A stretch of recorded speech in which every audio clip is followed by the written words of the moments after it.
Come to think of it, I haven't chatted with Sonny in ages. Let's go see what he's up to.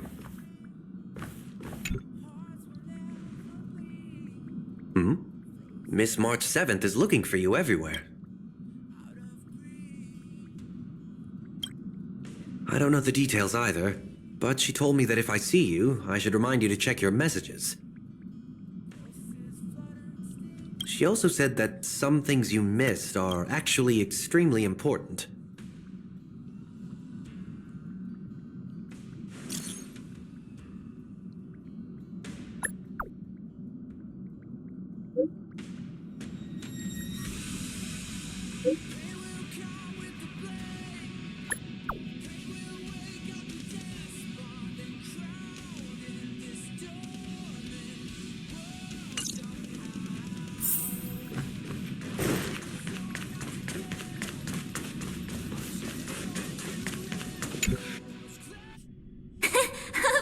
I like it. Big Sis Dahlia always knows what's on my mind. So that means we'll be companions again on the next Trailblaze mission? Of course. I deliberately picked up my pace for that. Though, sadly, I still missed out on some things. Indeed. Had you joined the Amphorian expedition, it would have made a lot of things easier. Oh, you're finally here! Big Sis Dahlia has been asking about you non-stop!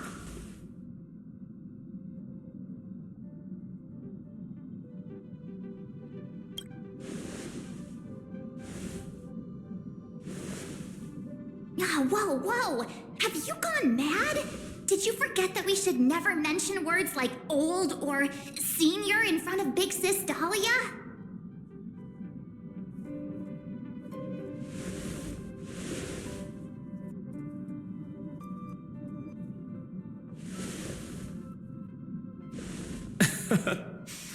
He's just been on a roll with these kind of jokes lately. No worries. It's okay if he forgot. He's always preferred the latest new thing. Maybe he picked up that bad habit from me.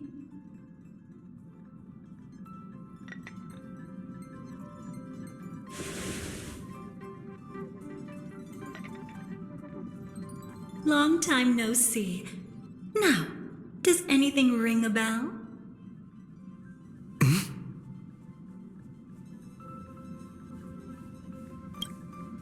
Who exactly are you? What's gotten into you? Did Amphorius give you amnesia? How could you forget about Big Sis Dahlia? She was the one who helped you suppress the rampaging Stellaron back at the space station.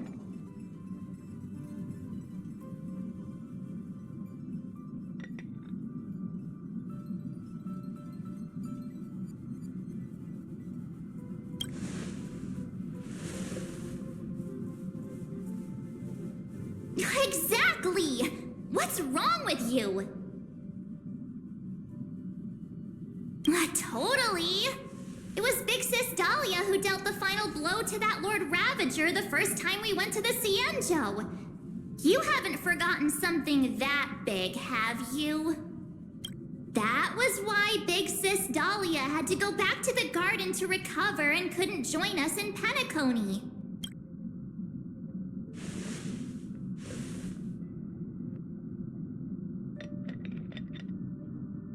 No need for reminders from us.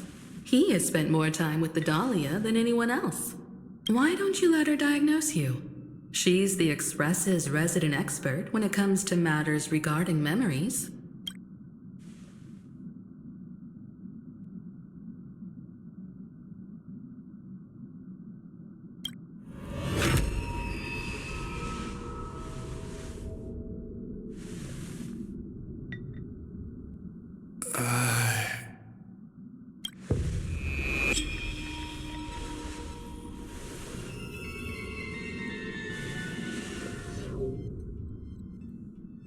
Oh, come on. Don't just stand there. Hurry up and get over here. It's not like this hasn't happened before. Leave it to Big Sis Dahlia. It'll be fine. I concur. If there's an issue with memories, then we'd better not waste any time. Why are you all...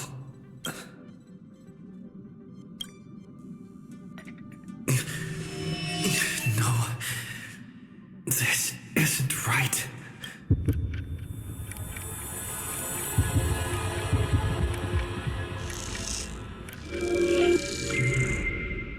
Listen.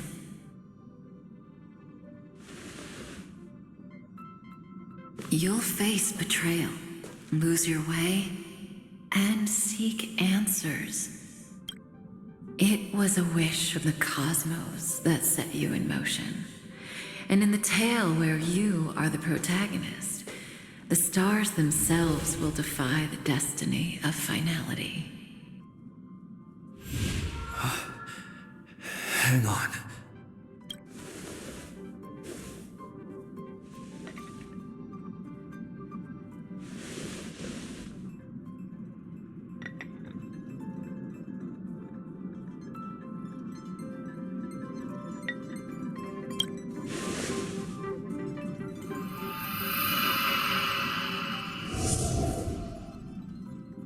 Well, this is quite unusual. Your memories are quite tricky. Is someone protecting those memories? Let's try again then.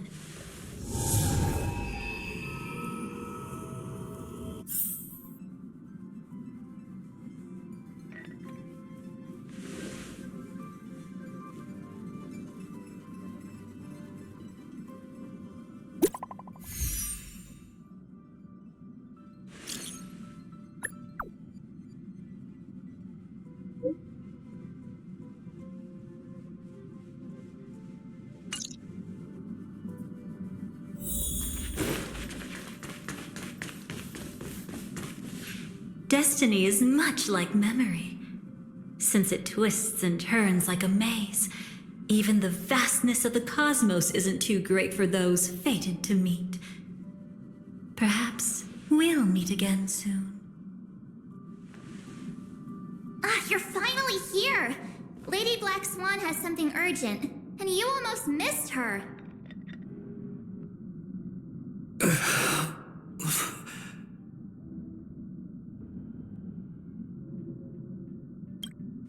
Now's not the time for jokes. We didn't have to be this direct. Guess there's no point in wasting any more effort, right? Your memories are truly extraordinary. It's as if they exist beyond the bounds of time itself. But why take memories so seriously?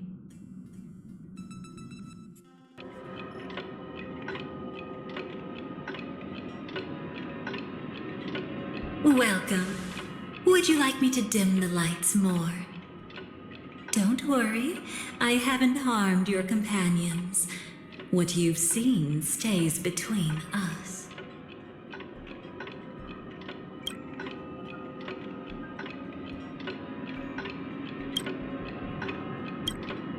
I'd feel a bit hurt if I didn't leave any impression on you at all.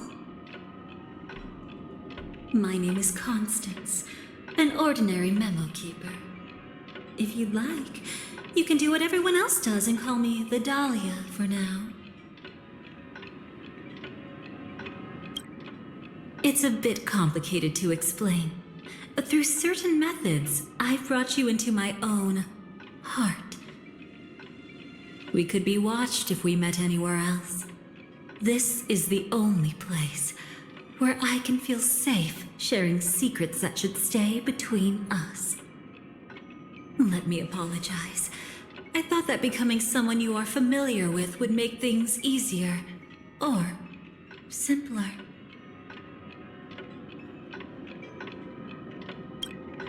Take it easy. That's exactly why I came to find you. All your questions will be answered. Let's start with the first question. Now, slowly turn around.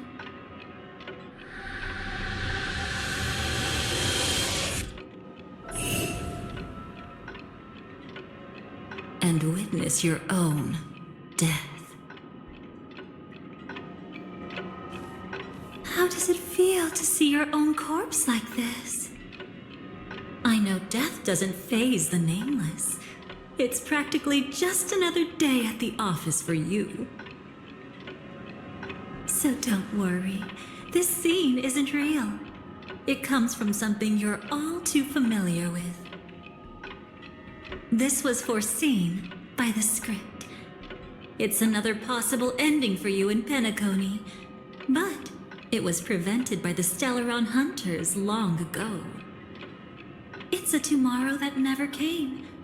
In other words, it's a non-existent memory.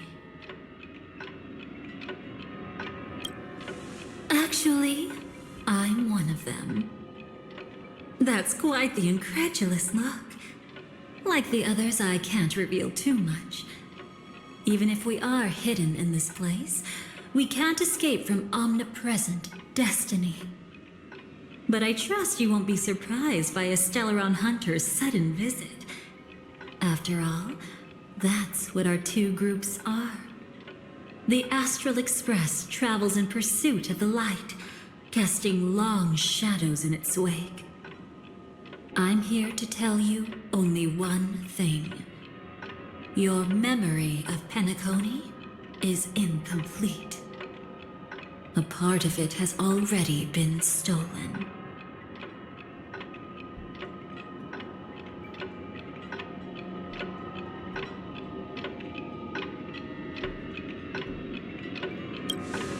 That's hard to say for now, but the gravity of the situation is clear.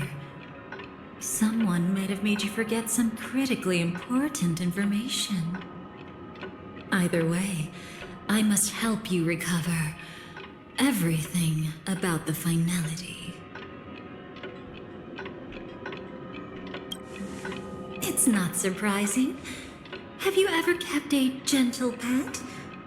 They can always guess what's on your mind, always actively trying to please you. Memories work the same way, if you ask me. Once your brain discovers a void in your memories, it'll carefully fill in the gap on its own, whether you need it or not. I will keep my promise. I will awaken your memories and save the cosmos's future. Perhaps I can also take this chance to peek into your past, which, if you ask me, should be quite interesting. Don't worry, I won't do anything inappropriate. It's just strictly business. Please, let me touch you a little bit. It's the only way I can probe through memories. You'll need some gentle stimulation to recover your forgotten memories, so brace yourself. Let us now go back to where it all began and see what exactly went wrong. Take it slow. Don't let the memories overwhelm you, and don't worry about getting lost. Remember my voice. Remember the touch you feel at this moment. It will guide you back to me. So, what did you see?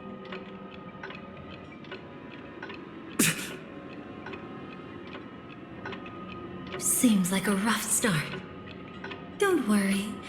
Chaos is pretty normal in the beginning.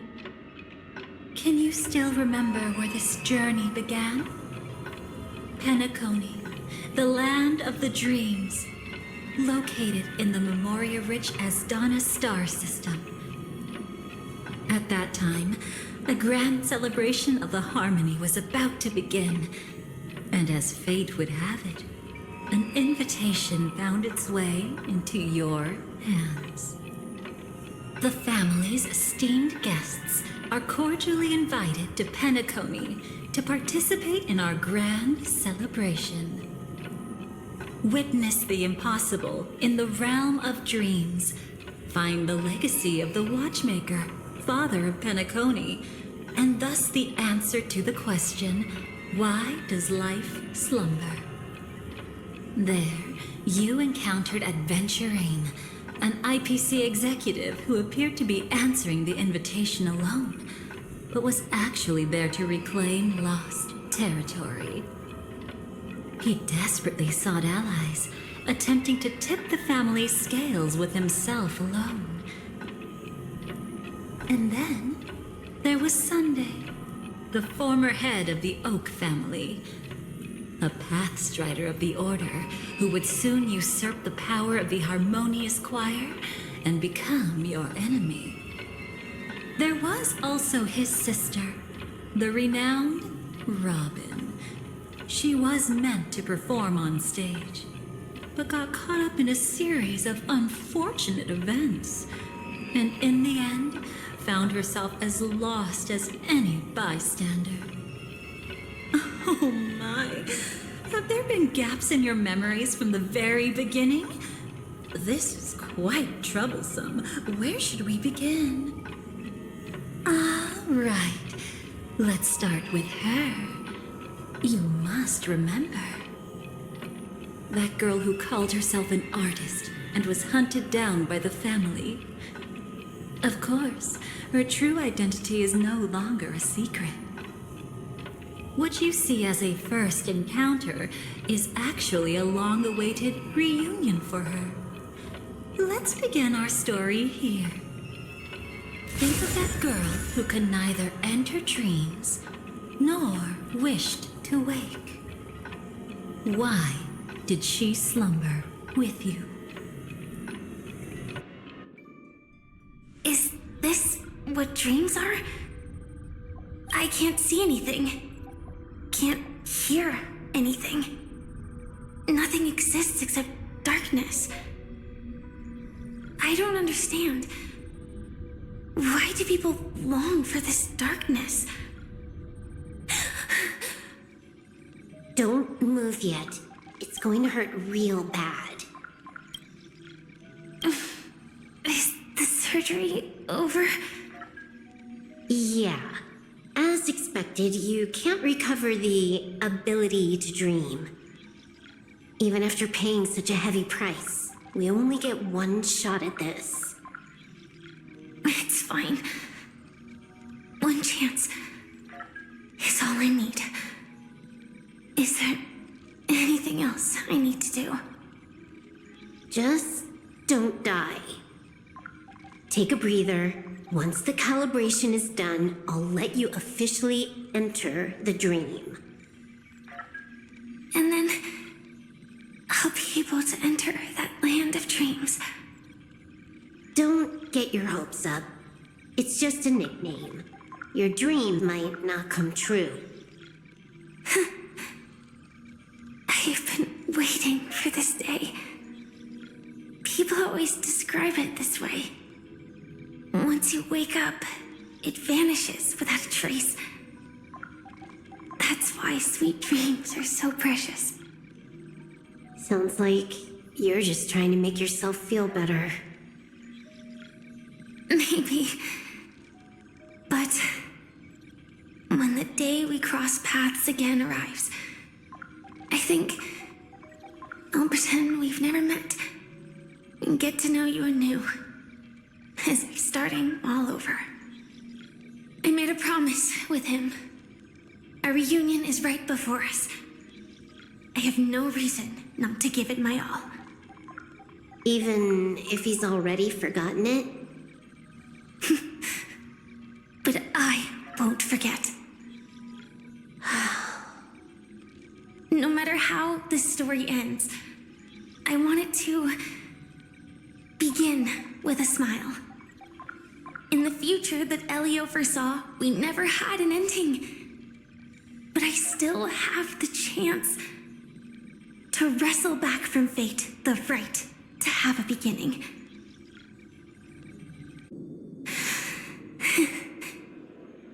Thinking hard over there? Just spacing out for a while. This is my first time dreaming, so it still feels a little odd. Everything here seems just like the real world. It's mind-blowing to think that I'm actually still lying in a life support pod. Are you sure?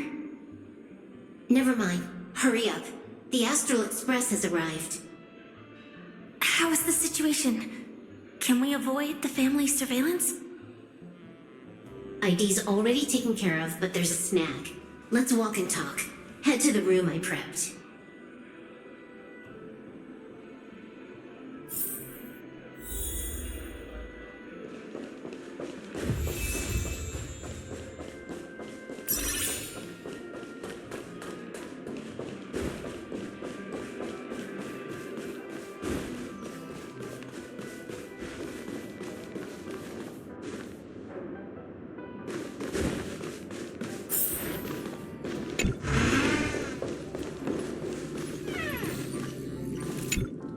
So, what's the problem?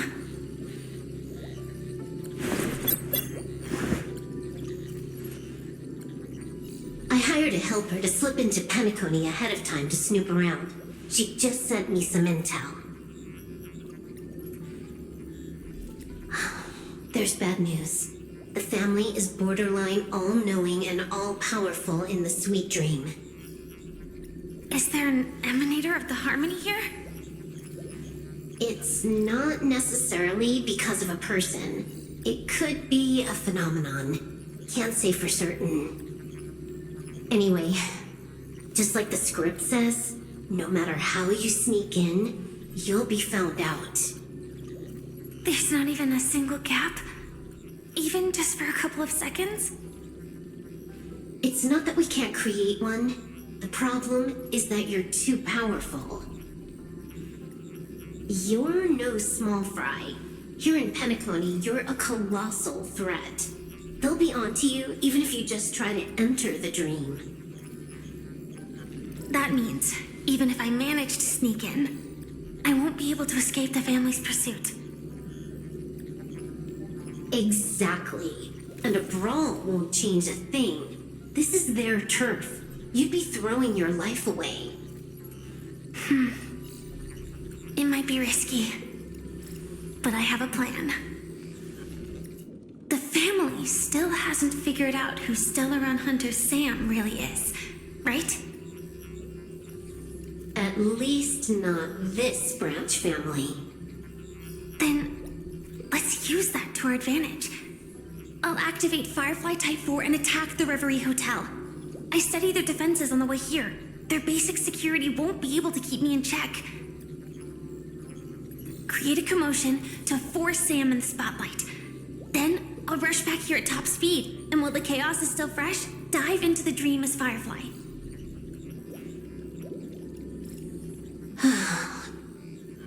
Too risky. It's not worth it to expose our trump card Sam just for an uncertain gamble. But we're already here. Might as well give it a shot. Let me extrapolate the route and calculate the security response time.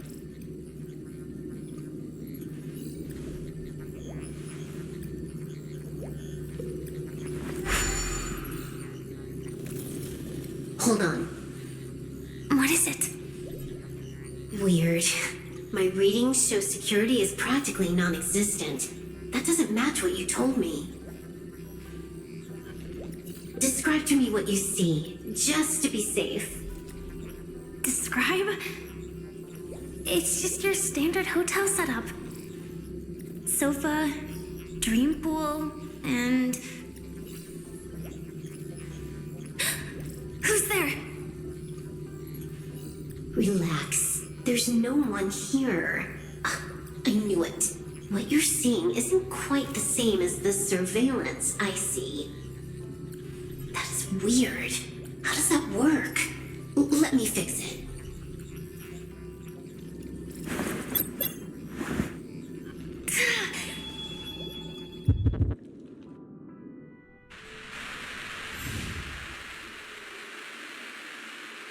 I told you, dreams are never as simple as they seem.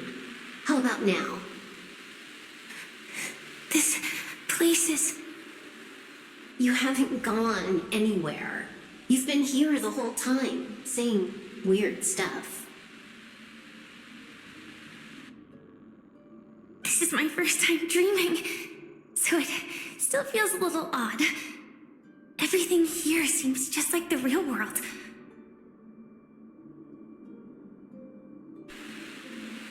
And here I thought you were just being stubborn. Sorry. Could you jog my memory again? It's a little fuzzy.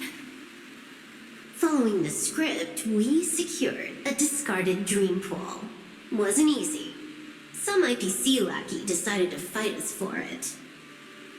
IPC? Forget it. It's not like they won. I converted it into a life support pod. Right now, we're both drifting at the edge of the Astana system. I see. We're using the synesthesia dreamscape. But it seems I haven't made it into the real Penacony. This scenery doesn't exactly scream sweet dream anyway. It's probably some kind of buffer zone or something. What you saw just now was probably a mirage. Right. Then the plan to attack the hotel won't work either. Exactly. The only thing you can attack right now is me. In other words, I'm still in the clear. And I'm just one step away from the 12 hours. You always manage to find a silver lining in a pile of bad news. At least things are much clearer now. Let me take a look elsewhere first. Maybe I'll stumble upon a good entrance to become a stowaway. You scout ahead. I'll get in touch with the temp helper.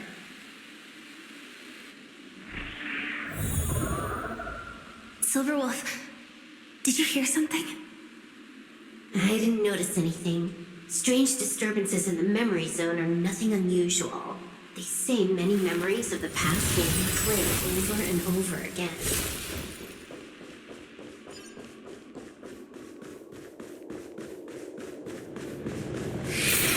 No. Wait. I'd recognize that sound anywhere. Just as I thought. But why? Shouldn't you take cover first? No need. I know them too well. It's not necessarily the real propagation. This star system went through the swarm disaster long ago, remember? And it was anything but small. Are you saying this is just an echo from the past? Ideally, yes. But it might also be more like a meme. A fear buried in the Asdanians' hearts like a nightmare. So this dreamscape really isn't under the family's control. Maybe you're right. Let's keep searching down this path. As for what they really are... Let me try it out. Then we'll know.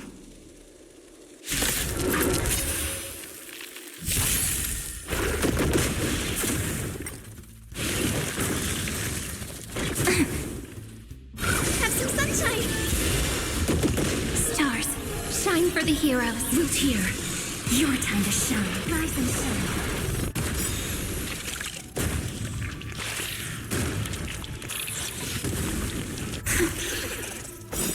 Way too weak. Nothing like in real life.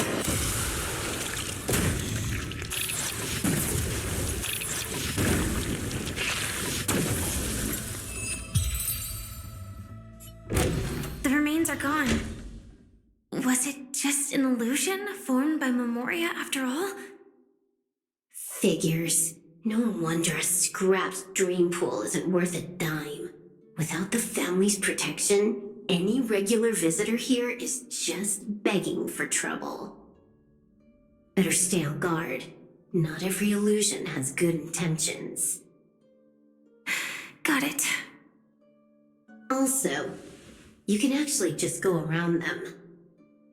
No one said you have to pay attention to the bugs. That's your bad habit. Sorry. I just can't bring myself to look the other way. Never mind. Everyone's the same. They all try to do something for the past, even when they know it's futile. If it makes you feel better, I'll leave it to you. Just be quick about it. Thank you. But reliving old memories isn't always such a bad thing, is it? Looks like this business trip has put you in good spirits.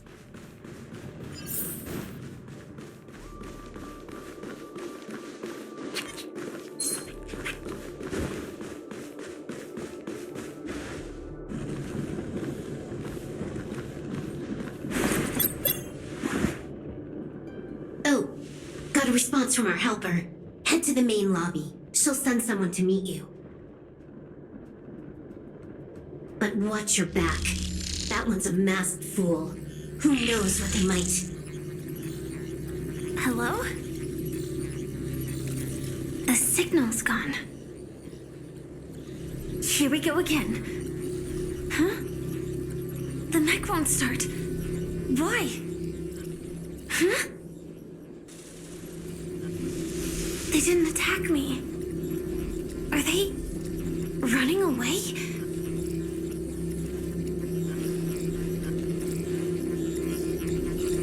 What lies at the end of this corridor?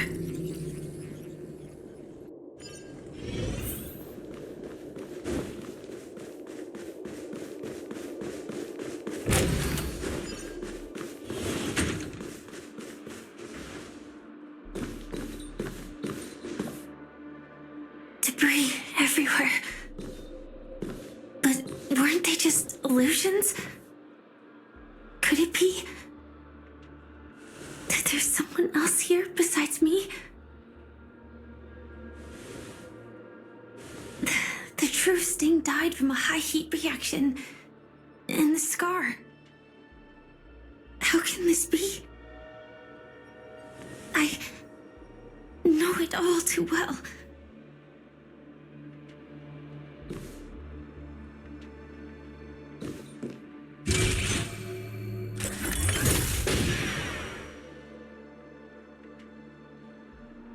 The swarm is one thing, but even for Memoria, why would Glamoth's Iron Cavalry appear in Penacony?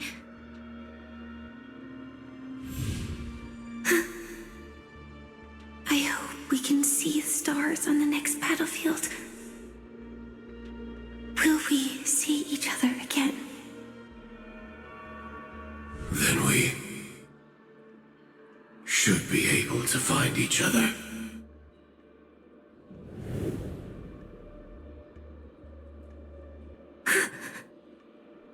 AR-214.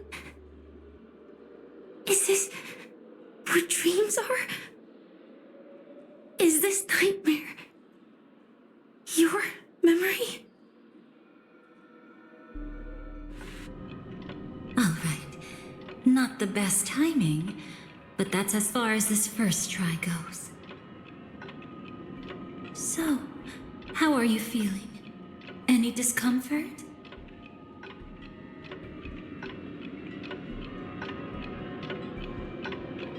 By now, you should know that memories are both precious and dangerous. I must be extremely careful in allowing all the details of the past to come to the surface. If too many memories come flooding back at once, it would be too much for you to bear. Relax. The dust is being swept aside, speck by speck. Look. Though part of it was stolen, the memory of what you just witnessed was her beginning. This dream diverges into two parallel paths. Yours, named the Trailblaze, and hers, named the Finality. These two paths will eventually intersect, and to reach that moment, we must find more Contradictions in the memories. You still remember her, don't you? Robin, known by all. You encountered her early on at the hotel in reality. After you entered the dream, she was using the Harmony's power to help you adjust to the sweet dream. Oh, it's just that. After your farewell, she had already become a victim of a sinister plot when you saw her again. What did she discover during that time that would make her suffer such a terrible fate? Be careful. This time, we're going to dig deeper into a past utterly at odds with the memories you hold.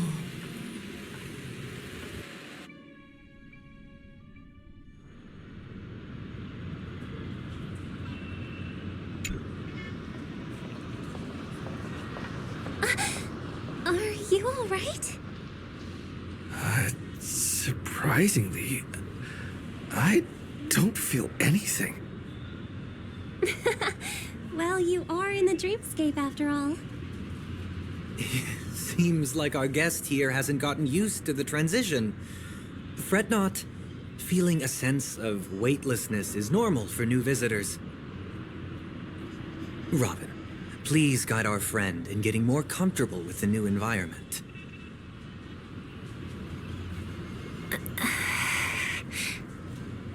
Robin? Leave it to me. Don't worry, just relax. You'll be feeling like your normal self in no time. Even so, tuning is still beyond me. Don't worry. Keep going. I'll help you. But brother, this...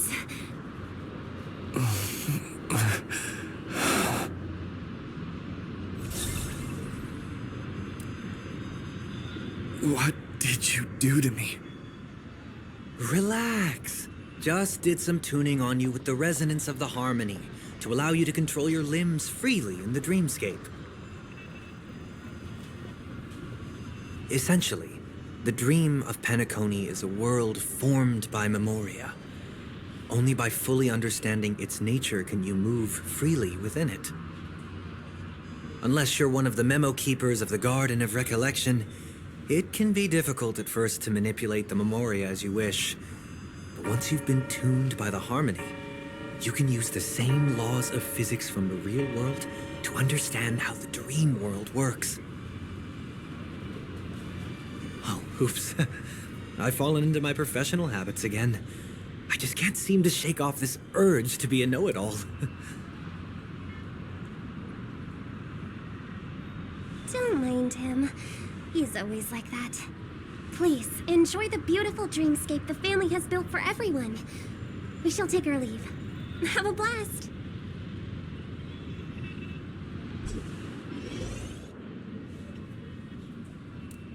Sorry, brother. I'm the one who should apologize. I knew you weren't feeling well, yet I made such an unreasonable request. I should have known. Losing your voice was just the tip of the iceberg. The real problem lies with the harmony, doesn't it? Just as I thought. You figured it out too. Your letter. I've kept it with me all this time.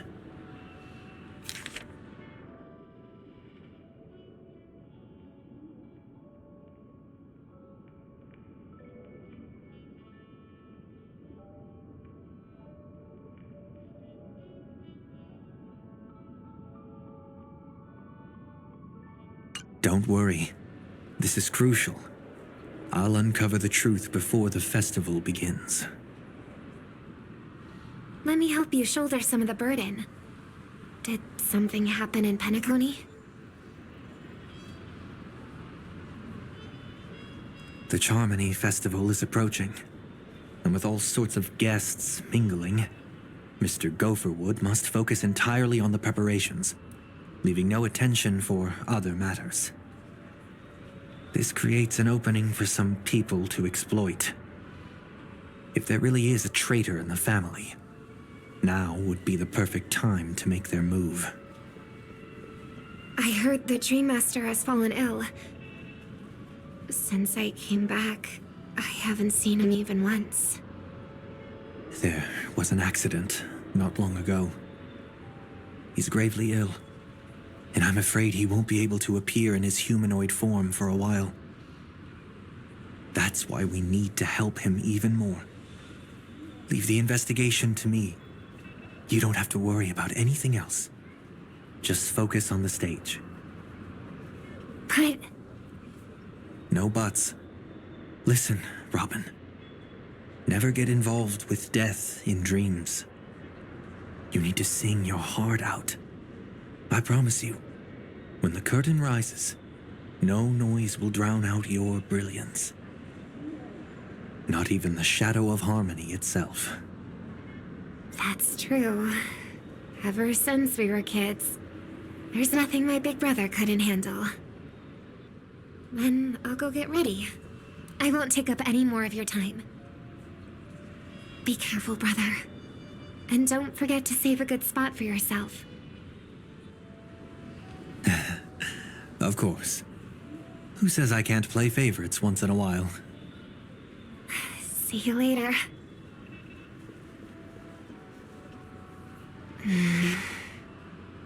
Big brother, you're always hiding your true feelings like this. You're acting like everything's fine. But I saw you at Daylight Pavilion. You were clearly at your wit's end.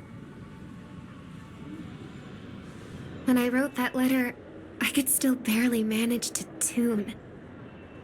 Later, things just kept getting worse. My intuition tells me that something must be wrong with the dreamscape. In my current state, I'm wondering if I can even sense any anomalies. I'll do my best.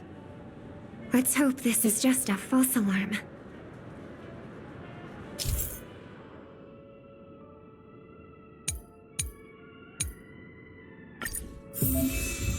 I've been wondering about something from just now.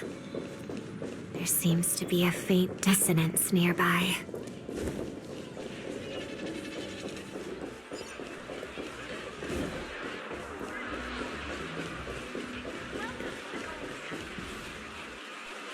Is that her?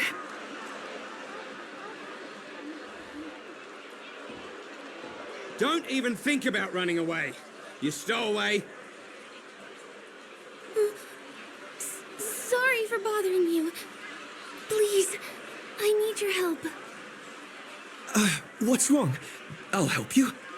I can't possibly ignore a beautiful lady in trouble. Hey, look! She has an accomplice. Ha! Good work! Now we can nab them both in one go. Stowaway? Seems it wasn't a coincidence. The Bloodhound picked up that strange noise too, just like I did.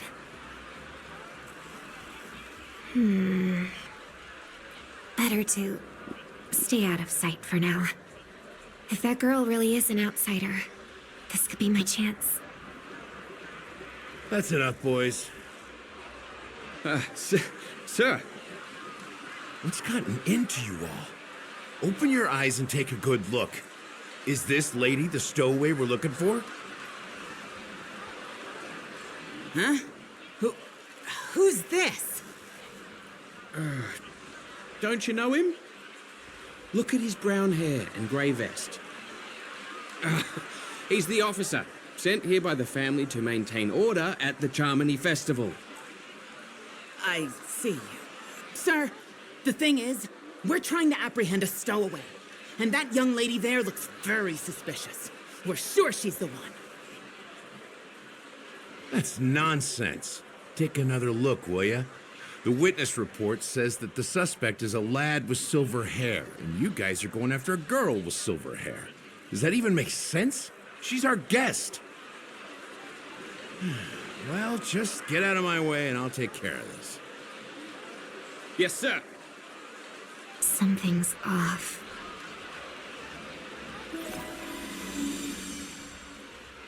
He's not lying. But why? An officer from the Bloodhound family shouldn't fail to sense something is amiss. Don't worry.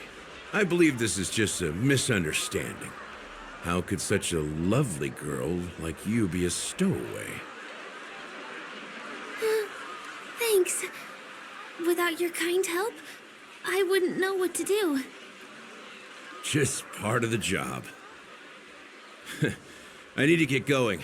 If you need help, you can reach out to me through the young bloodhounds in this area. I wish you an enjoyable experience in this land of dreams. Too many people know me. It wouldn't be wise to follow them so openly. Looks like I'll have to use a few methods of my own. We need to get closer. Find a hidden spot.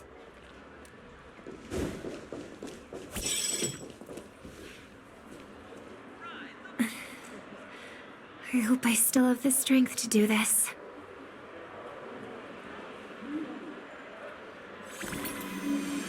Although the Bloodhounds mistook me for a stowaway, I'm actually a local. My name is Firefly, and I'm from the Iris family. I work as a stage performer, although right now I'm just an extra. Success! Thank goodness I wasn't discovered. That girl claims to be an artist from the Iris family, but I can't hear any resonance in her voice. Well, we can talk about that another time. Right now, I want to give you a tour of the town. Here we go. If I'm wrong about this, I'll make it up to you properly afterward.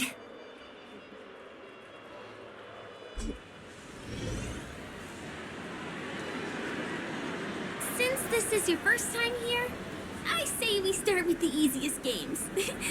The Dreamy Rose and Lucky Wheel are pretty straightforward. Just here to play games? I guess I was worried for nothing.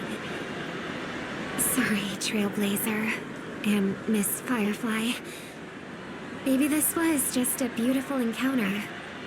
Nothing more. I should leave the dreamscape and see the sights beyond it. Maybe things will be better in the real world. Running out of time? Huh? They split up? Everyone who needs to be here is here. Not to be a buzzkill, but just a reminder. Don't forget about your first death. Who's she talking to? And what's this about death? Shh. Let's not talk about this right now. I think someone's following me. Did you have fun? No. My intuition was right. That girl is definitely not what she seems. Now I need to be extra careful.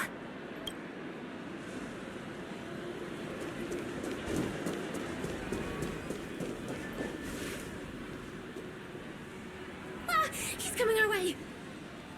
Hey, well, if it isn't my most loyal customer, the Trailblazer Guy. It's been such a long time, old friend. And who's this? A companion? I feel like things are getting more and more chaotic. Long time no see, superstar.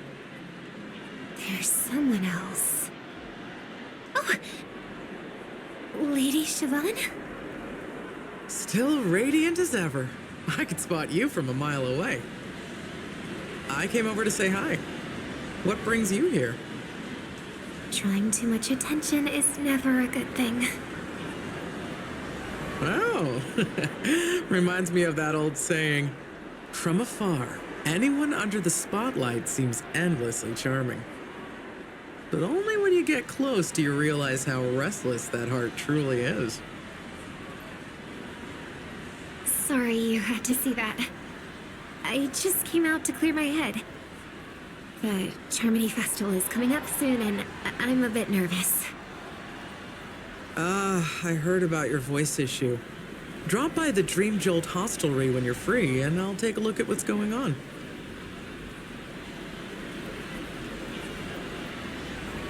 Thanks. I never thought even after all this time, I'd still be troubling you, Lady Siobhan. You must be pretty nervous if you're being this formal with me. Looks like my analysis is spot on. Follow me, you two. Let me give you a taste of the adult world. I'm afraid I'll have to take my leave. I'll come visit you properly. It's just that, right now... You need some alone time, I get it. It's a date then. Catch you later, superstar. It's a deal. Right. It is the Charmony Festival, after all. As people say, you'll be performing for the Harmony. Remember? Before one of your tours, I asked you a question. It's been quite a while since then. I wonder if you found your answer. Robin, what do you sing for?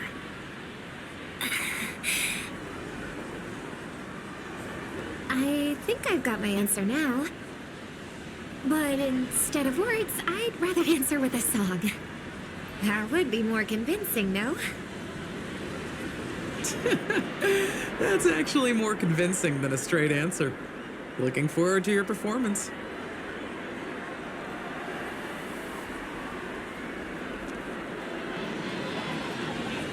Sorry, Lady Siobhan. If there was more time, we could have had a proper chat. Now, let's get down to business.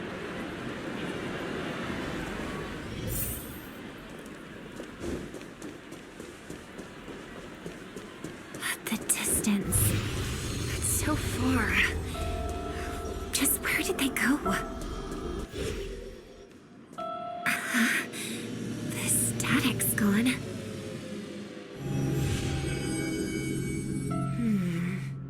They passed through the commercial district.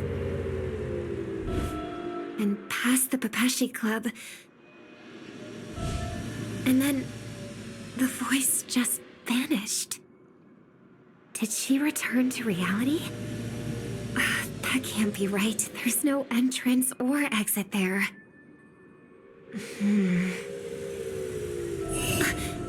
Again? Further away than before. This time in... Dream's Edge. Oh, I get it now. It's the underground tunnel. Right. Makes sense. I should have known. That place is a hotspot for smuggling cases. I should have pressed those two bloodhounds for answers back then. Anyway, I'll check it out.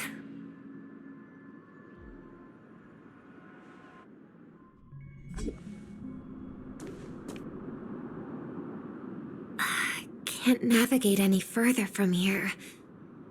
Is it because the dreamscape construction isn't complete yet? The family never stops weaving their sweet dreams. And Penacony has always maintained good relationships with the outside world. Why would someone choose this moment, of all times, to plot something sinister?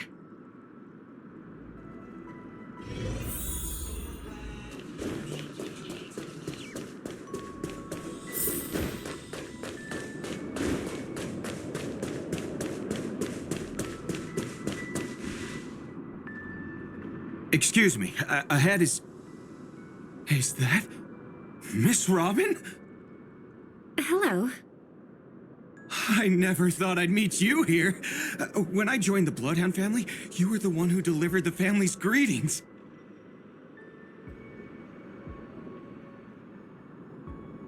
You probably don't remember me. No, that's too rude of me to say. I'm not worthy. Of course I remember you, Mr. Loka. This is unbelievable.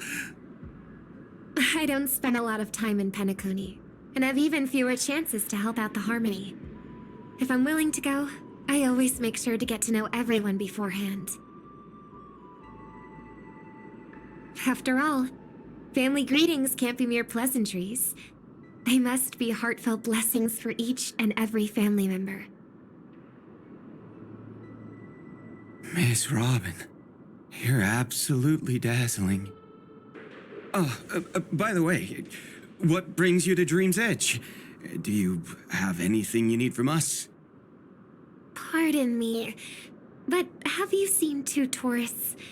They both have gray hair, and one of them is a young lady wearing a hair clip.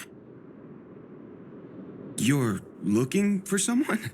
I don't really recall seeing them, but I can keep an eye out for you if you like. Oh, well... Don't bother. Mr. Sunday, what are you doing here? I heard someone's up to no good, so I came to check things out myself. Huh? Just kidding. Don't be so tense.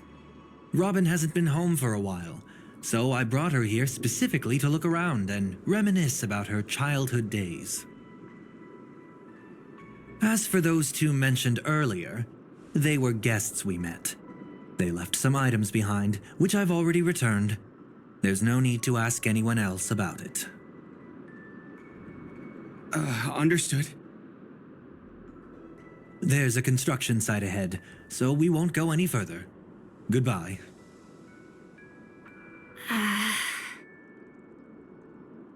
Thanks a lot, Mr. Loka.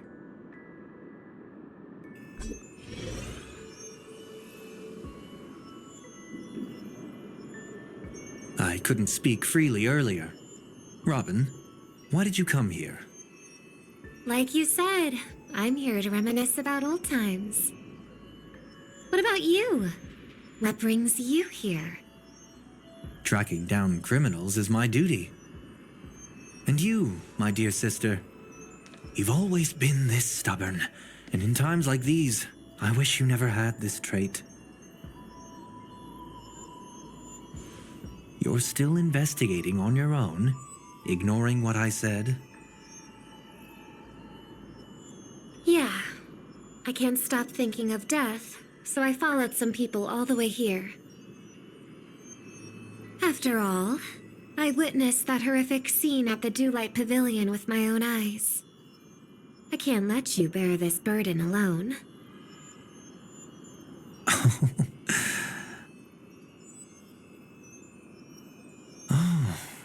So you saw them. Those family members who were in the sweet dream, yet death took them away. I only saw documents strewn on the tabletop. If my brother had even an ounce of energy left, he would never have tolerated such a disorganized sight. Just like now, if it weren't for getting the truth out of you. I absolutely won't tolerate your arrogant and disrespectful facade.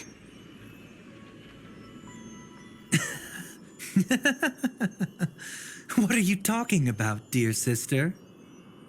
Just kidding. Don't be so tense. But my brother never jokes around with strangers. I watched as he smoothed away the sharp corners of himself, bit by bit, hiding them in the deepest corners of his heart. Stop insulting my elder brother. Otherwise, you won't just be dealing with the family. You'll be dealing with me, too.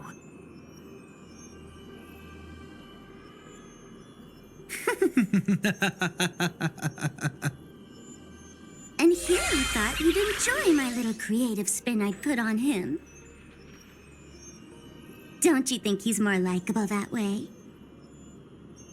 I trust you're mentally prepared to face the consequences of posing as a family head on Penacony. Jeez, I didn't expect to get played by a little bird. But do you really think you've got what it takes? There's no shortage of people trying to catch me, chicken-winged girlie. What makes you so special? This place is still governed by the 5 lineages. And along the way, you've seen how many of their members are stationed here. Besides, here at the edge of the dreamscape, I can also...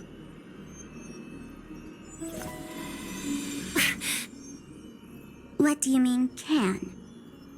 You think you can get your lost power back? I'll give credit where it's due. You must be quite talented to have been chosen as a chordmaster for the Charmony Festival. You're also quite clever. You almost got everything right, except for one thing. Silent little bird. Have you considered that maybe your sweet dreams never changed at all? They just stopped welcoming you because you grew up. Like a mask. Once you wear it for too long, you can never take it off again.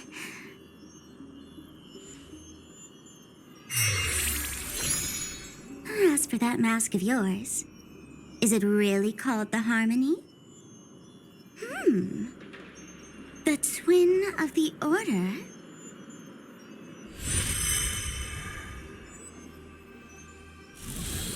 Oh. You know what they say.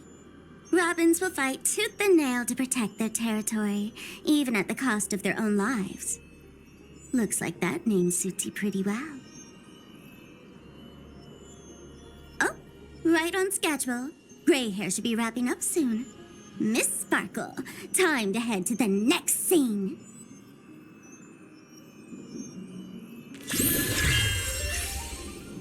Let's roll! Oh my! I thought I could fool your eyes at the edge of the dreamscape. But I guess there's no hiding from you on your home turf. What? You want to settle the score with me for messing with your people? Why don't we sit down and have a chat? You seem like a patient one to me. So tell me, what exactly do you want to take from me? How are you feeling? Need to take a break? The fool killed her, and the crime scene you witnessed was staged by her. Of course, there's no such thing as true death on Penacony. For Robin, this is just a minor setback. That stage is called the Sweet Dream. Everyone upon it carries their own desires, striving to see them fulfilled. Yet when those desires intertwine and collide, the sparks that fly are dazzling, and clarity itself becomes obscured. Before we continue, I have one more question. We've spent some time together, so at this moment, how do you feel about me? How delightful. A pity, though, because that's not the kind of feeling I was thinking about. How much are you willing to trust me? As a matter of fact, I've appeared in your memories before. And similarly, it was related to Penacony. That's exactly what I like to hear. Let's continue then. Let's follow that train of thought and delve deeper. Even I don't know about your experiences in Dream's Edge. When I asked Firefly about it, she declined to give an answer. But judging from her expression, I believe it must have been a beautiful and unforgettable time that belonged to just the two of you. And Sparkle wasn't just here for fun. She's in cahoots with the Stellaron Hunters. She disguised herself as someone from your past, using every means possible to hint at the truth of the dreamscape. In the end, she simply sent you both deep into the dreamscape. What a kind-hearted fool she was. Thanks to her, you and Firefly managed to uncover a piece of Watchmaker Mikhail's past. And the dangers that lurk within. A memory zone meme, something unto death. At least back then, you mistakenly thought it was dangerous. With the help of a, let's say, graceful memo keeper lady, you managed to escape from there. But in the rush, you and Firefly got separated. And her experiences afterward might differ from what you remember. I was there at that time, too. See you next time. Hurry.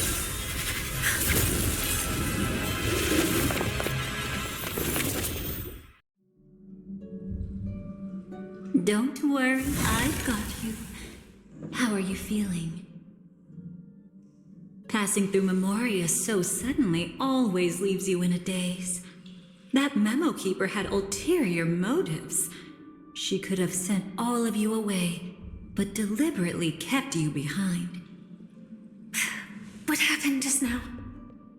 It's a memory zone meme. Some Penaconian legends mentioned it and called it death.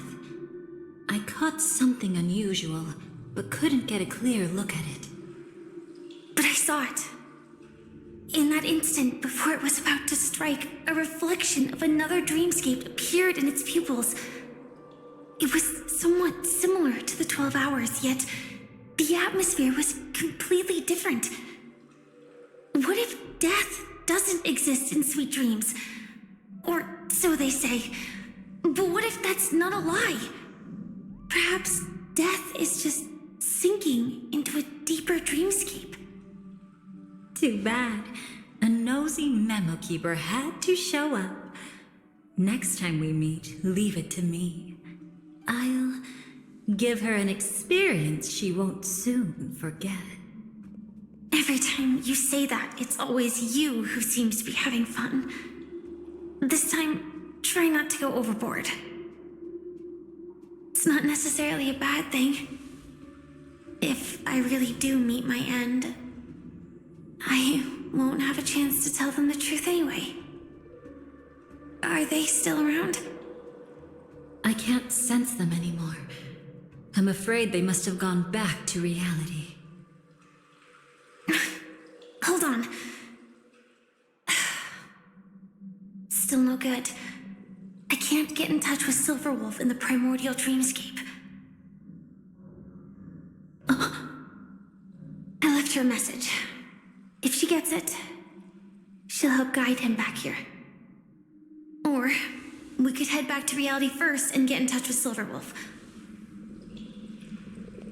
Hold on. Recklessly crossing through the dreamscape now would be far more dangerous than before. What's the matter? Death caused such a huge commotion that the omnipotent being within the sweet dream has turned its gaze upon this place. Then aren't we? We should be fine for now. Death has his attention. As long as we are careful, we won't be exposed. In fact, within this dreamscape, we might find a way to strike back against him. Before you arrived, I did some digging around. From what I've learned, he buried his darkest crimes right here. Whatever it is, I believe it'll be of some use. Let's go look for it before they come back.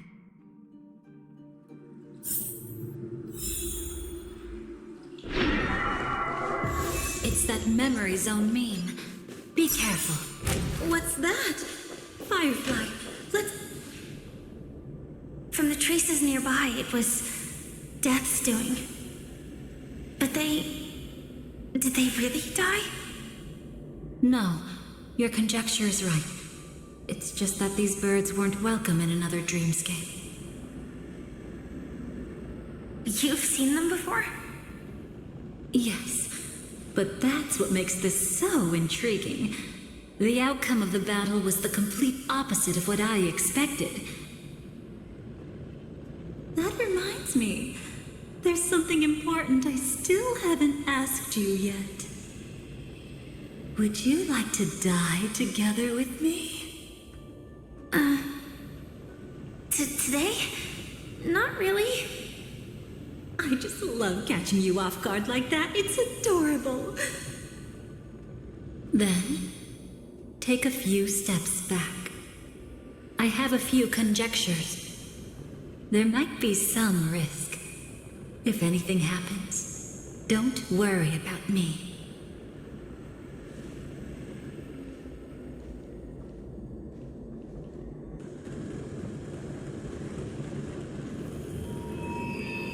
What are you... Just as I thought. So, what happened? These ravens are the incarnation of the Dream Master Gopher Wood, that omnipotent being in the sweet dream. In front of him, even death has no strength to resist.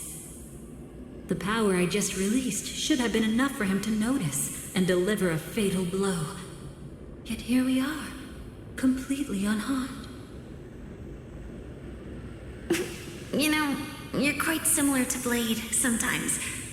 I mean, when you're staring death in the face. It's not relief I feel. I'm savoring a once-in-a-lifetime thrill. If only it was just once for me too. But was it really him? If I remember correctly, the Dream Master's body was burned to ashes in a riot long ago. And he can now only sustain his life within the sweet dream. Not only that, over the long passage of time, he has merged himself with every inch of Penacony's land. The title Dream Master doesn't mean he merely controls the dreamscape. Rather, it means he has already turned the dreamscape itself into his second body. In extreme cases, he could probably burn all of Penacony to the ground, though hopefully he wouldn't have the heart to do it. We better act fast. Easy now. We're safe for the time being. Maybe it's not that he doesn't want to act against us, but rather that he can't. At least, not yet. Lately, Gopher Wood has been claiming to be ill, never appearing in the 12 hours. Yet just recently, he buried his darkest crime deep within the dreamscape. So, you're saying that burying this crime took a heavy toll on him, leaving a flaw in his supposed omniscience and omnipotence? That does sound plausible. Could it have something to do with the Watchmaker's legacy? I don't think so. After all, that secret was branded as the darkest. And perhaps the legacy is not one alone. Only by seeing it for ourselves can we know.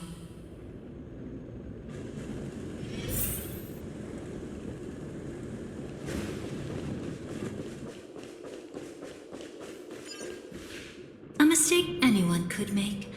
Setting up layer upon layer of security around a secret only ends up exposing its flaws.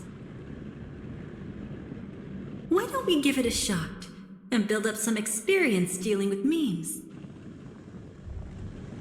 There won't be any new experiences. I'll activate Firefly Type 4 and end this quickly. What a pity. I would have much preferred to see you in a pinch, so you'd have to rely on me all the more.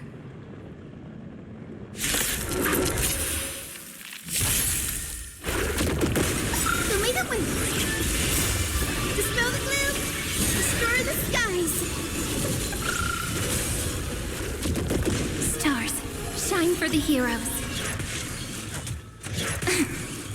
As you wish. Embrace a new life.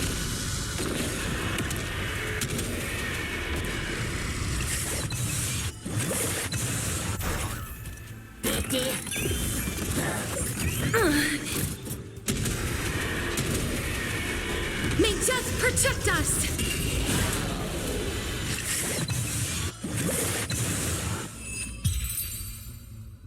When it comes to this, you're the expert. Yet I'd always imagined that... Is this it? An entrance? It only looks like an entrance. That crack doesn't lead anywhere. It's a lock of memories. And the key is a light cone carrying specific memories. Clearly, Gopher Wood had help from a memo keeper. And since that light cone isn't in our hands, I fear we'll be returning empty-handed. Is there really no other way? We could try our luck. Perhaps the memo keeper helping Gopher Wood shares the same habits as me. I'll take a look, but don't get your hopes up.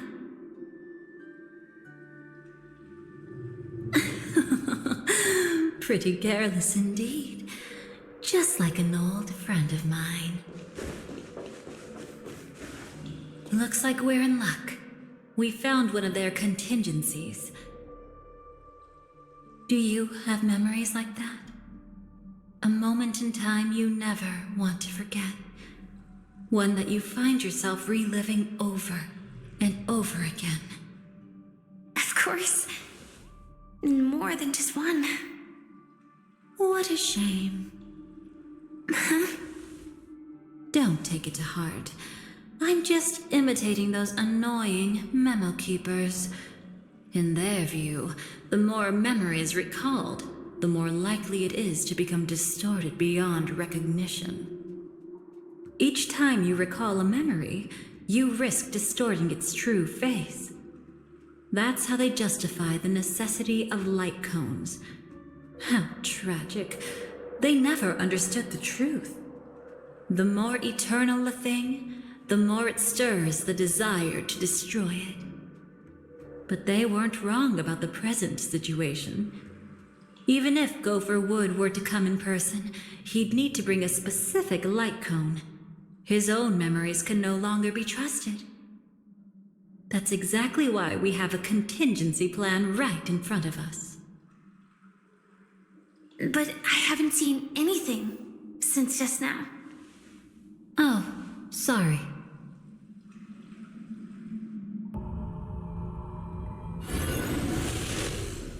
Inside here, there must be some kind of gentle trigger that would help him recover his memories before they are subjected to distortion.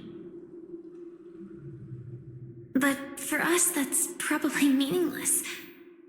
Whatever triggers his memories would just seem bizarre and random to us. Still, let's go take a look inside. We might pick up some clues at least. That's right. Go ahead. Every action brings joy. And a price to pay. Paradise shall fall into this world of sorrow. And once dawn breaks,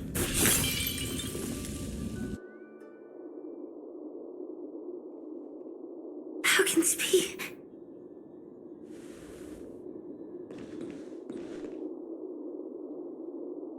AR 214. Is that really you? You don't have to force yourself. I can take care of it. No, it's okay. Was it her that you saw when infiltrating Penacony? Yes, I saw her fighting off the swarm.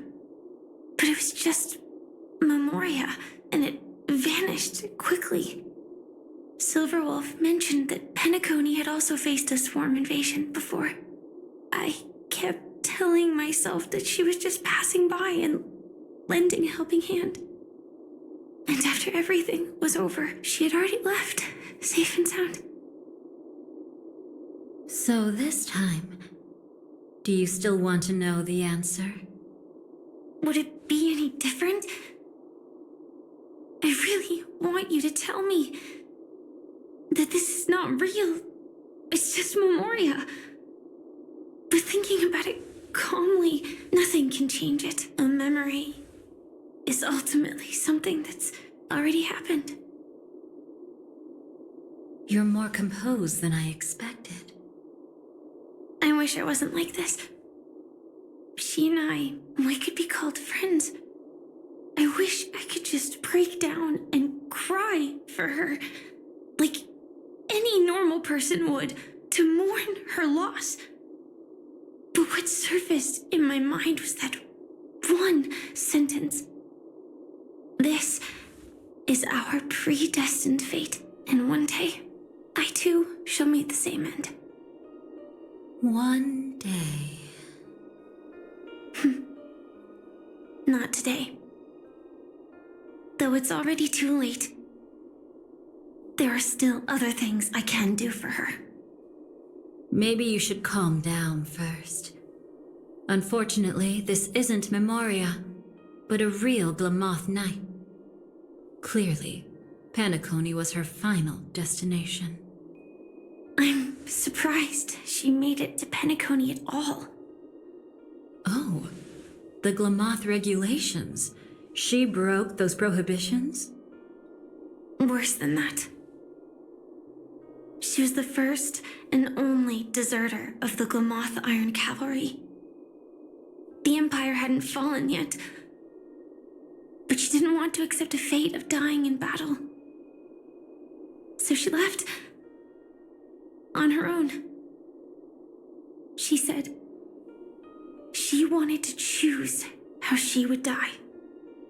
We had a brief farewell, but I didn't stop her. I couldn't.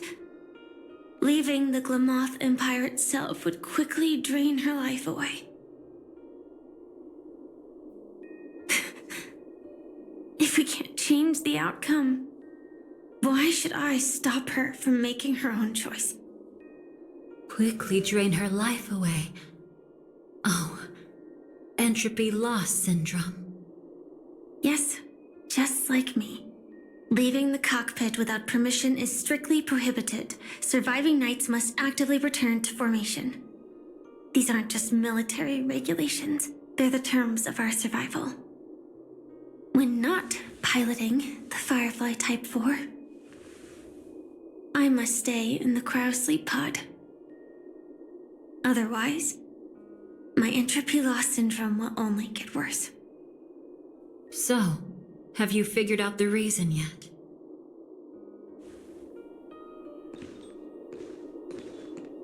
When he and Kafka found me, I had just finished my duties as a Glamoth Knight. My final battle as a Glamoth Knight. The Empire fell, and all restrictions vanished. For the first time, green flames ignited upon my body. And for the first time, I touched the true path power that the Glamoth Knights wield. That's when I realized entropy loss syndrome is a death called living. The propagation? That's the true source of the Glamoth Iron Cavalry's power? Yes, I've seen it happen. When the Swarm King dies, the Swarm completely loses its vitality and falls into silence. Just like Glamoth's Iron Cavalry, they weren't given a sense of self. The moment they stray from the hive, they're already dead. The same goes for entropy loss syndrome.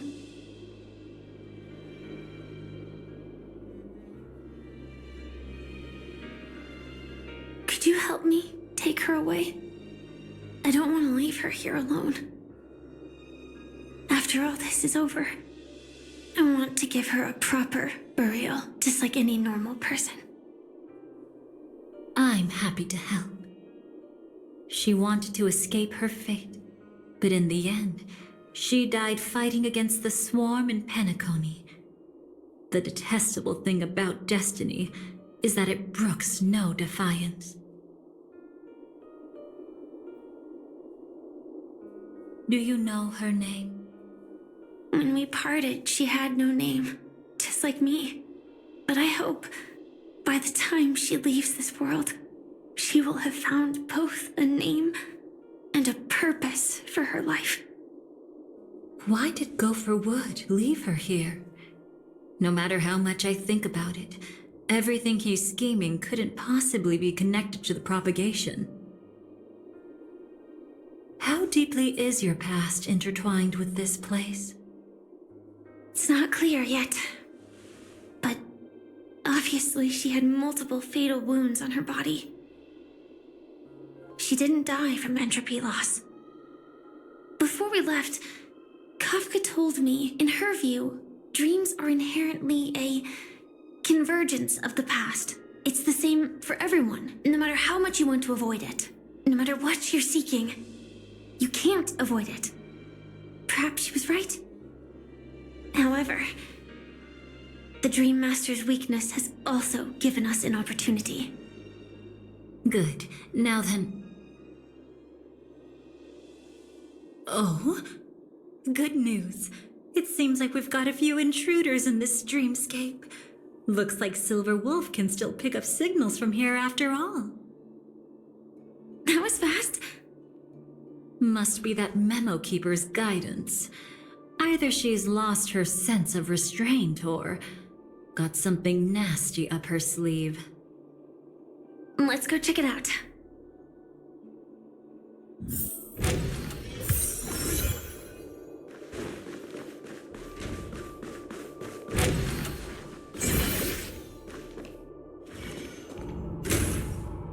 You aren't hiding anything, are you? Great. He's okay too. Hold on. There's a troublesome stranger here. She looks familiar. She's... Oh? You don't know? Setting allegiances aside, she's much more dangerous than the Dream Master.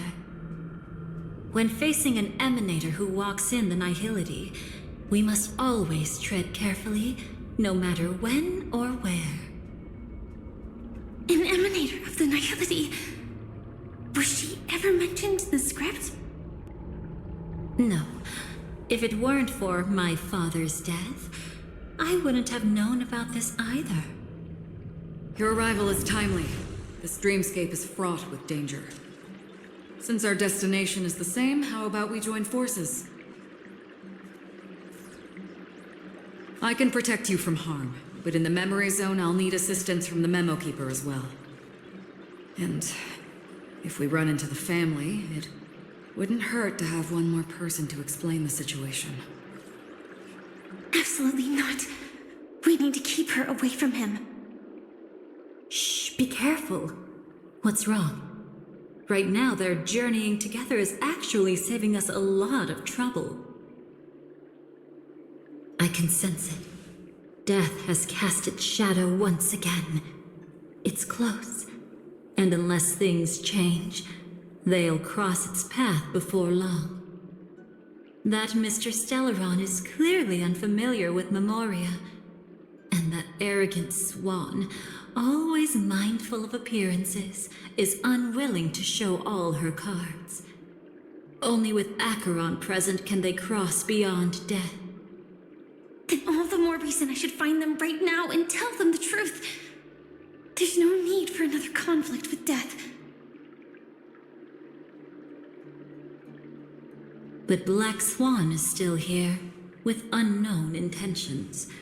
If she chooses to twist the truth, you won't be able to convince the others. Here, a Memo Keeper's word carries more weight. No need to rush things. There's still time to reveal the truth later. Absolutely not. Have you forgotten? As a Stellaron hunter, I have a 0-point mission. One that must be completed at any cost. If there's even the slightest chance that Acheron might draw her blade, I cannot let him be there. Oh. I thought you wouldn't care. Haven't you had enough of sacrificing yourself for duty? My dream was destined to shatter from the start. But for them, it's still not time to wake up. Can I ask you for one more thing? There might be a way to have the best of both worlds, but I need to find death before them. That's not hard. It's still lingering in this domain, but a win-win solution? I don't know for sure, but it's worth a shot. Maybe it's not always hostile. And even if it is, once I activate Firefly Type 4, I can quickly subdue it. But if we're dealing with the worst case scenario, Elio once said that I would face death 3 times in Penacony, and for this first death, I want to decide how it comes.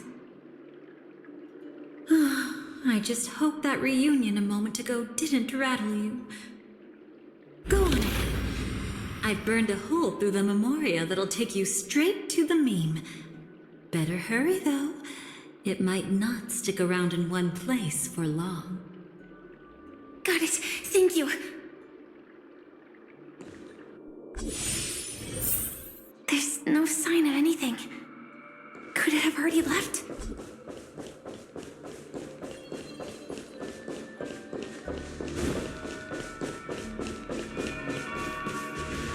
Nothing strange here either.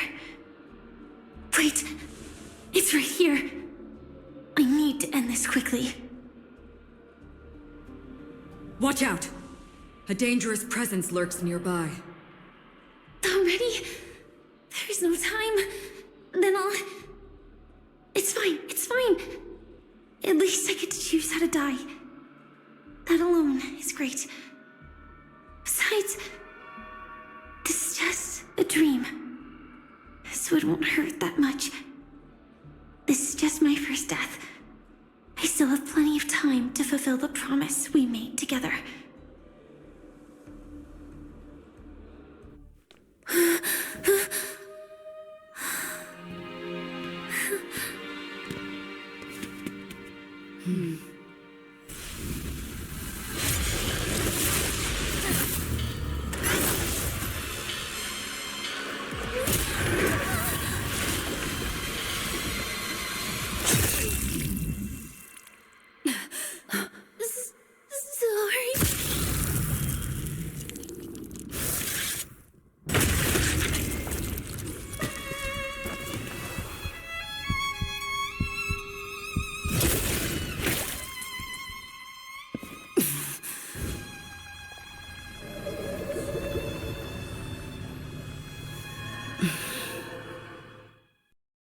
You should be able to recall at least some of what comes next.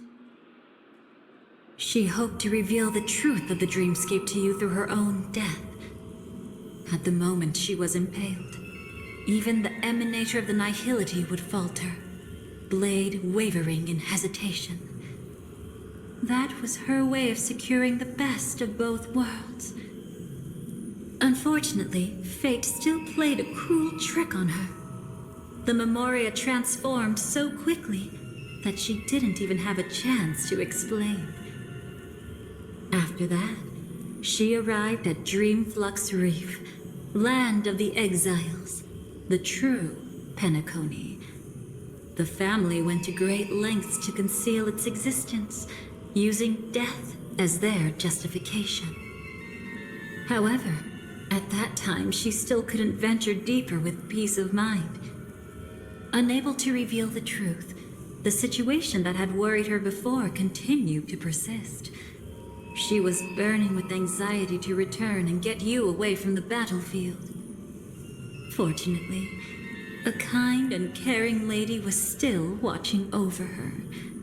I reached out to help once again. Her worst fears didn't materialize. Death retreated on its own, allowing you all to escape unscathed. After that, Guided by Black Swan, you tried to uncover the truth behind Firefly's death. However, as you must have noticed, be it losing contact with her companions, or the embarrassment of being unable to activate her mech, those Memoria illusions were clearly left behind when she infiltrated Penacony from the memory zone. But that hardly matters. Because of Black Swan's blunder, Firefly gained the precious time she needed. When she appeared before you again, she was already using a different identity.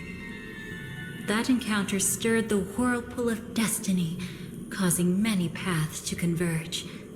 And after you left... Do you still dream, Hunter? Of those slain by your hand? I still see them in my dreams. Hold it. Your time hasn't come yet. My time? I've seen many clever disguises that can conceal appearances, but they can never cover up who a person really is. And you're no different.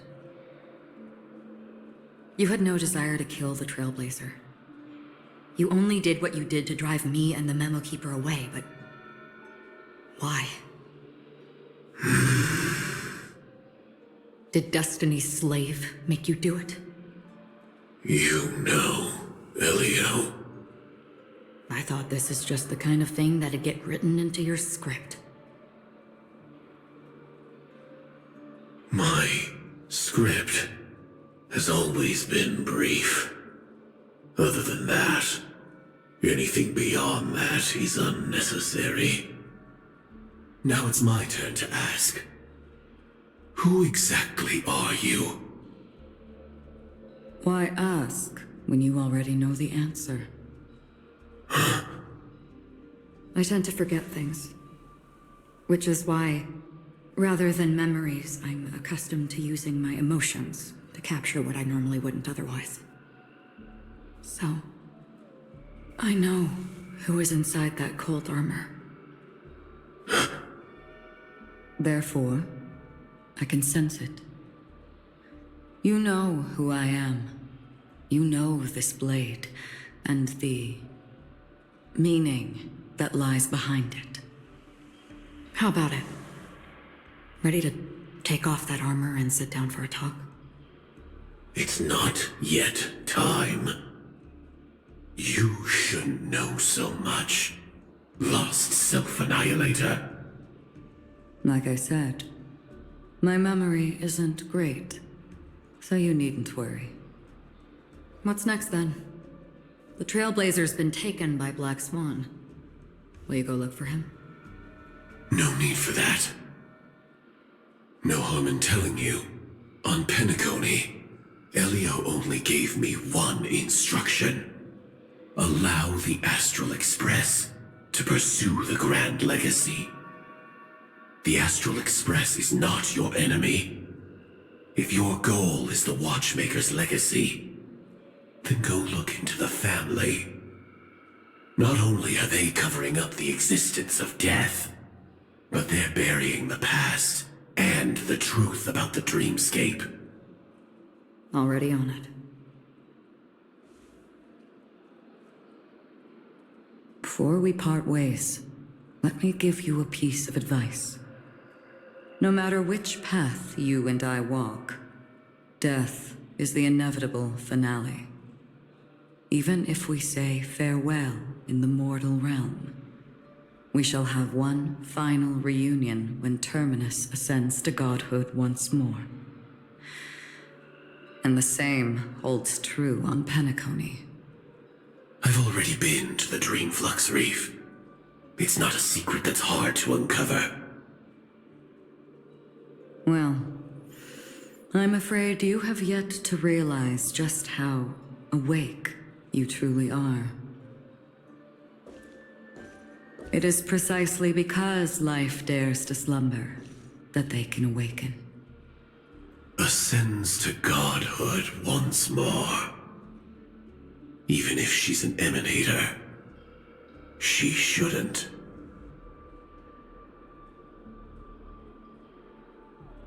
After today, Japella's name will disappear from cosmic history, and the Everflame Mansion will take its place.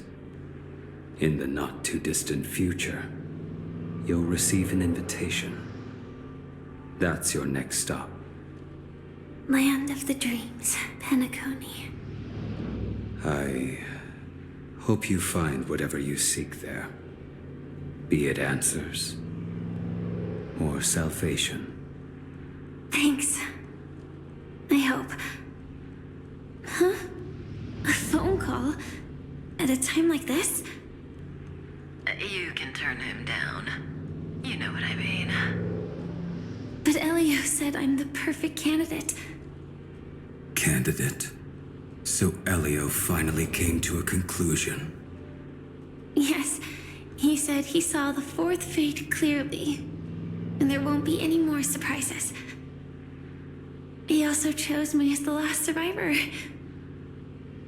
Just like him. Which path is it? The nihility. After it engulfs everything, I must be the last survivor. Giving my all to turn the tide. How ruthless. However, it's a bit different from the other three. Before that, I have other matters that need my attention. If possible, I must prevent him from being tainted by the power of nihility. Even the slightest trace of it. After all, everything he carries is not only heavier, but also more precious. If possible is a bit vague. I suppose, if it comes to that, even if I have to die for it, I cannot run away. In the future that Elio foresaw, we never had an ending. But I still have a chance to wrestle back from fate the right to have a beginning.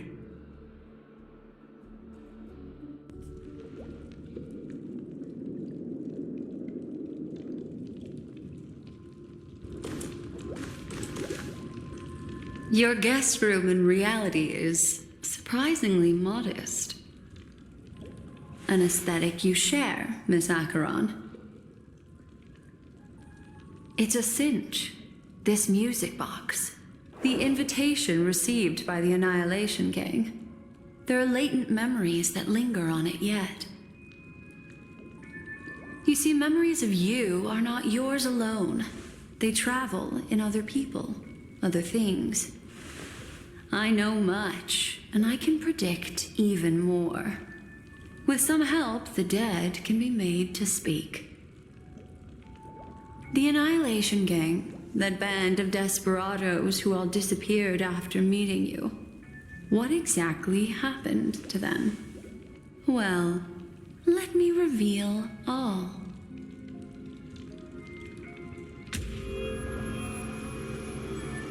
Gradation 12. Dreamscape 12. Father, I dedicate this to you. Well done, Dobra. Wherever they go, shall be met by annihilation. There it is. It's hazy, but it's Ifrit's voice. The other one is probably his progeny. This is the residual memory from when the invitation was first delivered. They were abruptly interrupted. Then, what happened next is...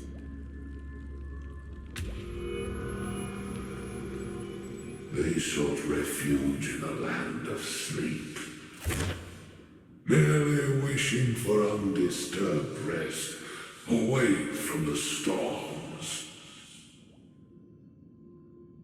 Children of the flame, this marks your rite of passage. She won't be necessary. I alone am enough.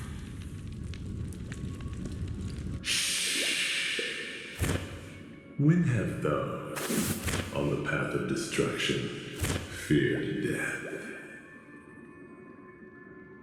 The Everflame Mansion has set out on a journey. Those poor people, they have no idea what lies in wait ahead of them. Memory recovery is going well, but slowly. She'll be here soon, and time is short. There's nobody else here, so there's no need to be delicate. In fact, I think I'd better go all out.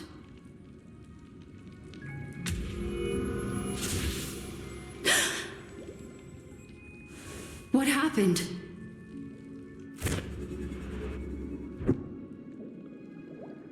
The memory after that is blank.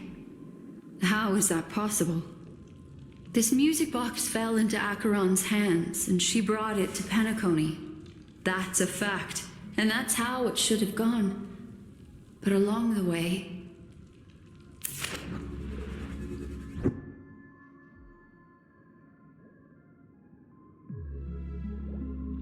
It's like it's been erased. Who's done this?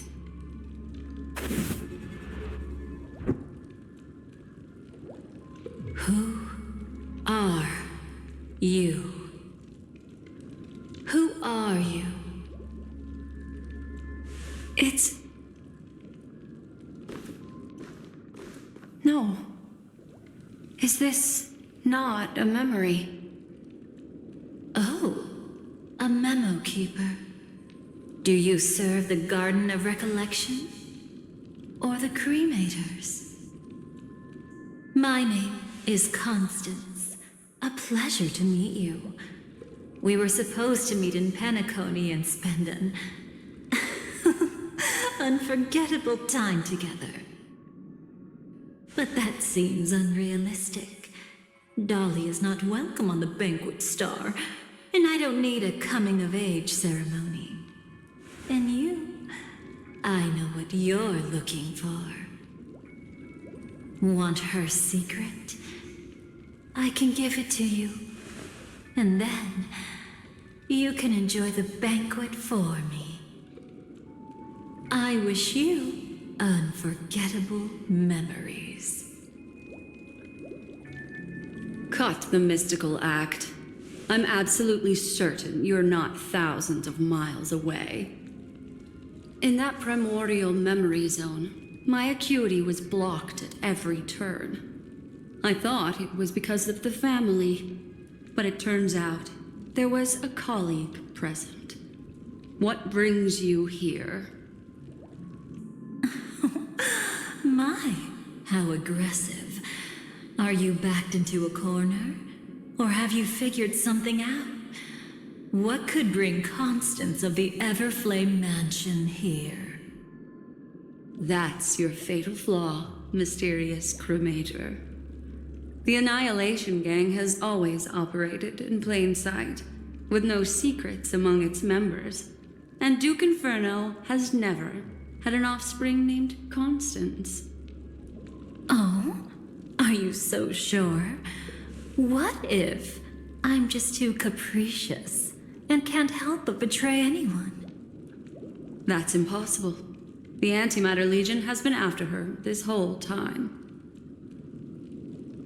Aren't you the same? The Garden of Recollection launched 14 pursuits trying to erase me. And in that final one, I died right in front of you, didn't I? It really is you.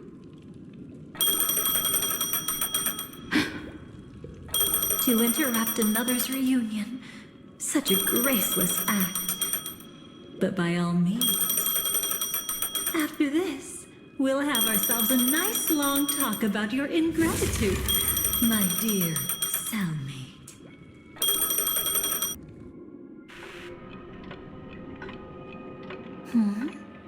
That's a peculiar look on your face. Before this, I was always anxious about this moment. Always afraid you might find me frightening.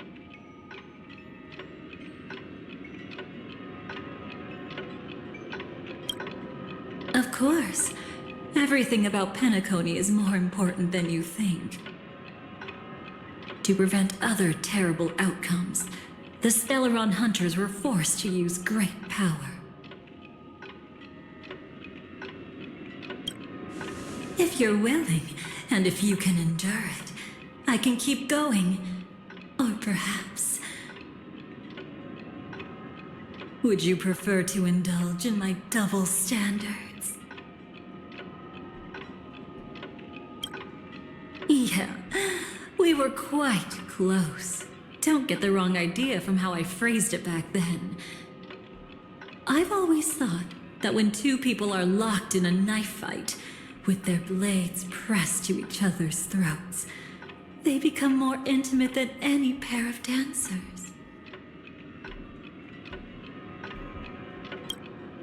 Now, let's turn our gaze to where the threads of destiny intertwine. Soon after, you finally learn Black Swan's intentions. She made a deal with the IPC to bring you before Aventurine.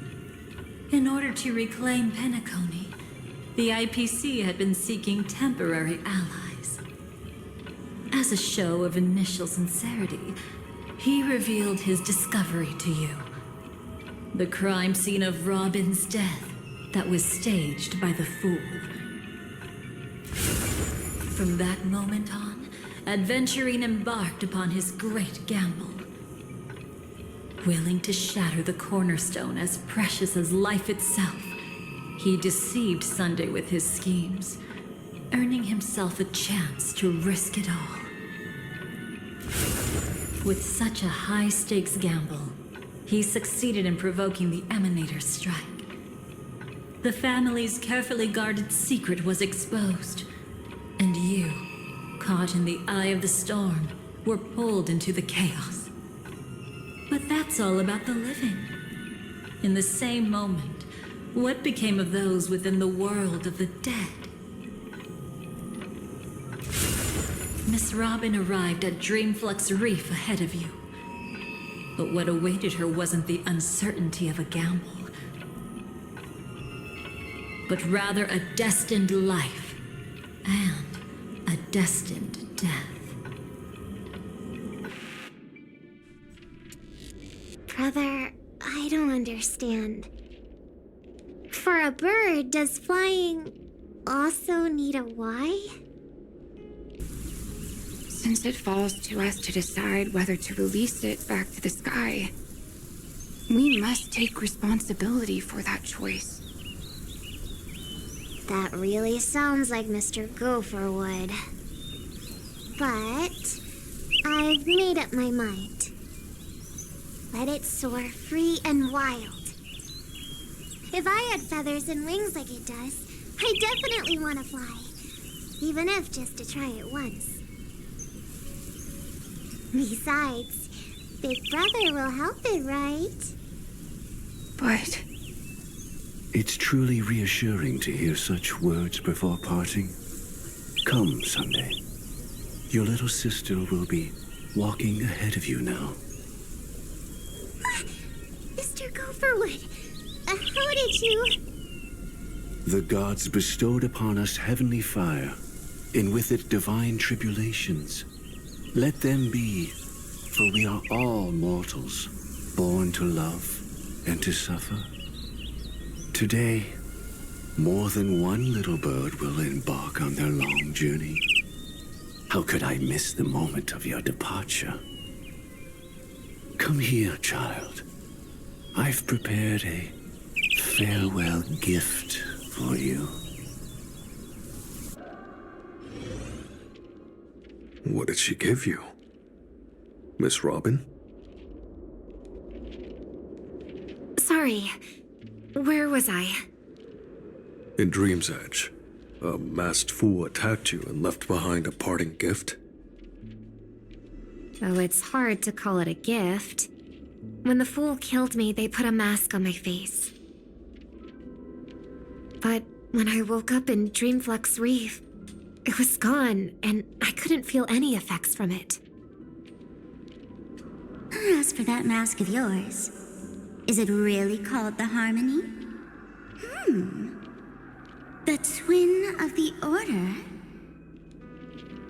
She might be hinting at something, but I still can't figure out what she means. Speaking of which, how is that anomaly of yours doing now? I'm gradually getting better. There's no denying that Dreamflux Reef also spreads the Harmony, and it hasn't been affected by the family's trader. As for my loss of voice, I still need to keep investigating. Perhaps I've been wearing a mask all along, without even realizing it. If you need any help, just say the word. Thanks for your help.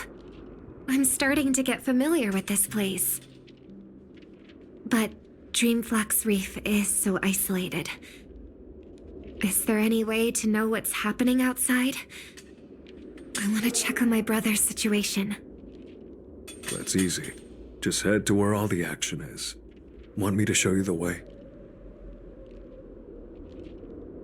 I'll take a walk around by myself. Thanks, Mr. Micah.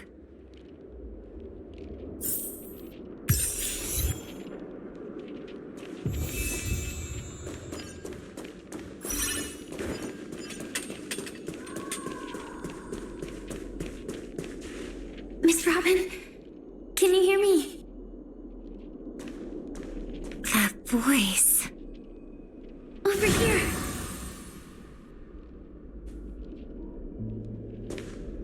Are you Miss Firefly? So you did notice me after all. Sorry, but I can't show myself right now. Could we talk somewhere more private? To be honest, I have no reason to trust you. I get it, but I can assure you this isn't a trap.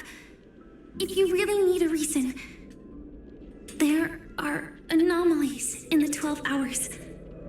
We are suspicious of the Dream Master's true identity. Lead the way. But let me be clear. Agreeing to me doesn't imply anything about my stance. Understood. My companion will show you the way.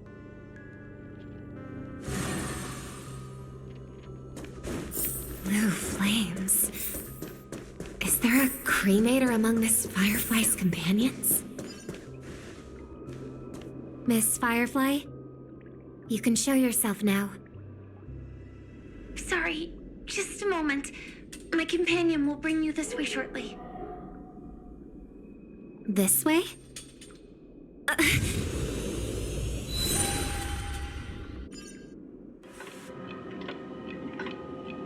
Where is this?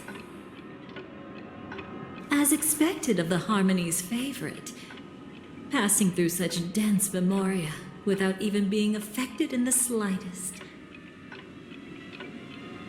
Hello. You may call me the Dahlia for now. This is our cozy new home in the sweet dream, where words may flow more freely. A new home burned out of the sweet dream? If you really wish to have a proper conversation, you shouldn't resort to provocation like this. I apologize, but she's different from other cremators. She has no intention of stealing memories. The same goes for me. I have never wished to destroy the sweet dream. Sneaking into the dream was my only option. I really like Penacony as a tourist.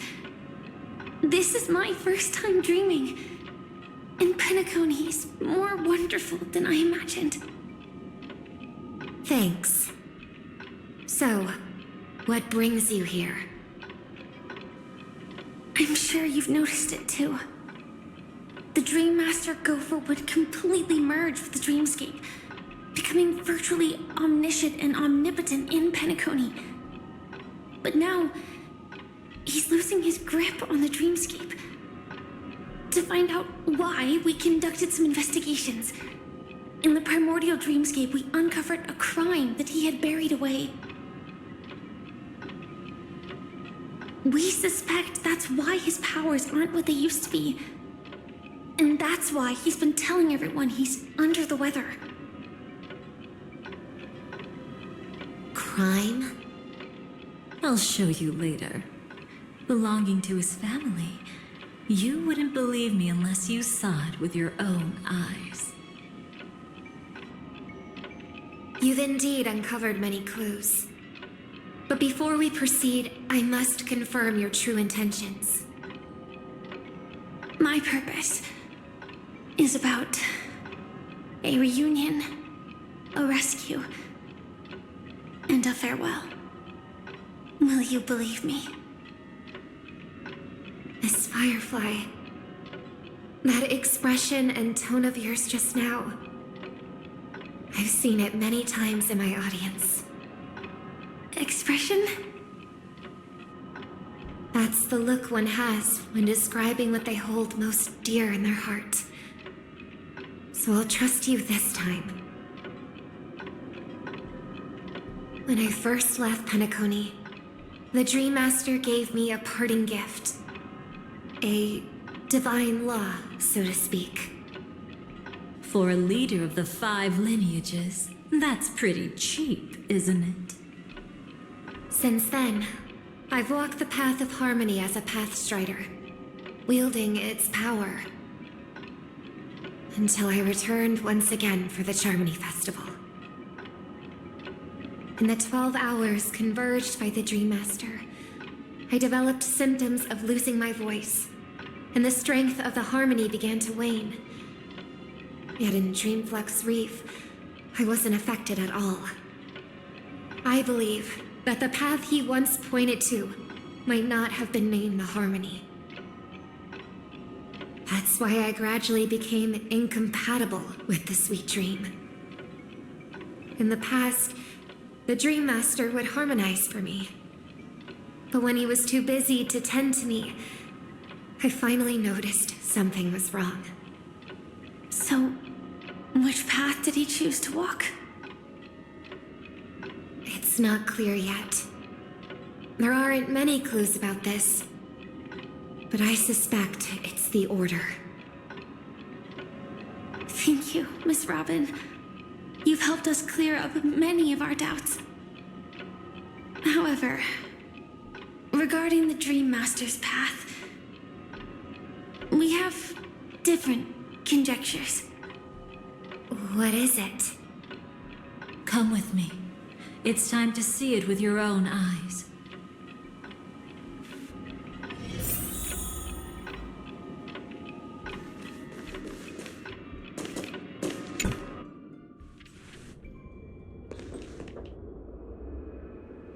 Here lie secrets that the family tried to conceal, and a long, romantic tale. Sadly, most of it has nothing to do with us. Brooklyn Tiernan. I remember that name. A Galaxy Ranger, worthy of admiration. When Penacony was plagued by the swarm disaster in the past, he was the one who fearlessly protected our sweet dream. That's why we had to come here.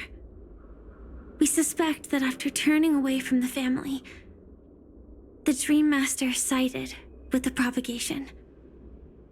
How could that be? History as we know it may be long gone, but people's memories remain preserved in the memory zone. If we can master the technique, we'll be able to pierce through time itself and salvage the past from chaos.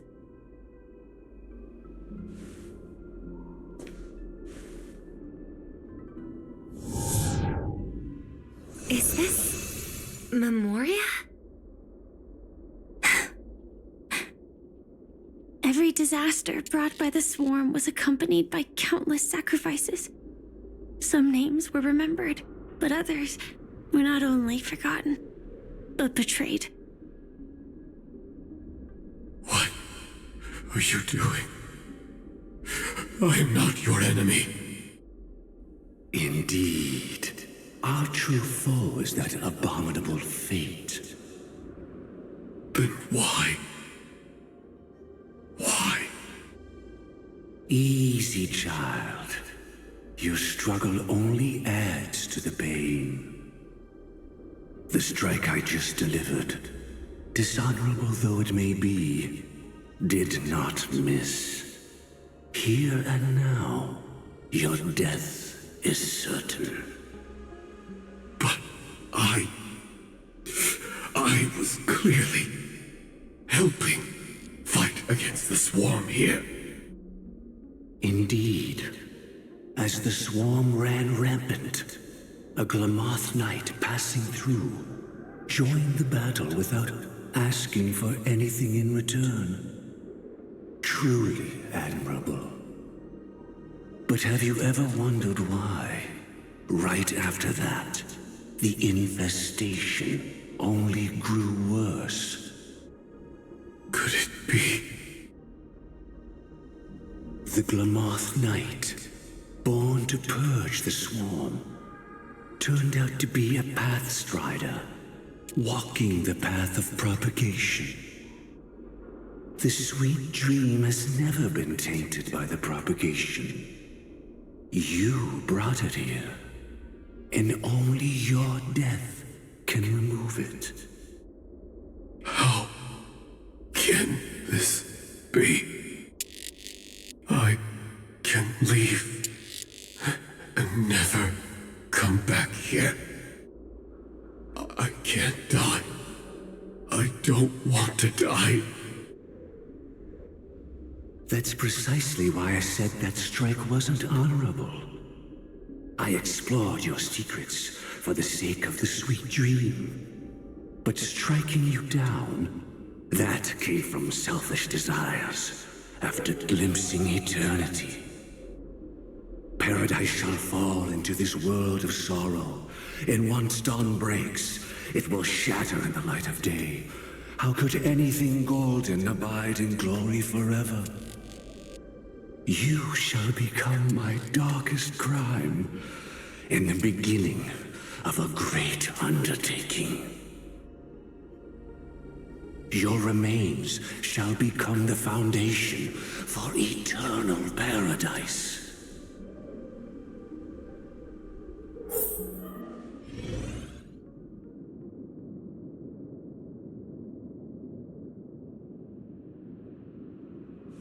You're quite familiar with the Memoria, so you should be able to tell whether this memory is fabricated or not. Laying the foundation for eternal paradise? This... At that time, she was trying to escape her own destiny. But when the swarm was discovered on Penacony, she didn't just stand idly by. Even though she died while fighting against the swarm, it wasn't destiny catching up with her again. It was her own choice.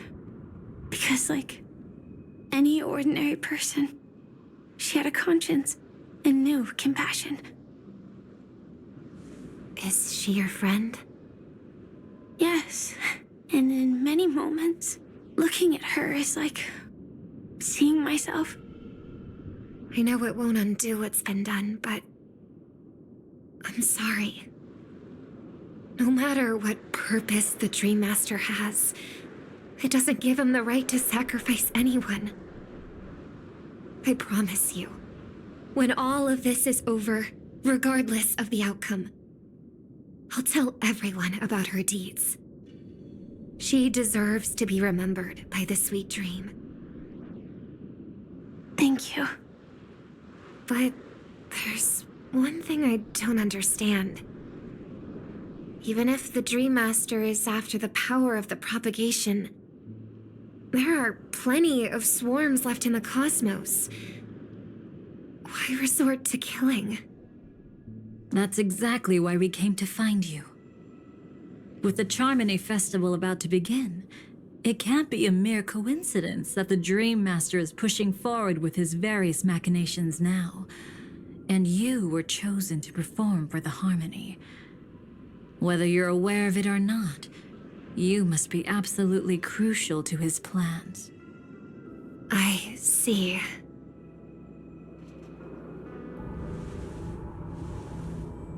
You want me to become the conduit to retrieve the past from the memory zone? What exactly do I need to do? I'll need to temporarily take a piece of your memory. By letting it stir up the memory zone, I can follow the flow of memoria and burn a path through, retrieving scenes from the past once again. Whether I succeed or not, I'll return your memories to you safe and sound. Let a cremator access my memories? I also think it's too much to ask.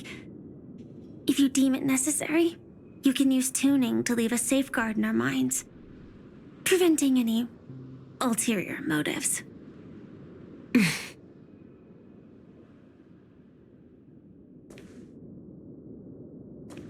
There's no need. Let's get started. May the harm that befalls you never lead to your downfall.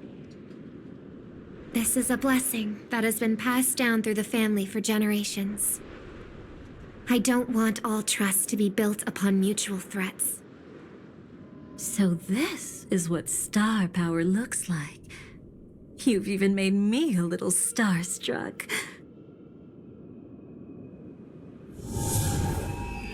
All right. Looks like we got lucky. Oh? What's this? A piece of worm-eaten oak? Found something new?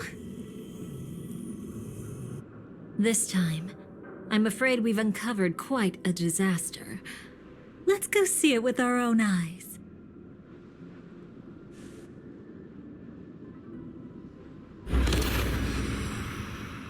Nothing but lies, my dear. Hiding behind the title of a memo keeper? Tell me, how long have you been lying to them? You really seem determined to savor those unforgettable moments, don't you? Be smart and take a hint. I don't have time to entertain you right now. Oh, because you're busy, pretending to be a Stellaron hunter? Who are you talking about? Quite the clever move there. Miss Firefly, if you're willing to take my advice, why not make a trip back to reality? Ask that Silver Wolf lady carefully who your true companions really are. How did you... All right, you. Still can't help sticking your nose into everything, huh?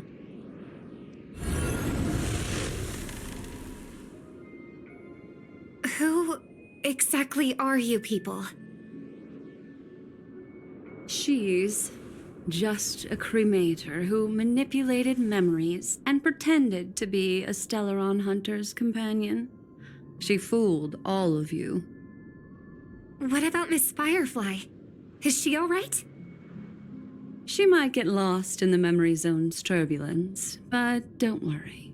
She's quite something. She'll only be stuck there temporarily. I'm here to bring you back to the Oak family. Mr. Sunday is worried about your safety. He tasked me with finding you in the dreamscape. As for this Dahlia, she cannot be trusted. To extract specific history from the memory zone through just one memory? While there might be memo keepers capable of such feats, they certainly wouldn't be mere pathstriders. Seems you've been watching for quite a while. Yet you only show up fashionably late when we're about to make progress. Who's the untrustworthy one here, I wonder? Save your excuses. I bring a message from Mr. Sunday that will prove my identity. Just a message? Don't you find that a bit ridiculous? Let's give it a try. It's only 2 words. Charmony, Dove. I don't know the details, but Mr. Sunday said you would understand. Indeed.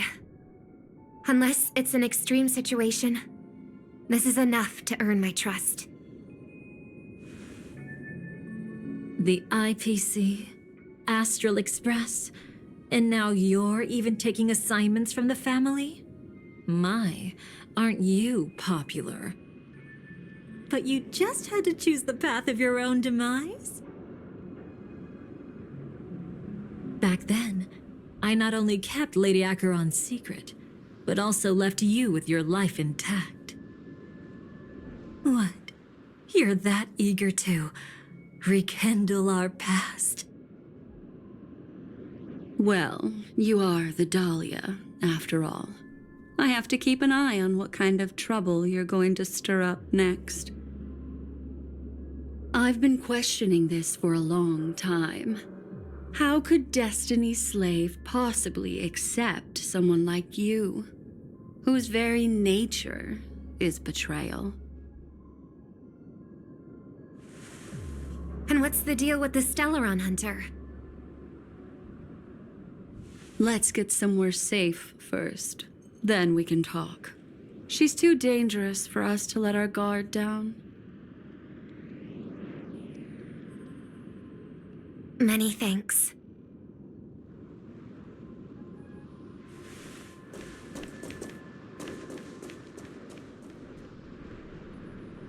You've gotten more composed. Or have you just gotten slower?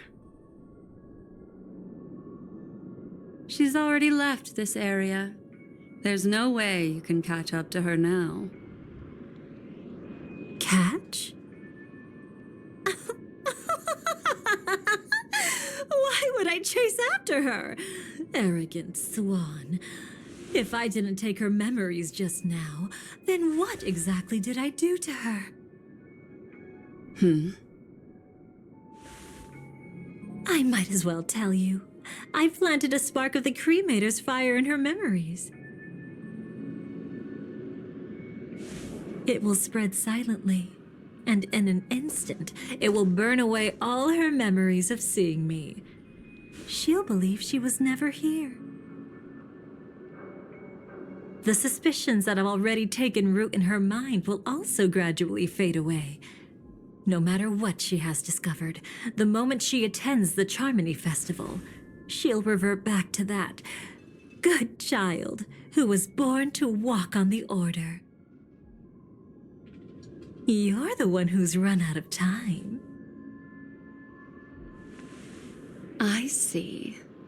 Not a member of the Everflame Mansion, and definitely not a Stellaron Hunter. Your true ally is the Dream Master? Oh, aren't you clever? How about a little reward for that? Cut the act. Even with your usual reckless methods, you can't handle me alone. You're right. I can't do it alone. But I rarely feel lonely anyway. Repent and return to righteousness. Though you soar like an eagle and make your nest among the stars, I will bring you down from there. Now, can you still keep your cool? He actually gave you strength through the divine law. The Dream Master would go this far for an ally? What can I say? I'm just that trustworthy. If he hadn't done that, how could my control over Memoria far exceed that of ordinary memo keepers? Let alone allow me to tamper with the Stellaron Hunter's memories. Unfortunately, you lost your composure in your euphoria. In the dreamscape, I might not be your match. But if I want to leave, you can't keep me here. Harsh words. Want to test that theory?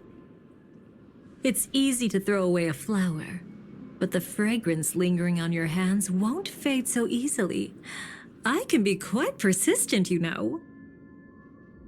Even if we rekindle what once was, I remain unchanged.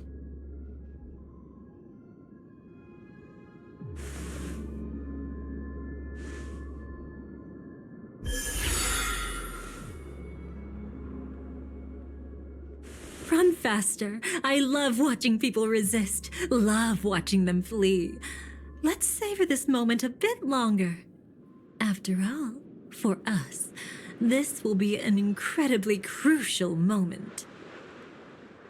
No matter where you run, I will always find you.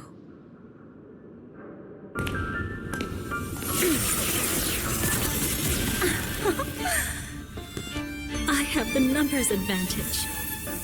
You have no chance of winning. I don't want to use a cremator's tricks. Not that I can't. I knew it. Your ever-shifting morals. Never changed.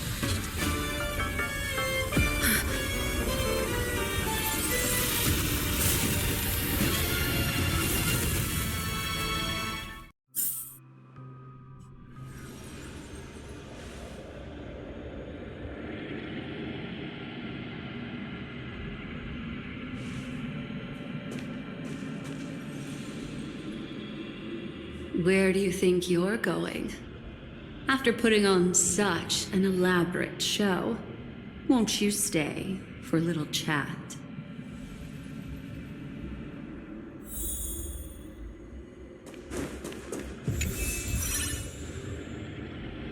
The most trustworthy thing about you is that you're never to be trusted, darling. And that's one thing that's never changed about you. When did you figure it out? That the divine law used to share power with me was also the shackles he placed upon me. The moment you admitted to being the Dream Master's ally, I began to suspect your true intentions. Until now, you've betrayed every single faction you've joined, without exception. Besides, after not seeing each other for so long, and now having such an overwhelming advantage over me, you'd do everything in your power to stop me, even if I had the slightest chance to escape. The openings you deliberately left during our clash weren't exactly subtle. Rather than toying with me, you were leaving gaps everywhere for me to cremate Memoria. Oh, really? I'd love to drop the act and give you a proper taste of torment.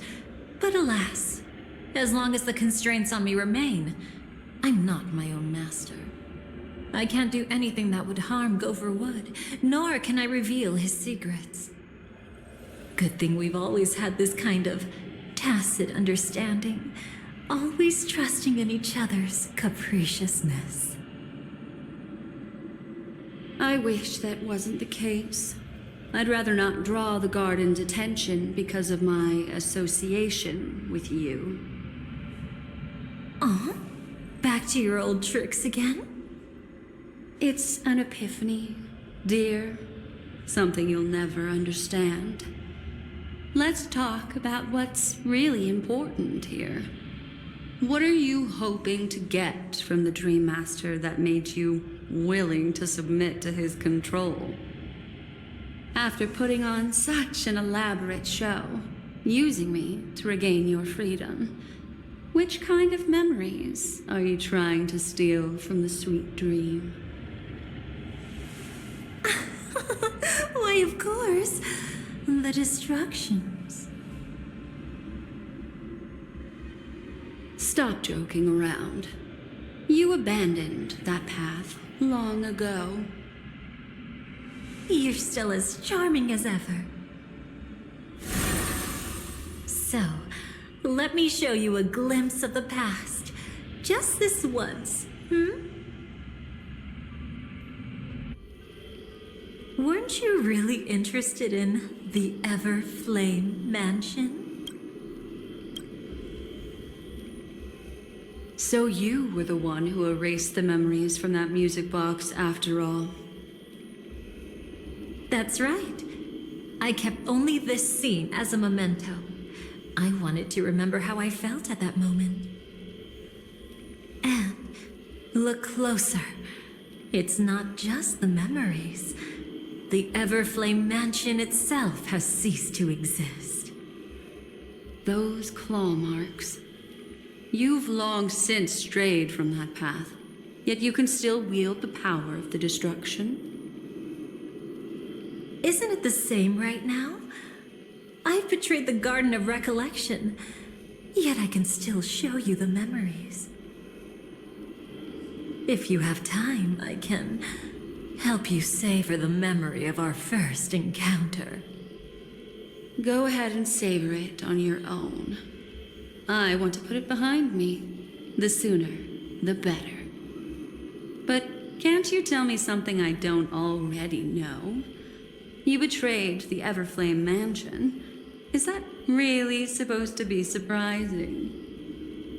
Destruction is a glorious moment. As Duke Inferno's daughter, I will see his last wishes carried out to perfection, even if my role as such is only temporary.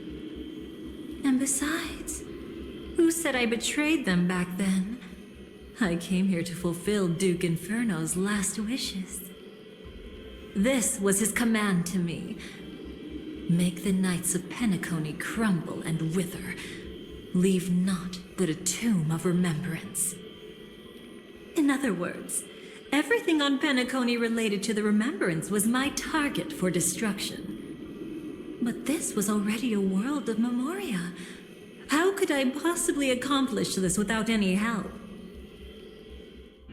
Working with the Dream Master may be like dancing with the devil, but I have no better choice. Oh yes, everything tied to the remembrance includes you, of course. Grateful? You should be. My whim is the only reason you're still alive. I won't be grateful for that. You couldn't have done it anyway. Filial piety has never been one of your strong suits, so drop the act. That's exactly why I'm saying, you only think you understand me. Think about it carefully. As a Stellaron hunter, didn't I work my hardest to help Firefly get closer to the truth? As an ally of the Dream Master, I also helped monitor the dreamscape. And when a hunter infiltrated Penacony, I seized the chance to pose as her companion and trapped her in the memory zone. As for Robin, whom he chose as his songstress, I burned away her doubts too, leaving nothing to chance. Like the destruction, betrayal is but a fleeting moment. And before it came, whether with Duke Inferno, Gopher Wood, or Firefly, I wasn't pretending. I truly, wholeheartedly became their companion. What about Robin? Those sparks that burn through memories. Don't you think that was a bit too much?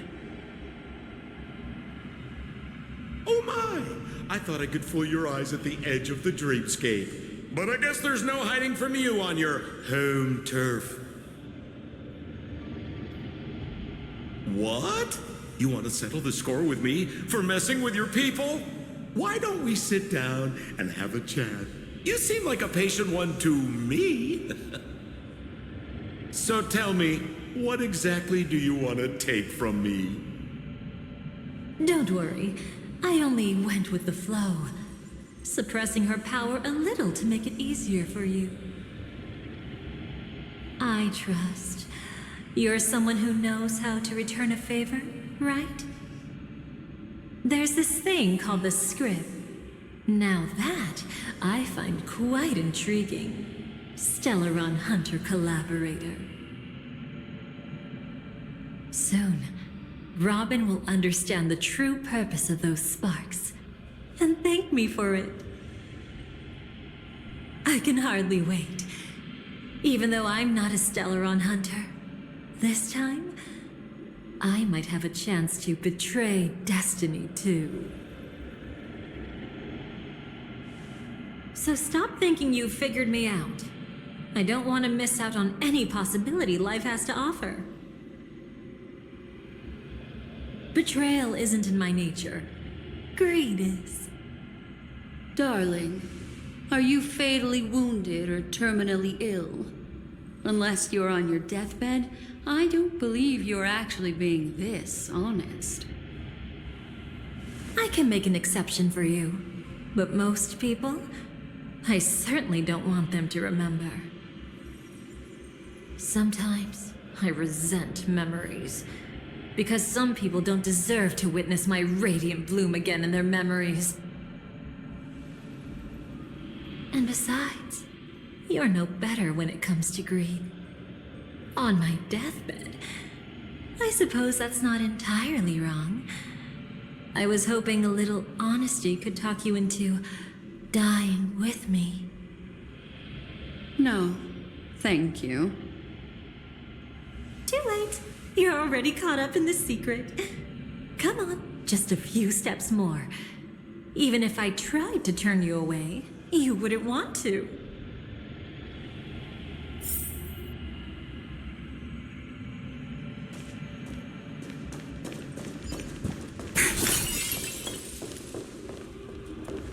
I see now.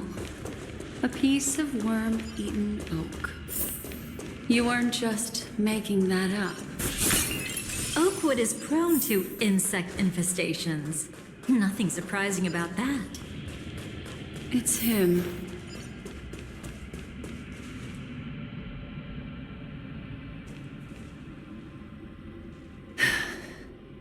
Just look at this place. Shouldn't be this lively here. Ladies, which one of us would you say is the uninvited guest? Mr. Aventurine, what are you doing here? Well, the game's over, and I scored a big win. Oh, what did you get out of it? The Nihility Emanator cut me, and I died in the most spectacular fashion. Oh, speaking of which, you must know exactly how that feels, my dear lady who loves to dance. Still better than having no invites at all, my dear helpful lady. You two are really something special. You're quite interesting, Mr. Aventurine. However, you weren't supposed to find your way here.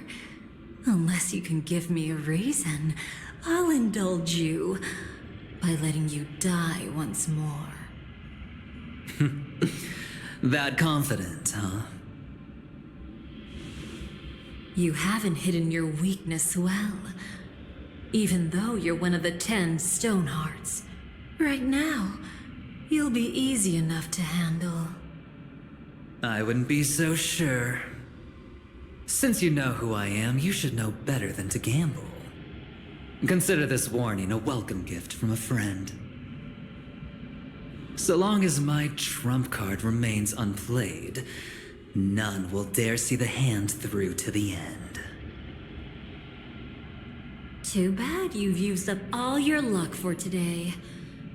I've always found losing more interesting than winning. What's the harm in giving it a try? Hold up. No need to rush into making enemies. Mr. Aventurine, congratulations on uncovering the truth behind death. But from what I know, you should be at Dreamflux Reef instead. Well, after taking a solid hit from the Emanator's blade, I never got the chance to enjoy a good nap. Thus I sank into the chaotic memory zone, and then my desire led me here. As I thought. You two haven't noticed. The answer was right under your noses this whole time. You can traverse through Memoria without relying on roads, which is exactly why you missed it. Ladies, you didn't think the IPC would enter Penacony unprepared, did you? Backed by a most attractive package, I quietly assembled a team to research the memory zone. And I only asked for one thing in return. How to escape alive if I accidentally got lost in Penacony's Memoria. To be honest, they didn't contribute a thing. But they did help me discover a certain legacy. Rosalina Jane Estella, the former undertaking once belonging to this nameless. She once boarded the Astral Express as an outstanding surveyor. Years ago, in pursuit of the primordial dreamscape secrets, she ventured alone into the memory zone and was never seen again. Everyone believed she had perished, taking the mysteries of the dreamscape to her grave. But that wasn't the truth. Before departing from this world, she single-handedly forged the pathway of Memoria. Mr. Aventurine, do you even realize what you're saying? Look, I didn't believe it at first either. But the Nameless, as it happens, had quite a unique background that led her to devise a brilliant solution. Using the technology from the Zarina Earth system, she gave her life to the memory zone, giving Penacony's dreamscape a unique signature. When dream chasers wander into the memory zone, they'll drift towards places that can fulfill their desires. Those who yearn for freedom will witness the form of the primordial dreamscape. Those consumed by obsession might encounter certain special dream bubbles. And those who are lost and directionless will return to the 12 hours, seeking their path within their own past. The family discovered this trait and cleverly utilized it, allowing guests to be sent to different hours upon their first dream entry. In other words, this Nameless is the true founder of the planet of festivities. As for me, maybe I ran into a good doctor. From the look of this place, he's the one who let me blunder my way in. The impossible in dreams is not death, but dormancy. Do stay alive. I wish you the best of luck. Looks like I'm pretty lucky. I can't wait to see what I'll discover here.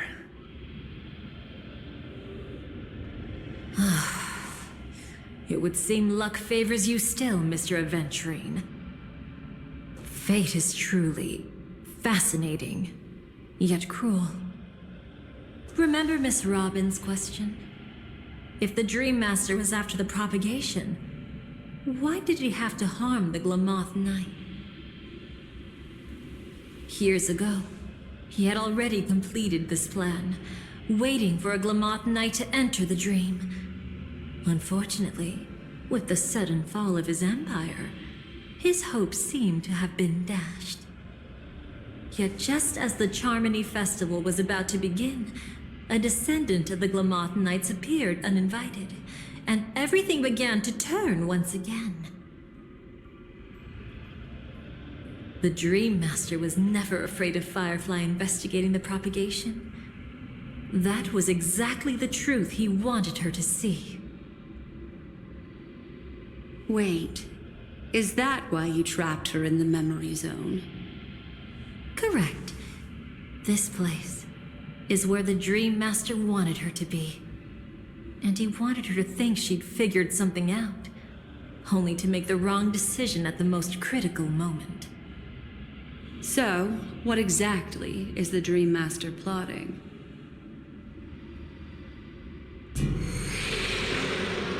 It doesn't matter anymore.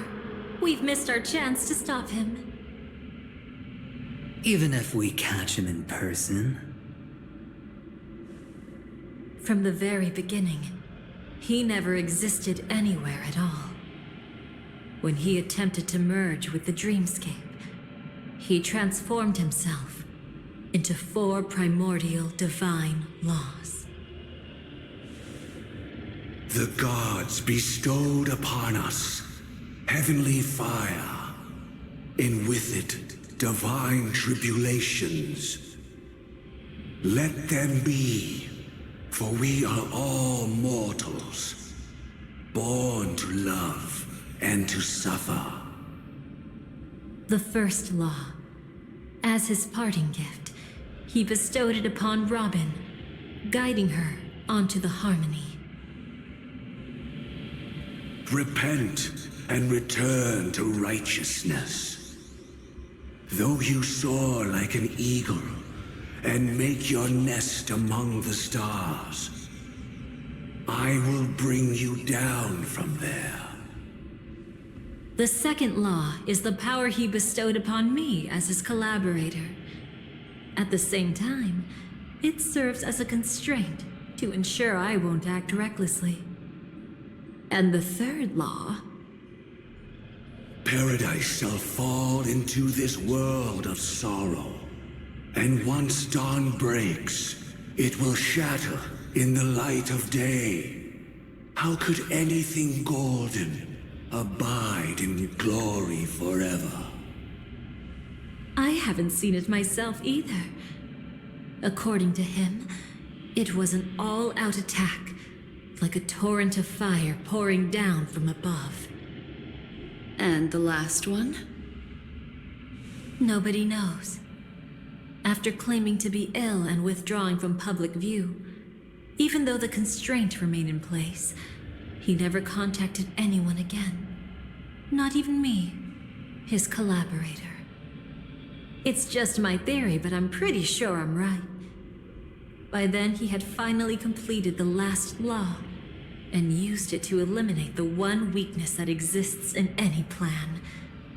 The mastermind himself. The moment the plan was set in motion, Gopher Wood died a martyr's death for the just cause he believed in. And the swarm disaster shall reappear again in the sweet dream. The moment has finally come. Resentful from being deceived. Confused by conflicting memories. Your expression right now is so similar to what I had imagined. Every sigh. I'll try to fulfill Duke Inferno's last wishes. Advance Gopher Wood's plans, and yes, indeed, I've helped the Stellaron hunters uncover the truth. Don't be too mad. I wasn't a Stellaron hunter back then, but wasn't everything that happened in Penacony the perfect opportunity to join?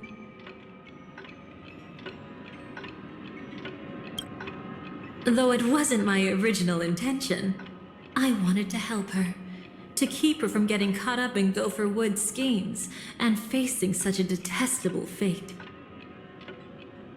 Alas, I couldn't make it happen.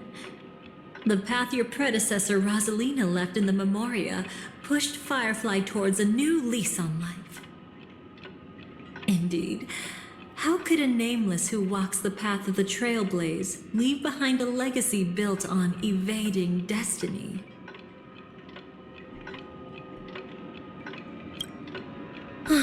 As you can see, he became a martyr, leaving all his power in the 12 hours, like a self-turning hand of time, driving his plans forward. The Order truly is a harsh path. And Gopher Wood and Sunday, the one you know even better, they all chose to sacrifice themselves for it. But then, something interesting happened. You turned out to be that variable.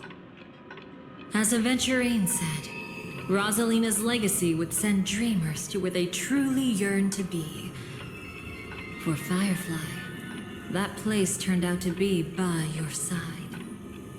She revealed her true self to you, reuniting with you as a Stellaron hunter. Then, guided by a history fictionologist, you witnessed the life of the watchmaker Mikhail. It was truly a life worth remembering, worth giving everything for. I would have loved to raise a glass of hello and goodbye to him, just like the one who saw things through to the end, Mr. Gallagher. What a shame I can't do it properly here.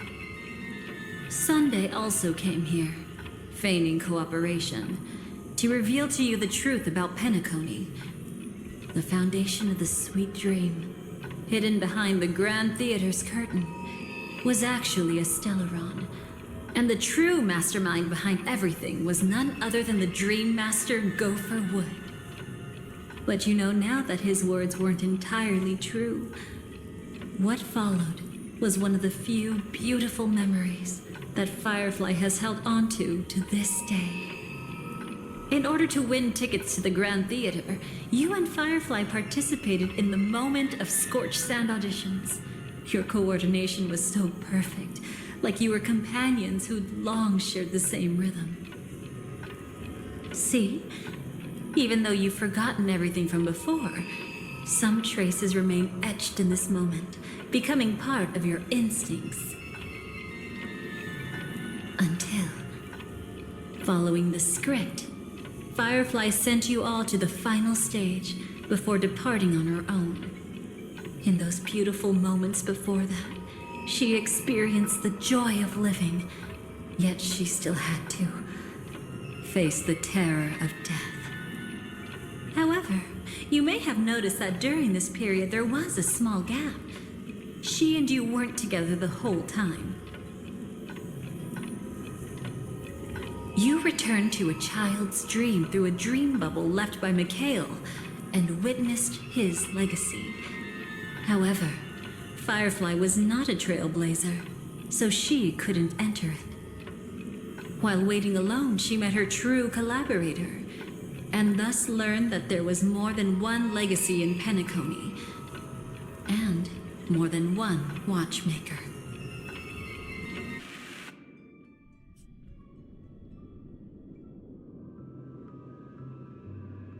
Did they enter that dream bubble? That's right.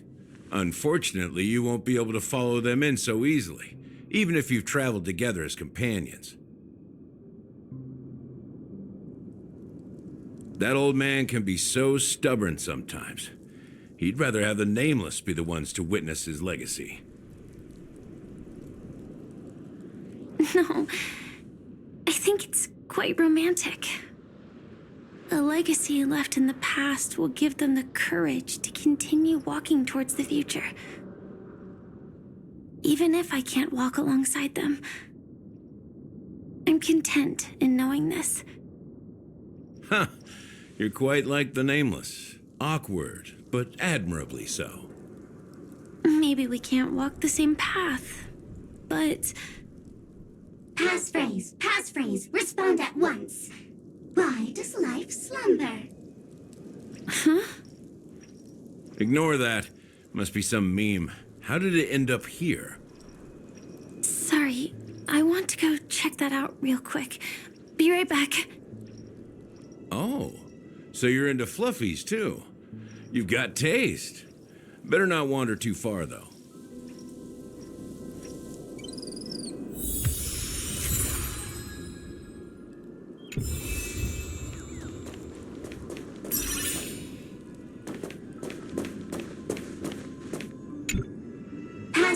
Passphrase, respond at once. Why does life slumber? Because people are afraid to wake up from the dream. Perfect. Identity confirmed. Welcome, Agent Mech Tycoon. Please proceed to the next rendezvous point. Our people will be waiting for you there. Is this really necessary? Gotta stay in character. Follow the instructions, Mech Tycoon.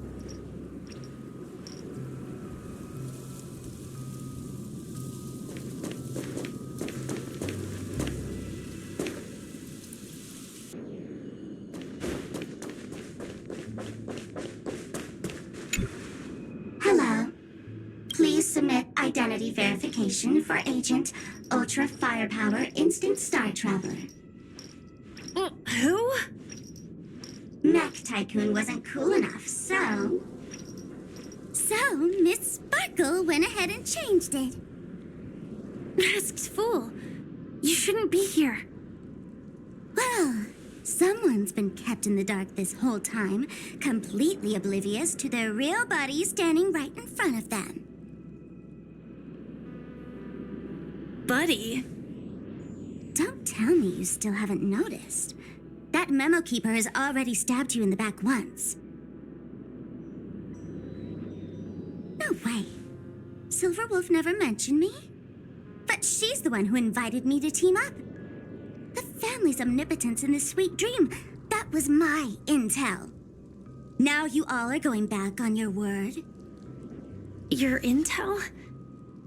With Kafka's spirit whisper, my cognition shouldn't be susceptible to distortion. Could things be different now that I'm in a dream? Before heading to Penacony, Silverwolf did tell me to keep an eye out for anyone asking, why does life slumber? But as evidence, that's not enough. Oh, really? Then what if you were to die 3 times in the sweet dream? Then why is this the first time we're comparing notes? What else could I do? As a fool, how could I ever catch up to a memo keeper in a dream? Every single time, just when I was about to reach you, poof, she'd vanish with you. Who exactly is Constance? She works for the Dream Master, but she definitely has her own agendas. She secretly made a deal with me.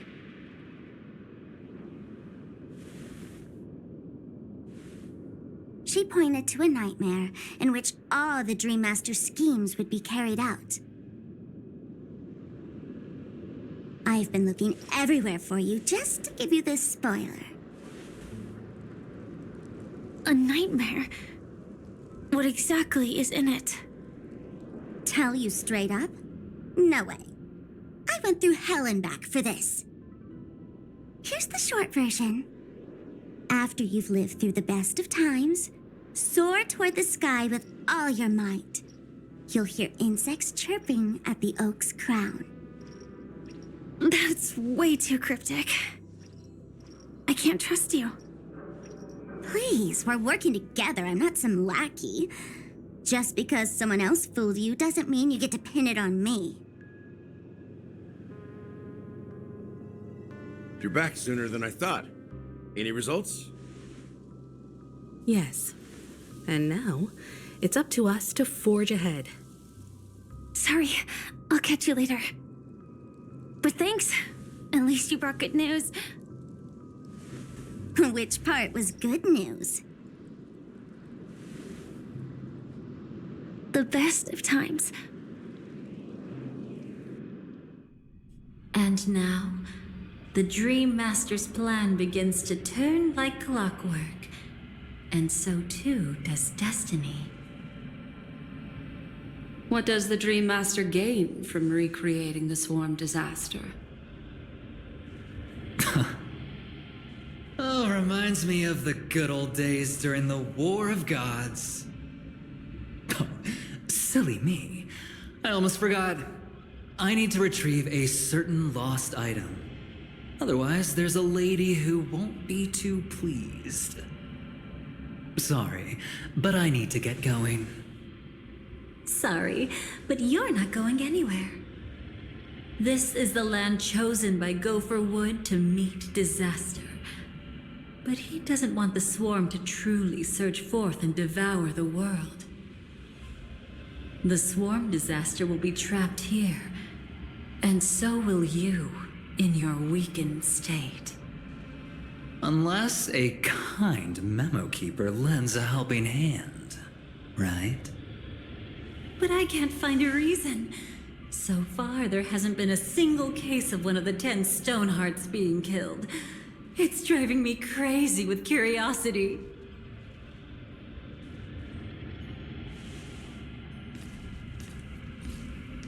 Glory above all! My friends, in the face of the omen of evil, we must stand united more than ever. Allow me to prove our resolve with my spear and pierce through this darkness. Huh? Whose backup is this? Pardon my late introduction. I am Argenti, of the Knights of Beauty, traversing this cosmos to eradicate all that is unsightly in this world. In the name of beauty, the one and only has brought me to this place. Perhaps it is destiny's guidance that led me here. In this dreamscape tainted by the propagation, I shall uphold the name of beauty and clear the path for all of you. Ah, passing knight. You found just the right person. I am an IPC envoy trapped here. Lend me your aid. For Adrilla the Beauty is the most peerless beauty of them all. Someone's a quick learner. Nothing else to say. This is far too much of a coincidence. What else is there to say? Would this Sir Knight even listen to us try to reason with him? That's the fascinating thing about destiny. Some people are just born lucky. Let them be. We should get moving now. Where are we going? To find your dance partner, darling. By an unexpected turn of events, the Dream Master's plan is about to come to fruition. And to deal with him, we'll need an emanator to step in.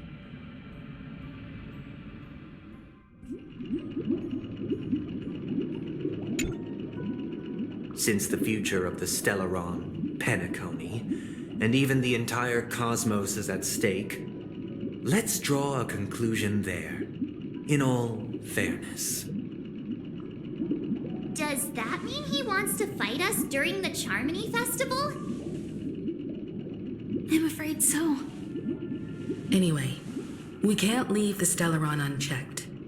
This is about trailblazing a bright future for Penacony, and fulfilling the long-cherished wishes of Mikhail and our other predecessors. After you've lived through the best of times, soar toward the sky with all your might. You'll hear insects chirping at the oak's crown. It's all over now. So that's how it is. Well then, it's time for me to depart. They've harnessed the will of an entire planet to create an eon. This confrontation is far more complicated than a simple power struggle. To secure Penacony's future, fighting on the stage alone is not enough. What do you mean? Are you not coming with us? I believe Firefly is trying to say that she's heading off to another battle.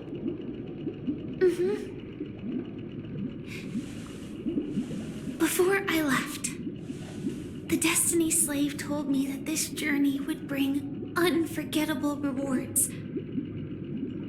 Even though the script he gave me only had a few lines, I couldn't ignore them. Because one of the lines said, I'll experience death 3 times in the land of the dreams. 3 times?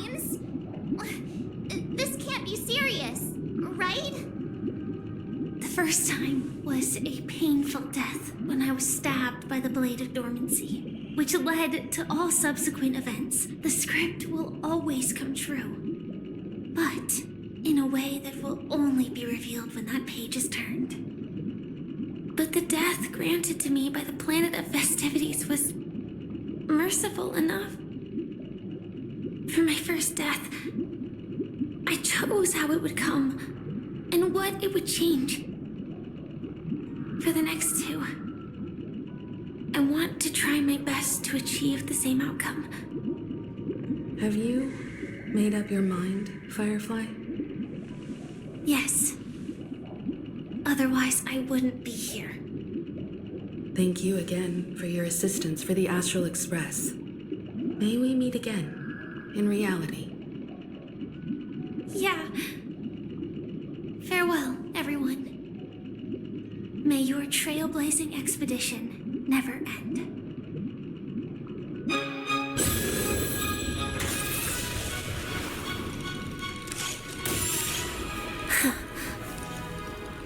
I dreamed of a scorched earth. Everyone, are you ready? A new shoot sprouted from the earth. It bloomed in the burning sun and whispered to me. Like fireflies to a flame, life begets death. May we meet again in reality.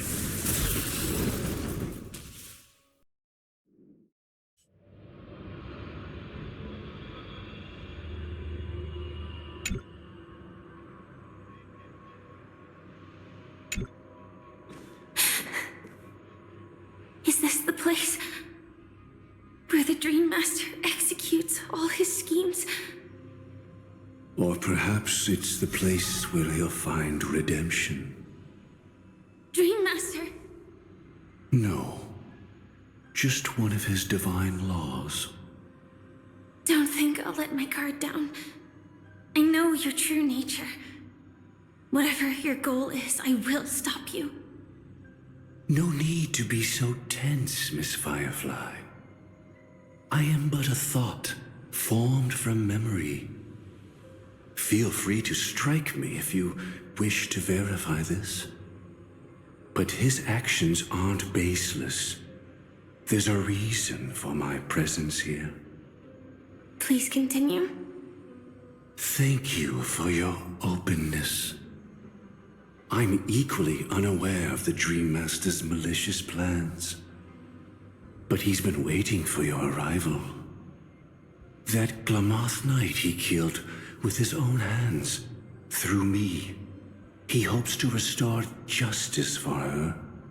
And you, her friend, are meant to witness it. Justice? Indeed. I'm quite familiar with this place, and can guide you. This has its own significance for you, too. Witnessing his confession is tantamount to unveiling his crimes. I don't need your guidance to get this done. But you need someone to decipher the truth. Force alone won't solve anything. It's not like you'll stop here if I refuse. Lead the way. But I'll be keeping my eye on you. What is this place? Oak Manor. Once part of the Dewlight Pavilion. Before becoming the Dream Master, he used to hold family councils here. Is that... I'm afraid it's pain.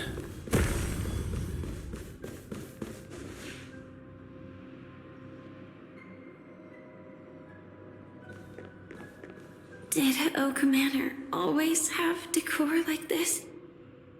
After taking over the sweet dream, he never turned away any sincere dream seekers, even if they were shady characters. Walking along the harmony, he firmly believed that Even villains could be transformed by Xipe's benevolence to show mercy, act with justice, and walk with humility. It seems his wishes didn't come true. Indeed. Those villains never learned their lesson. They even conspired with one another, foolishly attempting to establish their own family lineage. Such arrogance. They went as far as sending a messenger across the vast cosmos to seek permission from the main family. In the end, they only brought shame upon themselves. And then there was a revolt. Fortunately, his heart was already aligned with the Oak family, allowing him to survive by sheer luck. Though he could never leave the sweet dream again. Soon after, the manor was decorated this way. Was he trying to warn himself? If your beliefs lead you down a path of plight, why stubbornly cling to them? That's exactly what I'm getting at. At least now, I can understand those feelings. And I think I've come to understand why I exist here. At that moment, Gopher Wood stood at a crossroads, pondering whether the harmony was still the right path. But my fragmented memories have not yet revealed where this would ultimately lead. Since he was about to commit a great evil, perhaps the Dream Master who left behind these laws was hoping I would choose a different path. But it's too late to change anything now. Not necessarily. We might as well keep moving forward. Good intentions are always the final creation of evil deeds, for they know they must be stopped. And his past choices will reveal his schemes to us. In your opinion, which path would the Dream Master choose? Probably the path of force. But Miss Firefly, feel free to do as you please. I have no other thoughts today.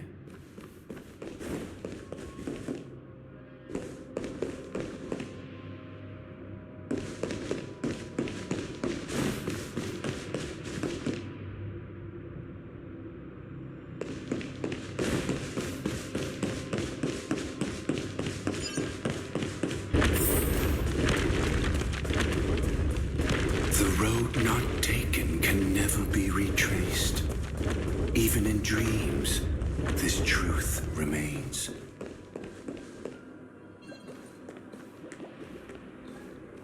In the end, all paths lead to the same destination. Human will, it seems, truly has very little impact. Is this?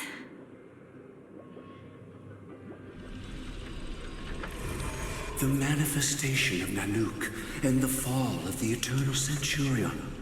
Such news has shaken the universe, and I've long since known about it. So why would a messenger of the main family take the trouble to visit this frontier? Just so you know, I'm here to deliver punishment, and you're the guilty one. I barely escaped death, and I still can't reveal my true form. Tell me, why have I been branded a criminal upon returning to this place? You've already confessed to your crimes. The family doesn't tolerate incompetence, even from a branch leader on the frontier. Not only did this one fail to quell the situation, he was even murdered. If it weren't for Nanook's manifestation, the Eternal Centurion would have descended upon Penacony to eliminate these villains. But you survived by sheer luck, and I set out for this very reason. You must settle this matter yourself and reclaim your lost respect. Not for yourself, but for the family.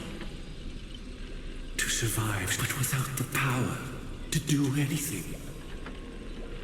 Therefore, your crime shall be punished with a blessing. I shall bestow upon you another crime. Its evil reaches even the heavens, and once known, the name Gopher Wood will lose all meaning. You will be alive in body, but dead in spirit. I know my sins. Please bestow your punishment. Here and now? That's not possible. Before I lead you to that honeyed fountain, I shall tune you so that you can no longer speak out. People believe it to be a creation of the destruction, for it always arrives coupled with calamity. I shall clear the shadows before your eyes, so that you may once again behold that almighty force that giveth and taketh, and worship the mercy bestowed by the triple face. The harmonic cancer, the Stellaron.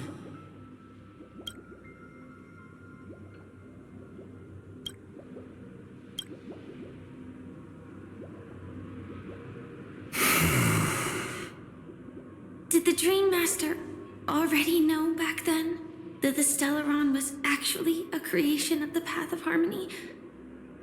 Was he forced to manipulate the Stellaron under the family's orders? I'd like to defend him, but calling it forced would be self-deception. He claimed he was powerless, not that Hiii taught us we shouldn't do this. Whatever the family's true face may be, right now, Gopher Wood is no longer a follower of the Harmony. What if you were the one standing there? Perhaps I too would betray the Harmony. But in any case, that would only mean I found the family unworthy of obedience. It doesn't justify the Dream Master's heinous acts. Miss Firefly, have you ever pondered over destiny? I often wonder if we could face our past decisions again, would we really make different choices?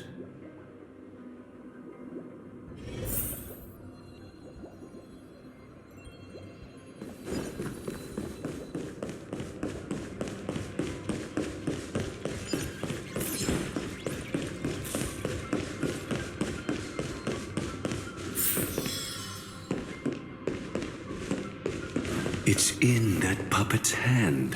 Got it.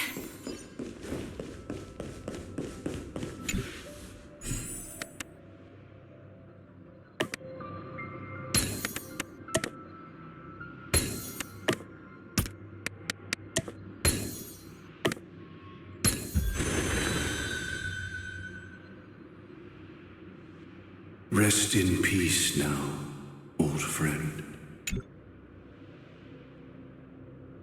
Mikhail, was it you who killed him? Is that what you think of the Dream Master? Someone so unforgivably evil. He was once the Dream Master's closest friend, but they ultimately parted ways due to their differences over the sweet dream. Mikhail once gave the Dream Master a wristwatch. And even though it's broken now, he still treasures it to this day. I came for a confession, old friend. I wonder, what did death feel like to you? I died once, yet returned to the mortal realm. If you were as fortunate as I was, would we still walk different paths? In my eyes, you can still hold on to hope precisely because you've never faced inevitable death. Would you blame me? Would you, Mikhail? I tried to unveil Xipe's third face, but I was wrong. It wasn't the propagation. Yet destiny was so merciful, making me realize the propagation was able to continuously evoke people's prayers for the order through the fear brought by the swarm. When the swarm disaster ravaged the universe, that was also when the order reached its unprecedented peak. But after that, the Great One deliberately ignited a war among gods, leading to their own downfall. They would rather fall than let the order ascend upon a staircase of falsehoods. They were wrong too. The Great One wished to restore justice to the mortal world. But what people prayed for wasn't justice. It was freedom from fear. Will you forgive me? Will you, Mikhail? I shall commit an act of transgression, mending the errors of the gods. I will restore the missing hand to the celestial clock and show mankind death. I know my sins. They are ever before me. But I shall never repent. Using the propagation to lay the foundation for an eternal paradise. So what he meant was recreate the swarm disaster using fear to force people to pray for the Order's return? Perhaps that's why your friend was killed. The Dream Master wanted to find out how the Glamoth Iron Cavalry obtained the propagation's power. That's not a power that can be easily controlled. We need to pick up the pace.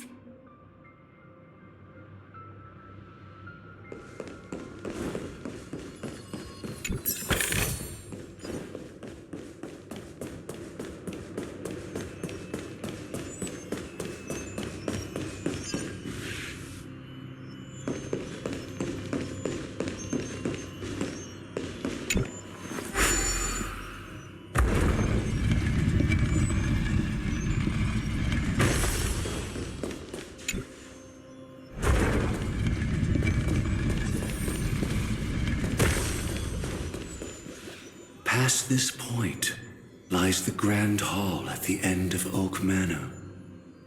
And before us lies his final decision. Where to go after turning away from the harmony. Since he wants you to choose again, which side will you take? Go ahead with whichever path you think is right. I'll take the other one. Don't worry. I can't change anything. Even if I have a sudden awakening, it would only give the Dream Master peace of mind. He deserves absolute punishment and must be brought to heel. So you made a different choice after all. I will stop him.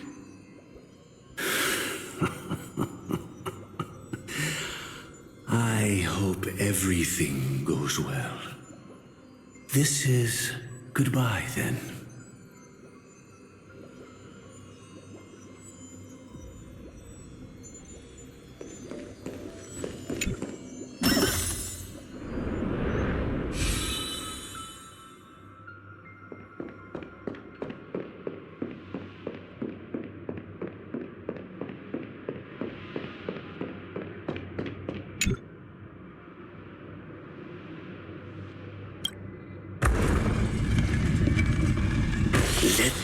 propagation rained down heavenly fire once more, heralding.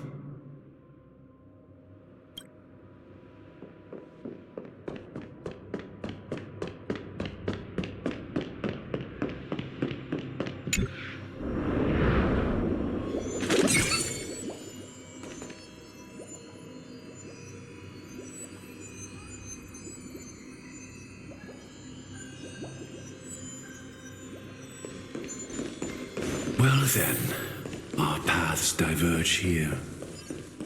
You go to... So many could go for Wood's plan already be in motion. No, impossible.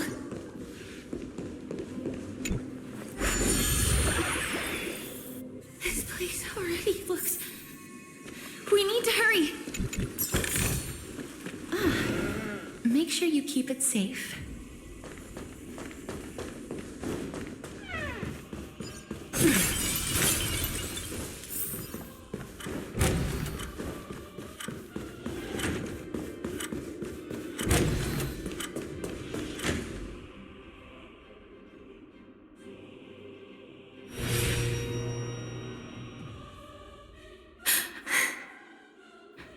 No doubt about it. This is the place. My apologies for keeping you waiting, Lady Firefly.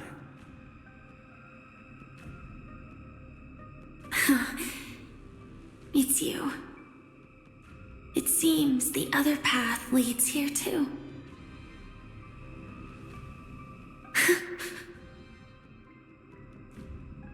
What is this? It's the terror that humanity dares not recall. The swarm disaster's chrysalis of extinction.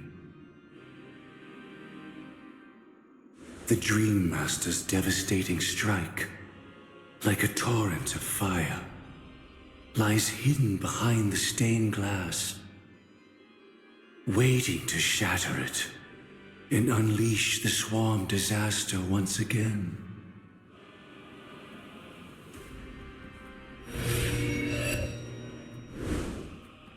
How did the Dream Master become this powerful?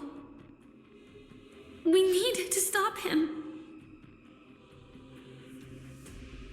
Or maybe stop me.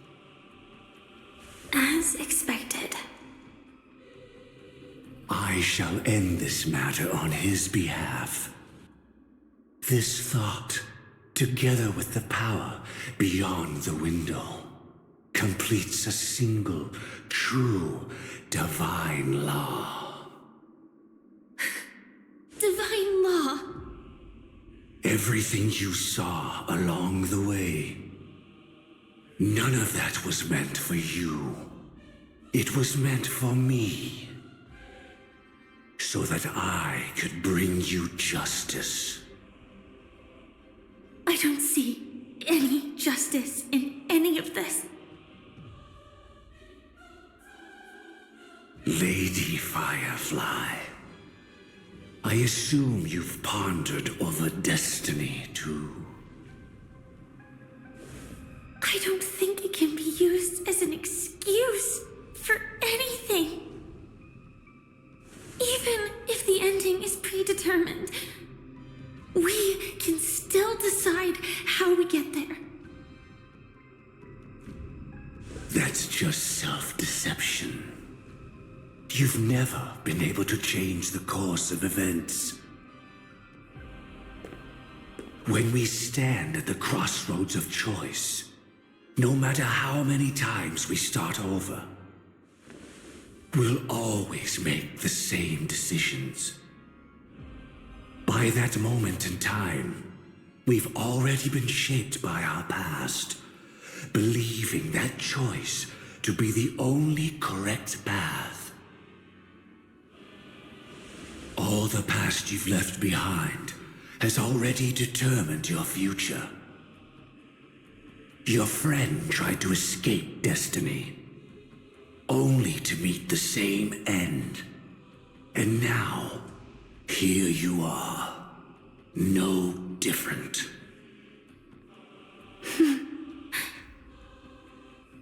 But the person you met today is someone who has rewritten their destiny. Well then, I'll offer you my sympathy, Hunter. As far as I know, there's only one way to rewrite destiny. Give up your true desires and stop walking your own path. In doing so, your destiny will indeed change, and you may even sway the course of the world. But from that moment on, you will have killed yourself, alive in body, but dead in spirit. This is the price we're willing to pay to defy destiny. Not everyone chooses to surrender with their hands up. Everyone has the power to see the world as it is and to bear that weight. This is the true meaning of sacrifice. I admire your resolve. Since you don't mind sacrifice, that's enough talk. Stand down, Hunter. You can't stop that strike. I won't let you get away with this. Oh, really? How did the Harmony succeed in spreading its cancer across the universe, then?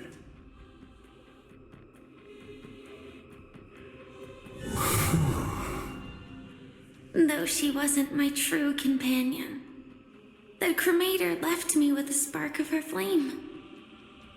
I never trusted you. During our journey together, I planted it on you. And now, I'll let it reignite. It can burn away a thread of thought with ease. Impressive. But do you really think you can get ahead of me? If I can't, I still won't run away. If that strike is inevitable, I'll be the only one who dies in this nightmare. Your courage shines like pure gold. Even so, paradise shall fall into this world of sorrow, and once dawn breaks, it will shatter in the light of day. How could anything golden abide in glory forever?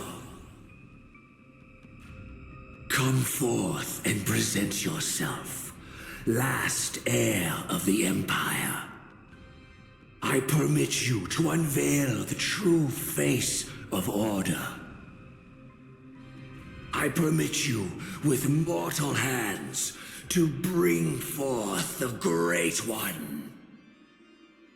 The swarm will again devour all things and fill the hearts of the lost with terror. Someone must cast down rage in their stead. All that lives will one day die. Even so, I will still do as I've always done and pray that I can stay alive. I can do it. Right? But death will come because you, out of all people, are the foremost in seeking life.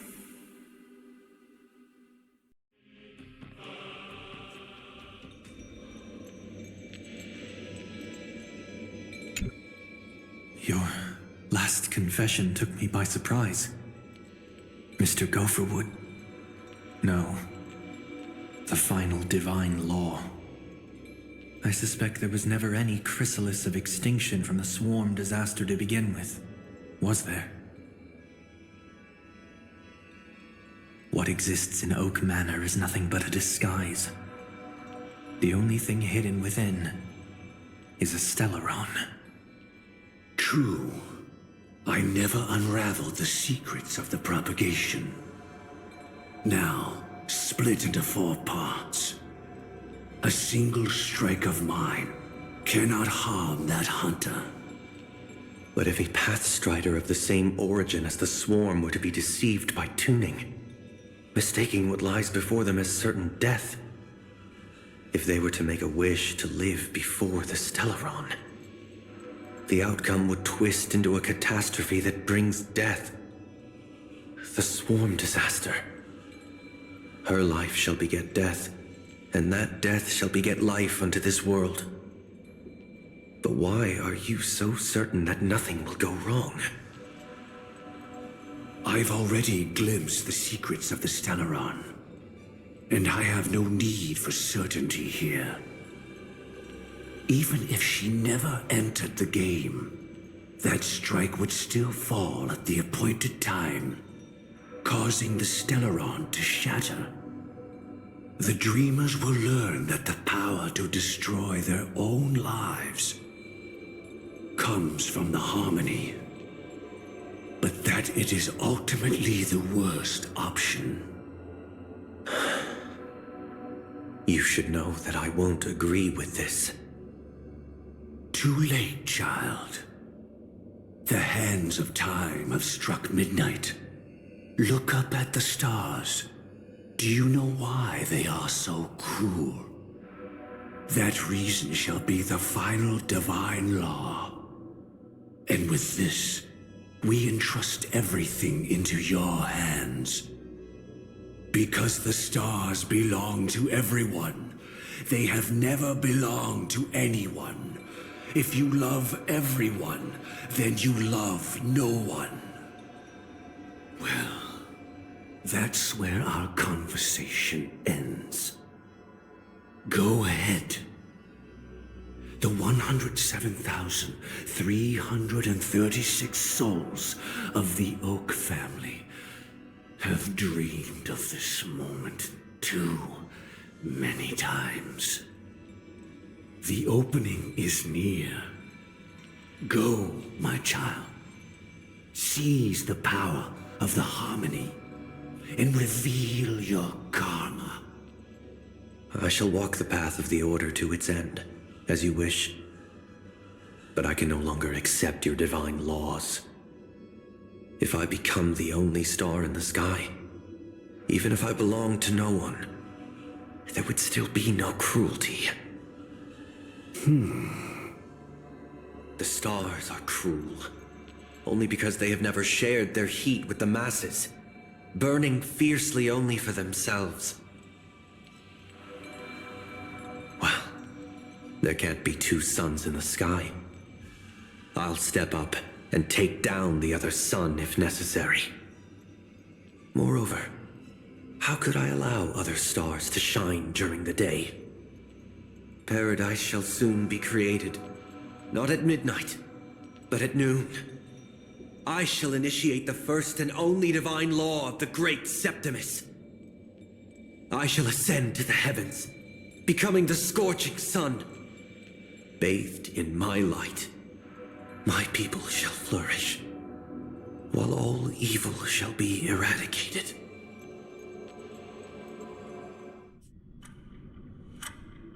Very well, child. Do what you must. Perhaps I was never without choice, merely too entangled with the fear of losing, never knowing what was possible if I chose to act. I should become a watchmaker too. The harmony I seek has but one note, repeating endlessly, never falling out of tune. Life too has its time. We did it. He faded first, causing the power to lose control.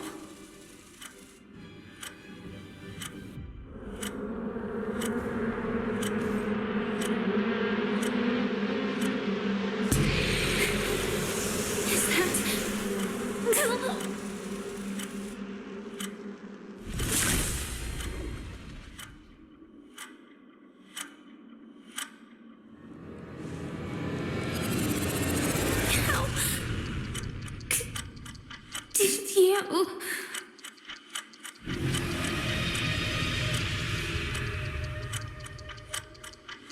Death comes for us all, eventually.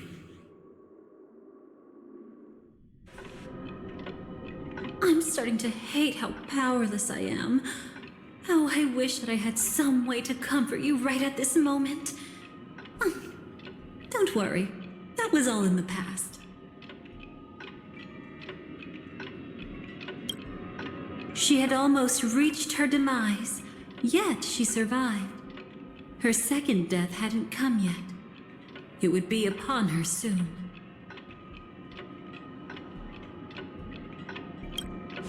He'd lured a Glamoth Iron Cavalry to face a Stellaron after years of plotting.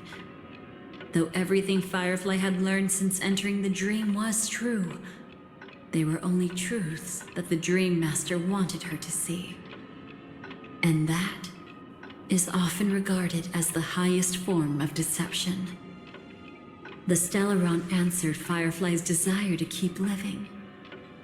In response, it recreated within the sweet dream the Swarm disaster and the Eon Enna. It was confined within the dream. Even a Stellaron could not truly revive the Swarm disaster. The Dream Master's actions could only evoke fear in those already dreaming. Yet this swarm was frighteningly real when you consider the next steps of his plan. Enna's dream had enveloped the entire star system, which meant the swarm disaster would gradually become indistinguishable from reality. The propagation would awaken the most primal fears in all dreamers. Through their cries, the path of order would be sustained, until the entire cosmos drowned in a singular dream. You engaged in a decisive battle with Sunday at the Penacony Grand Theater afterward. He had, without question, become an emanator at that time after usurping the Harmonious Choir. But you showed no fear and gave it your all in your fight against him. And you emerged victorious with the help of your allies.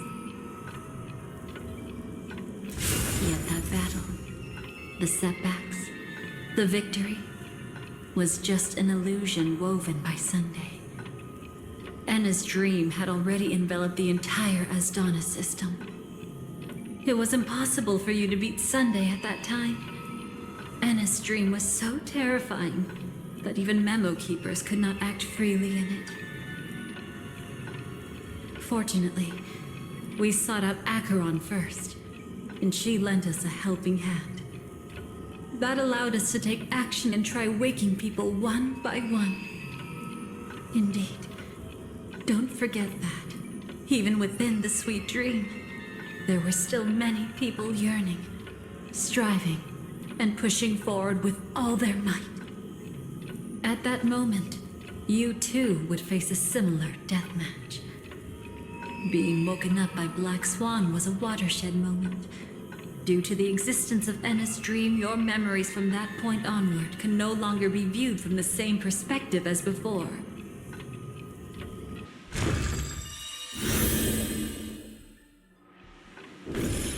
It's not that they're not real enough. Things always look different when viewed from different angles. Ever thought about whether we've truly seen our authentic selves in a mirror? And from that moment forth, I would also no longer be able to help you. Your memories belong to you alone at the end of the day. Destiny only allows me to intervene this far. However, you must remember this. How your memories manifest is ultimately up to you. People can't dream of things they've never seen before. They're afraid to wake up because the sweet dream is woven from their own past. A past they still can't let go of.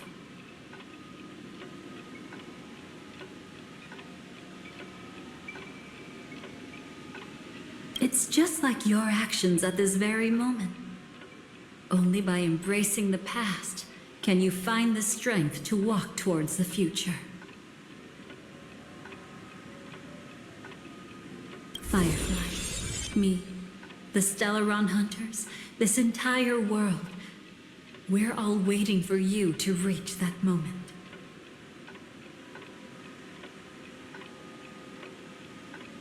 I can hardly tell if this is nervousness or excitement.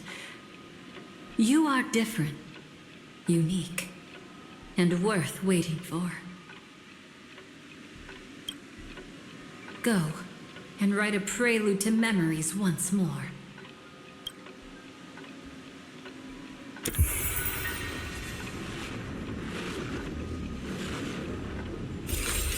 From within the ashes of time, you must reignite destiny.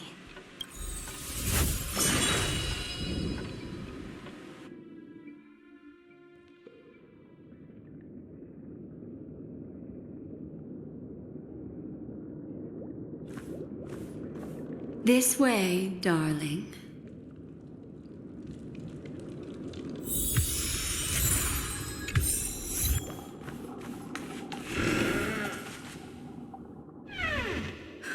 Not another one. Thank you so much, Black Swan. Finally, I can breathe a sigh of relief.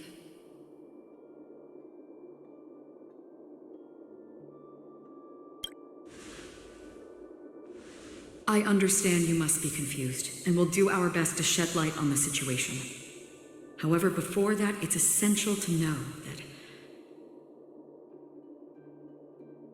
this place is the rift between dream and reality. A place reserved only for those who have awakened from Enna's dream.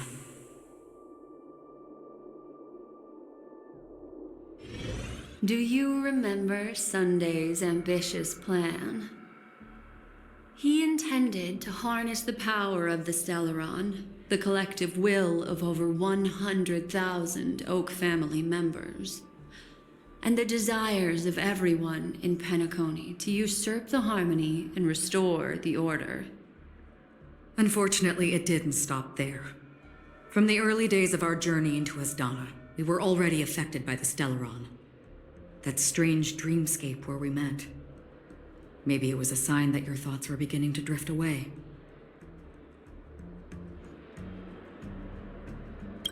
I don't think the goal of the Order was to put everyone into a deep sleep. Quite the contrary. They used the Stellaron to catalyze the leakage of Asdana's memoria into the material world, allowing the dreamscape to blend with reality. People think they are awake, but their spirits have long since stepped into the Temple of Order. This is what makes Enna's dream so powerful. In this paradise governed by the Order, everyone indulges in their delightful dreams and lives happily ever after. I believe what you experienced in the sweet dream, except for that flaw, was real. Only in this way could you reach the destination, lifting the crisis in Penacony and embarking on your next trailblazing expedition. If it wasn't for Acheron's plan, we might have been trapped in this dream forever. Well, I'm not as fortunate as she is. Even if I'm a memo keeper, I was still influenced by the power of the Order and fell into hallucinations. However, thanks to your memories, now we still have a chance to turn the tide. We still have a chance, though. To make it happen, please, Black Swan, guide us to those with a strong will. The truth of the dreamscape runs deeper. We must notify anyone willing to wake up, so we can end the long night together. All right, please come with me.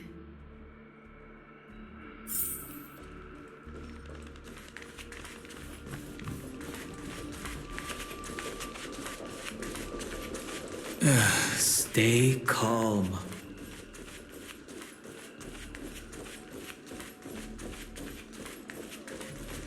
I bet that even if I don't resist, you'd still...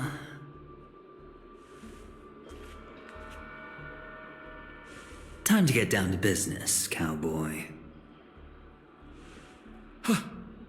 You okay?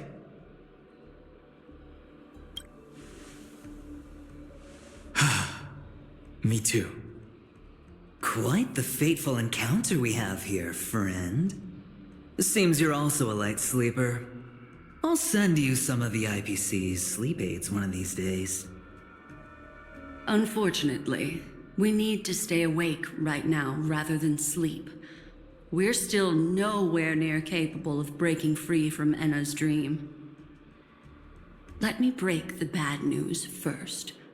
The enemy we're up against isn't just Sunday anymore, nor is it the harmonious choir that he's usurped. The Dream Master has awakened the swarm disaster within the sweet dream, and cast shadows into the hearts of all dreamers through Enna's dream. The primal fear taking root in people's hearts had led them to call out to the Order for protection. The path of order is gradually being restored, and this has transformed Sunday into Enna. Specifically, he's just one step away from becoming an Eon. The IPC starships converged here at an opportune moment, and the power of the preservation seeped into the sweet dream to prevent him from completely ascending. However, that is only temporary. With the IPC around, the cosmos doesn't need a second order. But it doesn't make much of a difference for us. Sunday's true form has broken free from the dreamscape, becoming as vast as an eon. The Asdana system is no more than a plaything in the palm of his hand. Indeed. Forget about stopping him. We can't even manage to face him again.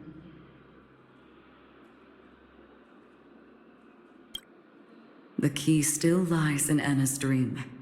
Fear and sweet dreams. He relies on these two lies to gather the dreamer's shared wishes. He's still just a false god who barely managed to ascend. If we can wake people up and break Enna's dream, Sunday's divinity will fall with it. But the current sweet dream is extremely complex. Miss Black Swan, could you please explain the rest of it? My memory isn't the best, after all. Time is of the essence, so I'll cut to the chase. There are 3 layers to the dreamscape trapping us. First, there's Enna's dream controlled by Sunday. It wove a beautiful illusion for every dreamer, making them flounder in it. Second, there's the primordial dreamscape, which includes Dreamflux Reef. The swarm disaster is manifesting again in the Oak Dream within this layer, and is continuously empowering the Order through an endless stream of fear. Third, there's the 12 hours established by the family. This layer was the first to merge with reality and is itself an enormous trap. Forget about winning. We need to cross all 3 layers of the dreamscape before we can even face Sunday again. Unfortunately, we're still in the first layer, which is Enna's dream. Although we've regained our sense of self, we're still dreaming. We've only managed to connect our individual dreamscapes, but have not escaped. To destroy it, we must make everyone in Penacony want to wake up from their dreams.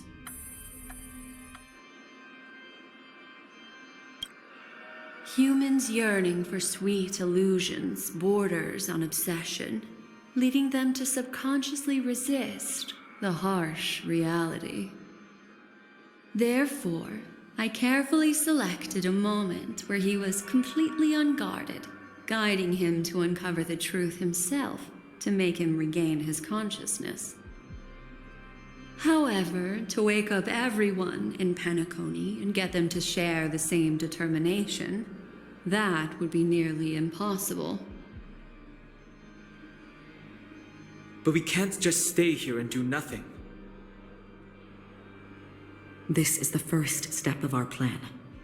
With the assistance from the Garden of Recollection, those who possess a strong will, like you, will gradually awaken from the dream.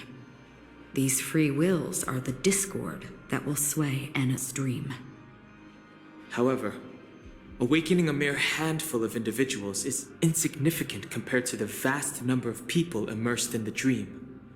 We must find other ways to awaken the free will of millions of people within a short period of time. Looks like the Jade Abacus of Allying Oath will be the only solution. No need for that. Keep your once-in-a-lifetime treasure. We don't need to bother the Cienjo Alliance for such a tiny request. You want thousands of people with unwavering free will? That's easy. Just leave it to us Galaxy Rangers. Do you know what it is, Acheron? It's the relic I returned to you. Exactly. Its owner must have told you that it's meaningless to anyone other than a Galaxy Ranger, and that it can only fulfill its purpose when returned to its rightful owner. Because it's a burial artifact, worthy only of a hero who has served the Galaxy Rangers with honor. When its light illuminates the universe, it means the fall of a hero, and in the direction it falls, countless meteors will streak across the sky. Those meteors are Galaxy Rangers, coming from all corners of the cosmos, driven by a shared purpose, without questioning the cause or counting the cost, because we abide by a bottom line. The shooting stars of the hunt only descend on the longest night, and with them comes the dawn. We've stayed silent for far too long. Now, it's time to remind all the cowards, oppressors, and villains of the universe of our presence. I'll be the one to ignite the first spark. This should be enough to delay his ascension to godhood. As for the foundation of Anna's dream, it would take an immense power to shake it in an instant. I think that shouldn't be too hard. So, you're the key in the end, I assume? Even if it is just a counterfeit god, we'll need an emanator to step in. Perhaps it's not about being an emanator. This is a different collective wish. I will do everything in my power to strike down that evil god for you all. What about the other two Dreamscape layers? There's nothing we can do about them. They are even more dangerous. Unlike our current gathering, the dissipation of Anna's dream will take time, which will draw Sunday's attention. Exactly. Once we enter the next layer of the dreamscape, we'll be facing an eon's strength head on. But by then, we'll have played all our cards. Anna's dream is no ordinary matter. Even with Constance and me giving it our all, we can only reach the few of you here. It's impossible to find more help. As for beyond the sweet dream, our only hope lies in intervention from other eons. But that would be tantamount to igniting a cosmic war among gods. The Order is one of Xipe's aspects. Yet the Harmony stands idle at this moment as Anna is being reborn, without any further intervention. There must be some deeper reason behind this. But time is of the essence. We must take our fate into our own hands. In other words, those who only want to survive by playing it safe will die, while those who dare to face death head-on will live. I like that. Just these few people? Oh well, that'll do. It's not just Penacony. The entire Asdana system is done for. A Stellaron hunter? She was at the edge of the Asdana system, but she still got dragged into this mess. Just finding her nearly wiped me out. Quite a bold investment strategy. Tell me, with such a huge risk, what kind of payoff are we talking about? The other 2 layers of the dreamscape will be handled by the Stellaron hunters. One of our associates is searching in the 12 hours for the other person chosen by the Harmony. Oh? Miss Robin? She broke free from Enna's dream through her own strength, and left behind a song for those in slumber. It's true that some people are born strong, and others are born weak. If the Trailblaze is the target of heroes, then the Harmony will guarantee that the strong help the weak. Only the people of Penacony themselves can be the saviors of their homeland. Their path of happiness should be forged by themselves. While I may not be a nameless, I'm willing to instill courage in all those who need it. This includes my brother as well. Anna's dream is too cruel for him and everyone else. I see. So, we were able to wake up thanks to Miss Robin's help. But the flaws rooted in human nature can't be eradicated overnight. Do you believe that these efforts alone are enough to convince everyone to choose the right path? I agree with you, Black Swan. That's why the most critical aspect of this plan is not to convince everyone to choose the right path, but to inspire them to save themselves. They'll stir up something big to help break you free from the 12 hours. As for the primordial dreamscape, Sam is standing by, just waiting for you to break free from Enna's dream.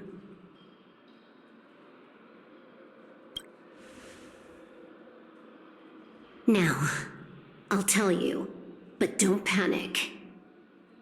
She will die. She will die a second time, facing everything she wants to run away from. But her fate will be determined by you. She will help you break through the second layer of the dreamscape. Then, she'll fall into Enna's dream, which hasn't fully dissipated yet. If you defeat Sunday and wake her from that dream, then her second death, too, will become nothing but an illusion. But if you fail, the dreamscape will ultimately merge completely with reality, and her death will become a fact. But that still doesn't solve the fundamental problem. What about Sunday? He could wipe out all our efforts with no more than a glance the moment we cross the 3 dreamscape layers. Oh, Miss Memo Keeper. It's time for a game of recall. I once said something to you lot back in the Oak Dream. So long as my trump card remains unplayed, none will dare see the hand through to the end. And now, it's time to reveal that ace. Let me point out 2 mistakes. One of them is yours. Having personally been to the heartland of the Dream Master's plans, wouldn't I have already found a way to inform the IPC? The fleet's deployment was never meant for a direct confrontation. It was to seed the preservation's heart into the dream. The other mistake was Sundays, and it was a fatal one. He should never have confiscated my cornerstone. He should have kicked me out right from the start. That's how every gamble with me goes. The moment you sat down at my table, you've already lost. A jade-colored light still sleeps deep within the dreamscape, and it does not require the presence of its owner to unleash its powers. So what? Even the power of the 10 stone hearts can't rattle an existence already approaching eonhood. That's why I said the cosmos no longer needs a second order. The Dream Master's plan is indeed flawless. However, when faced with the terror of the swarm disaster, how is calling for the preservation any different from calling for the order? The release of the Cornerstone's powers will absorb the Dreamer's desires and offer them the preservation's promise instead, guiding them to cry out these words. All for the Amber Lord. Is this the IPC's real goal? To completely take back Penacony on a conceptual path level? What, you think I'm also trampling over others' beliefs? Sorry, but that's exactly what the IPC believes in. Don't question your own ruthlessness. All that matters is profit. The new swarm disaster will end the same way as it ended before. The hammer strike will echo throughout Asdana, seizing the Order's powers on the level of paths to launch our counterattack, leaving Sunday powerless to interfere with your actions. But a new Amber Era will not arrive because of that. Today's hammer strike is not the wrath of an eon, but humanity's battle cry of defiance. I'll hold my breath and listen for that moment. Once our plan succeeds, we can strip Sunday of his godhood, but we'll be too drained to join the battle afterward. So...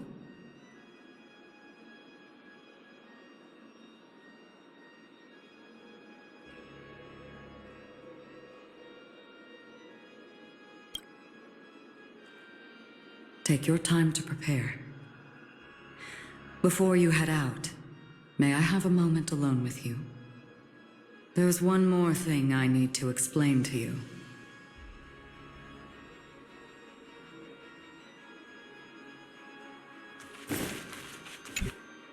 It's you. I've been wanting to meet you. I'm curious, why does she value your existence so much? Not now. This is not the time. I used to wonder about destiny, about where it's heading. But you can decide its destination, at least for today. The bigger the stage, the more you need to be composed when stepping onto it.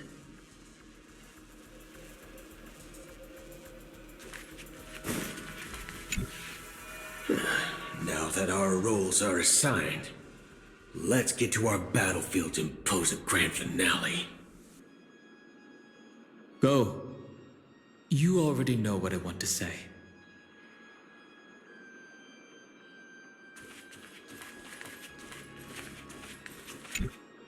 We've always been interested in the Stellaron hunters. How about we have a chat after all this is over? A chat? You're just after my bounty, aren't you? Stay in your lane. No way, I'm just after that. If you're worried about the bounty, how about I add another billion to that number?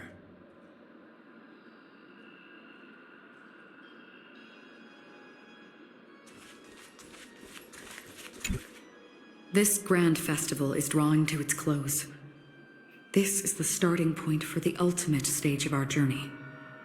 just as it marked the beginning of all the stories in Penacony. Are you ready?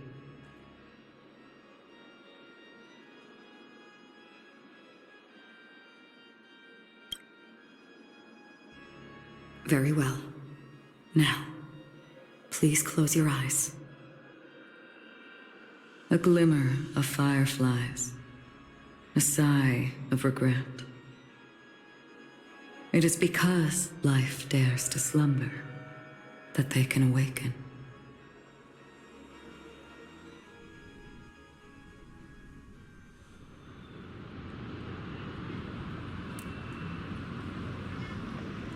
Am I awake? Sorry, Robin. It's just you. I did not wish for you to know this.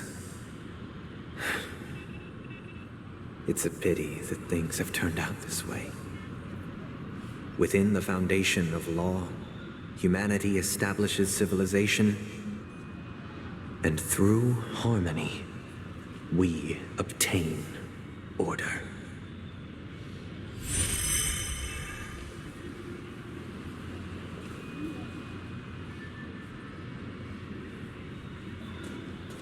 My brother. Did you still bring the Order's sweet dream into our paradise? Ow! You're still trying to play the family card at this hour? Your brother doesn't exist anymore. As of now, you'd better call them Anna. Impressive. You really woke up on your own. Let me reiterate. If you've had your fill, it'd be wise to leave before it's too late. The music of the harmony doesn't tolerate discord. Ow! Then I'll reiterate as well. I've done my part, and now I'm simply waiting for the fireworks to begin. Why don't you just cut to the chase? Time's short, so I'll condense the report. Oh, that even rhymed. I'm so talented. A nosy cremator left something on you. She wanted to use it to burn down the illusions you received from the sweet dream, allowing you to wake up from Enna's dream. But it looks like you don't need it anymore. Then, how were you able to reach this place? Well, a fool has thousands of faces. It's gonna take a lot to create a sweet dream that can satisfy me. Both you and I can still stay awake for just a little bit longer. Just a little bit? Honestly, I don't even need to find you. But I am just so kind. I've already killed you once to give you a chance to regain your home field advantage. You're the last festival host awake in Penacony. So, do you want to play a round of roulette? The wager will be the entire planet of festivities. Stay where you are. What are you trying to do by showing up in front of me? I want you to watch me blow up all of Penacony. Only then can everyone else launch a counterattack and wake up together. Think about it. Your brother is already a god beyond the heavens. You're not even gonna see him unless you rip open the sky. Ever heard of the trolley problem? Make your choice. Do you want everyone to go down together? Or to have Penacony make a small sacrifice? Why should I trust the words of a masked fool? Don't think that I'm just trolling you. My bombs are hidden all over Penacony. They took a really long time to set up, you know. Maybe I should blow up a few to demonstrate how they look. Let me see. Which ones should I choose? Stop. What's gonna happen to the dreamers once the bombs go off? They will all die. Then you know I'd never agree to it. When it's time to make a sacrifice, Reality won't be giving you any choices. Or do you want to replay the old joke about the Harmony treating everyone the same? Life is never a joke, fool. There is no such thing as a lesser evil in this world.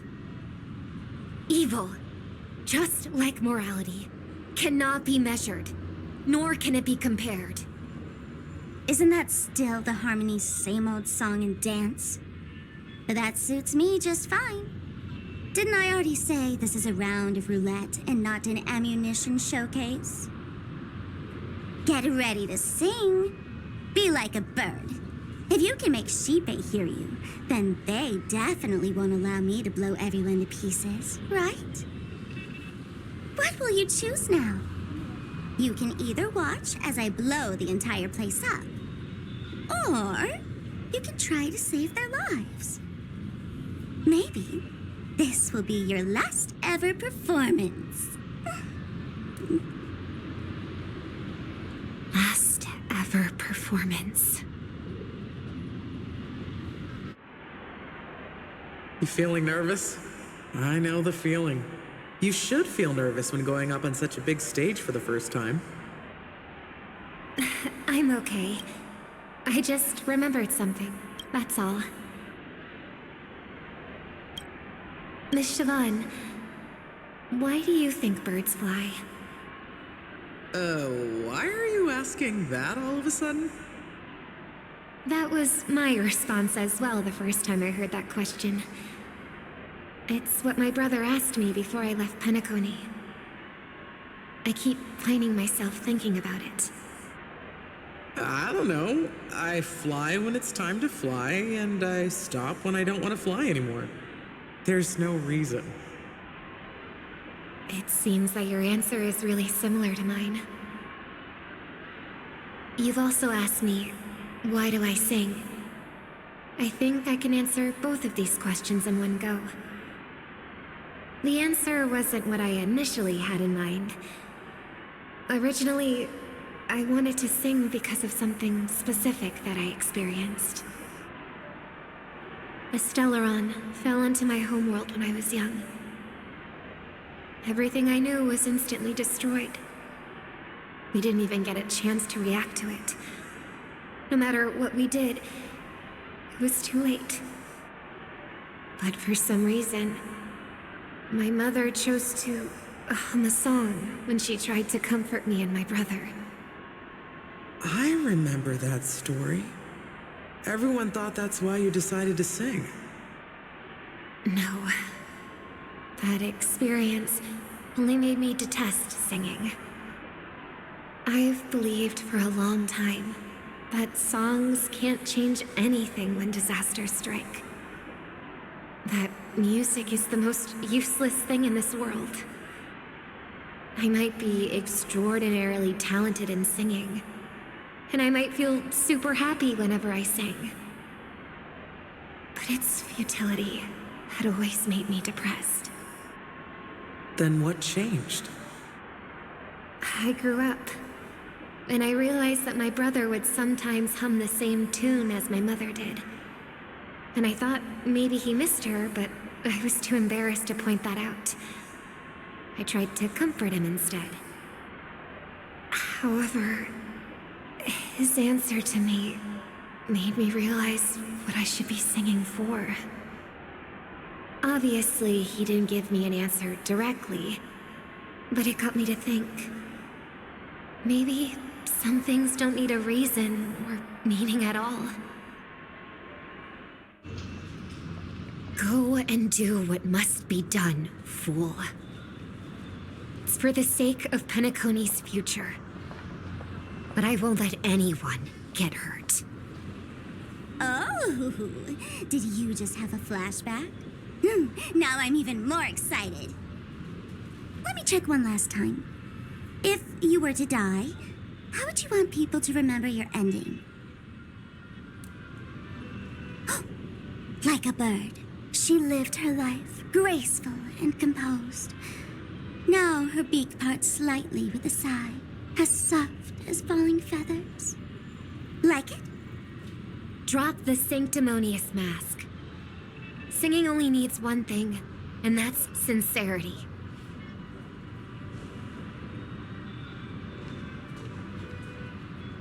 My brother.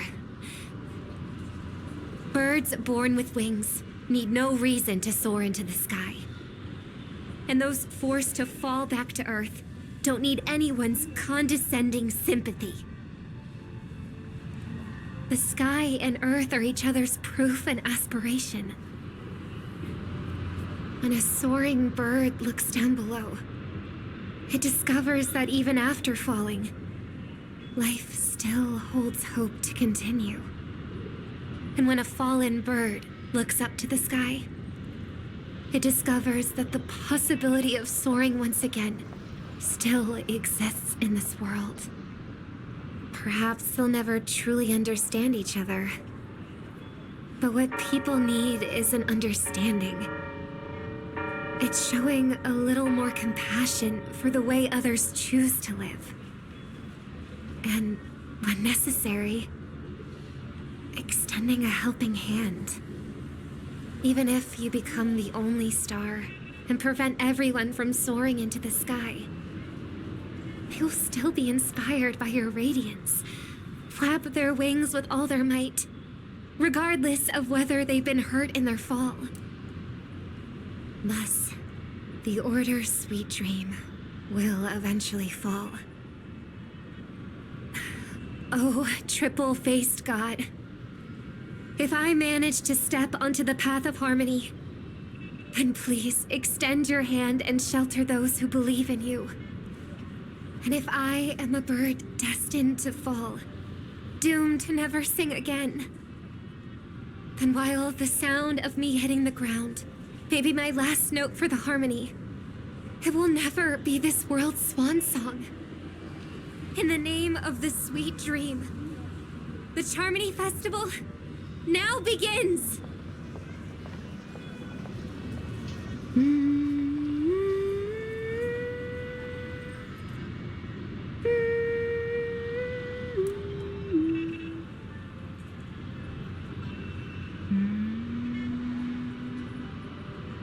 Brother, do you miss home? Even if I do, it's too late. But you're singing the song Mom used to sing. Because even if it's too late, we still have the choice to sing whatever we can.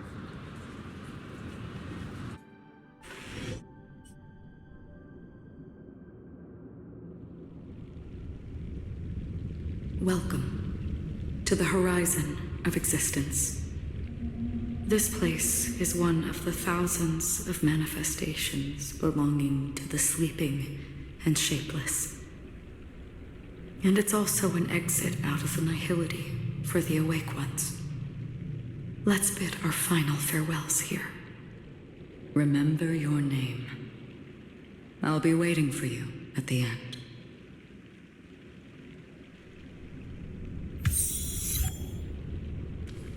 If only people could have each other. I want everything this world. I hope that I'll see her again after I hope everyone can always reach. One day, those who live will all... May people embrace each other. Our hopes and dreams are in your hands now. Hey, I've read the script. Why are you asking me?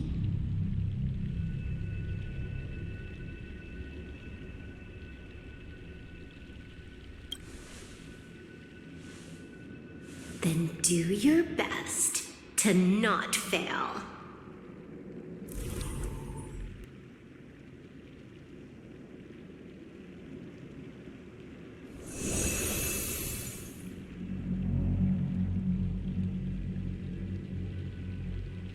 It's not the time to leave your final words yet.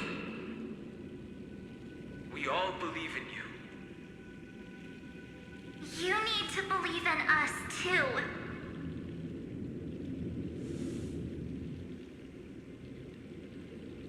We'll wake up together.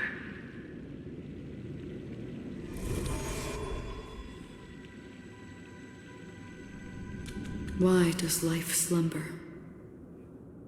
We don't know the answer yet, but we're about to awaken from this dream.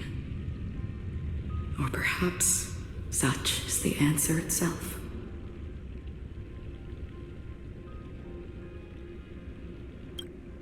It's the people who first broke free from the sweet dream. The sleeping and shapeless caught a glimpse of their desires. It was because they held on to these desires that they could dream. It was because these desires were never fulfilled that they could wake up.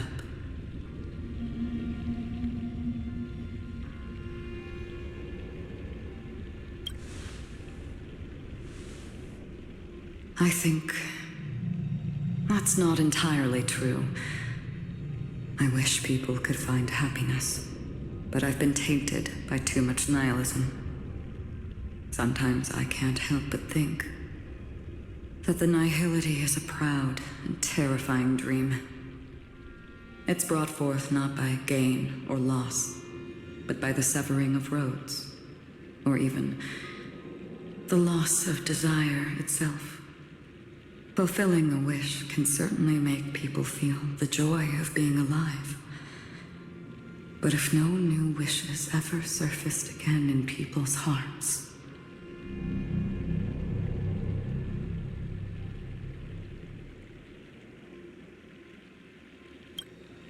indeed, behind the shadow of the nihility, there must exist the most blazing source of light in the world.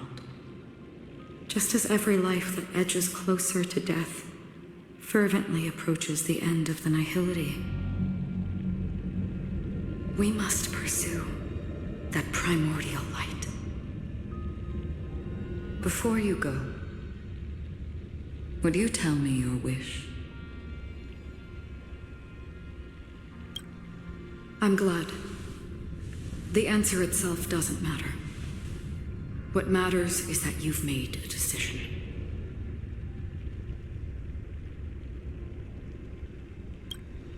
Only a name remains.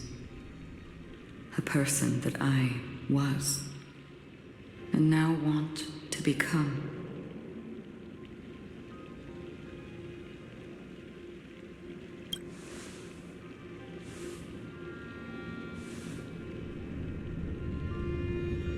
You're looking right at it.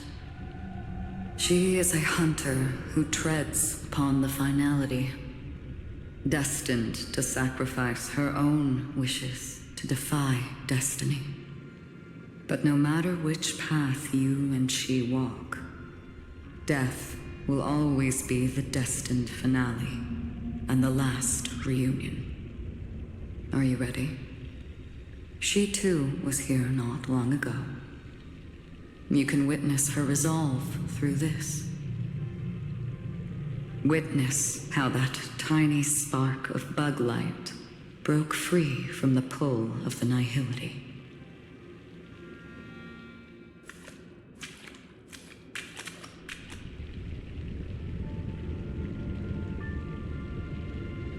Who were you in the past? The scenery. Am I dead? Really dead? Death is one step away from here. Step over this place, and you will truly embrace death. Or you can turn back. Tell me, who were you in the past? The Moth's Iron Cavalry. And who are you now? A Stellaron hunter. Then who will you become in the future? Just an ordinary girl. Well then, keep walking forward. Death would suit you better. Never. I fought tooth and nail to get where I am today, and this isn't over yet. Even if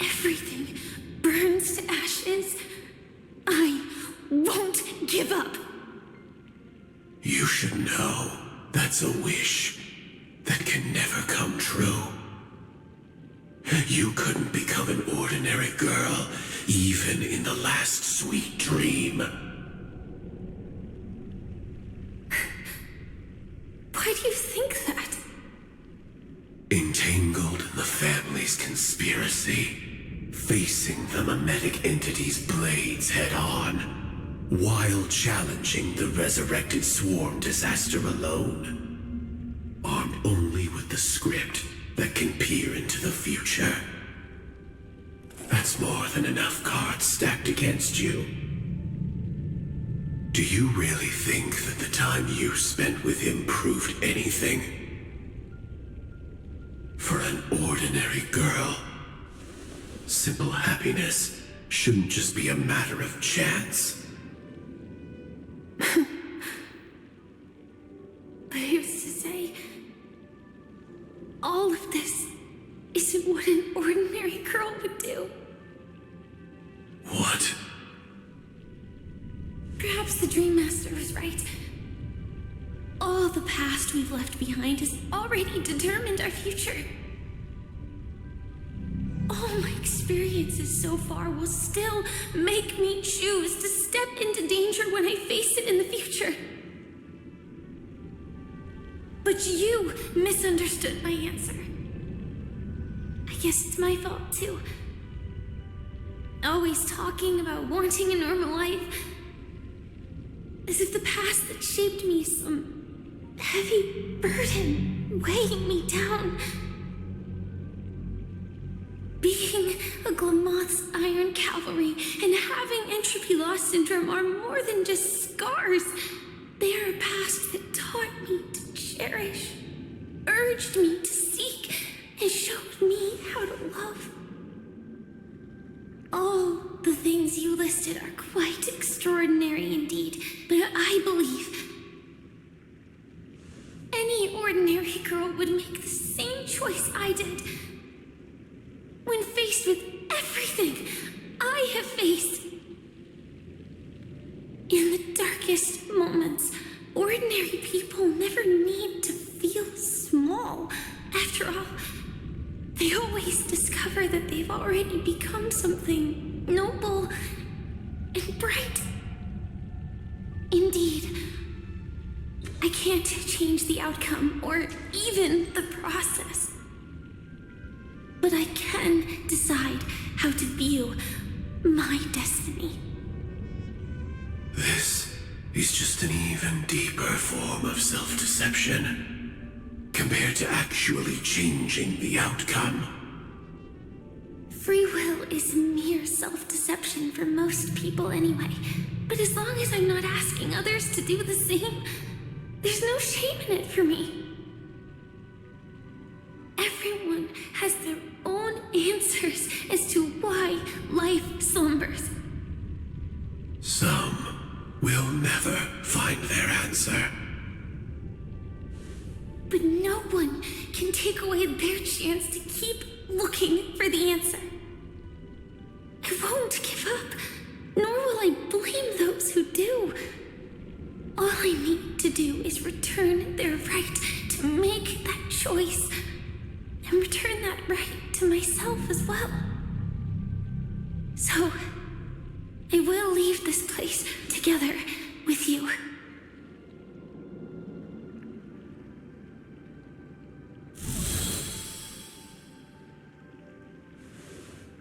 Even if embracing my former strength means speeding towards my death.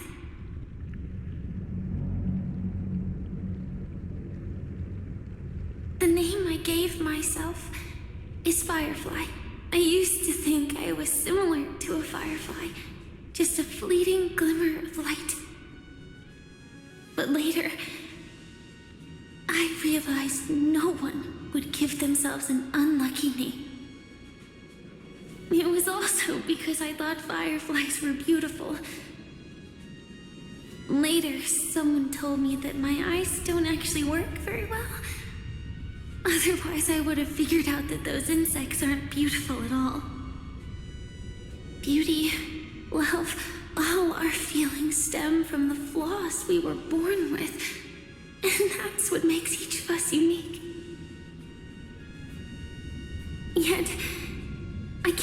but love these little things. Even though I'm sensitive to cold and can't stand the night wind, I still go stargazing. Even though baking cakes is really troublesome, I'll still keep trying. Because I love giving them to people who matter to me and seeing those people smile. I love going around looking for cute dresses, not to show off to others, but because it makes me feel good. So, I won't mind any flaws anymore. I won't fear any new scars. I'll give it my all to find what I love, and I won't let destiny take them away. So,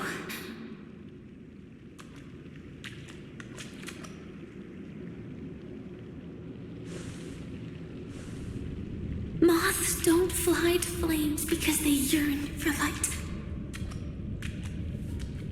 It's about going through the flames, igniting yourself and burning with the most intense light.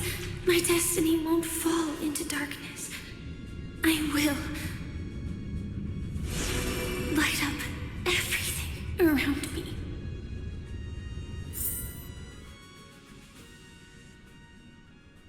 As long as the clock keeps ticking, death comes for us all eventually.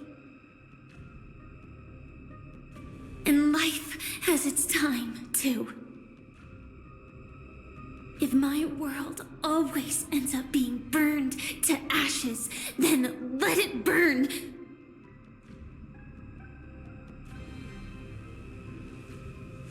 As long as I can keep burning, then wherever I am will be flames, not ashes. Order. Dismember. Actually, I used to envy you. You wouldn't feel pain, even though you were born to bring disaster.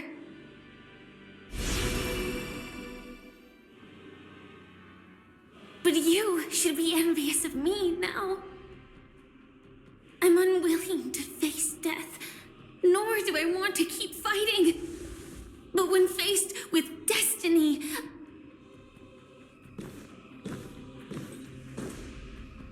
I will never run away! My dreams were always of scorched earth, where even a single new bud could never bloom. But I will still burn, and keep on burning, until rises from the ashes!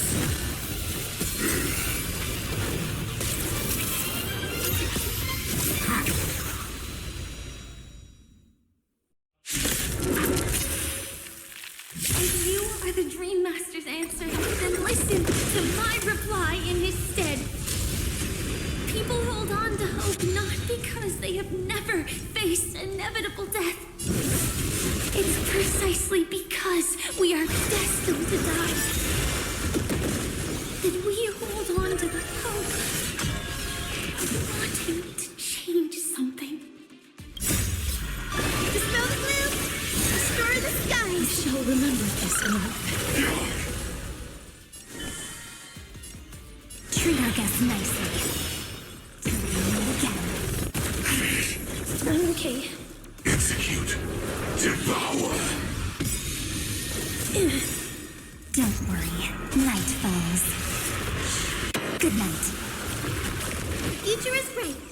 Have some sunshine. Thanks. I'll energize. Preparing to feed.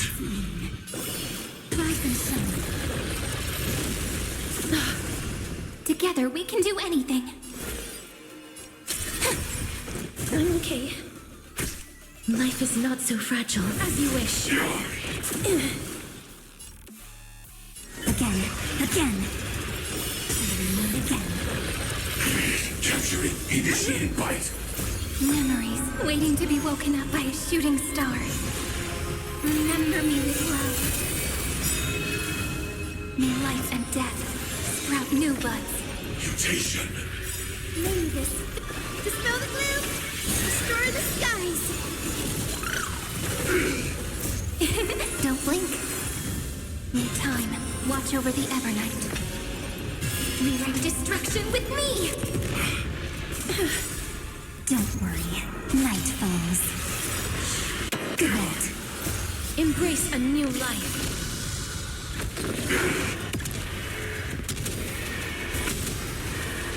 May death protect us!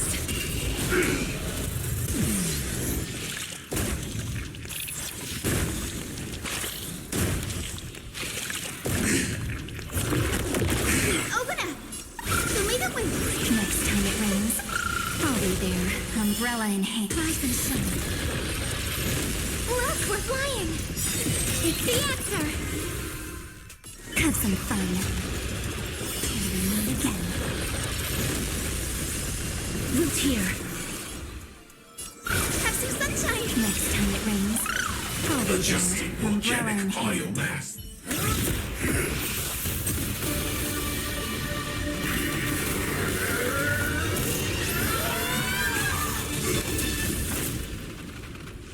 I know it's... everything's far from over. If embracing fate is also a form of resistance, this time.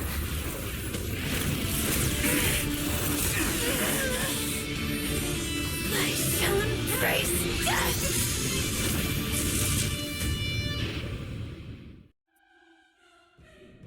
To live is to imagine a future version of yourself. The choices people make are almost completely dictated by their past. No matter how much they try to move forward, there's no guarantee they'll see the future they've imagined. It's the same for every path. The nihility already exists, whether you admit it or not. And nothing can ever completely escape from nihility. Most paths make people believe that this world is good. That as long as you are willing to believe, you would gain power because of your belief. But that does not apply to the nihility.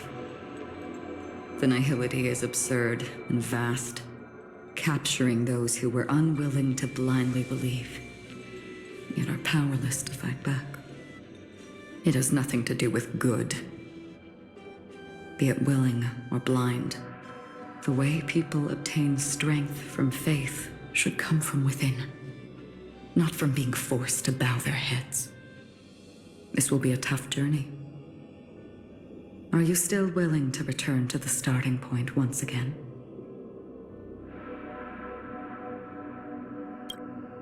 In this way, you will reunite in the warmth of the sunlight. May death yet end her last dream. May you guide people back to the waking world. In the coming long nights, I'm afraid you will face many setbacks and witness many tragedies.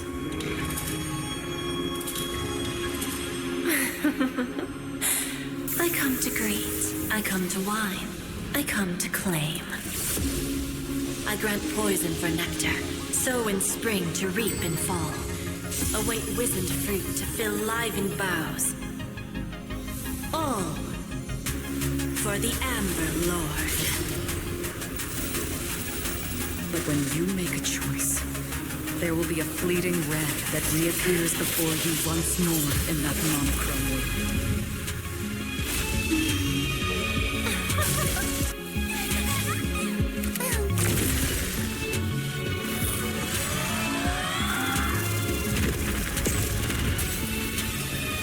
What you must do now is ponder its significance, and then return to the waking world.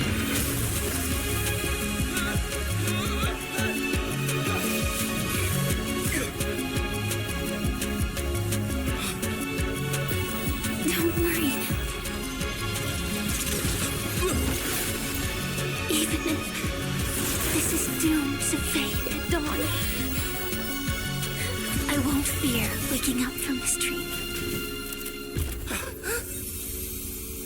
Go. Take back the right to Trailblaze.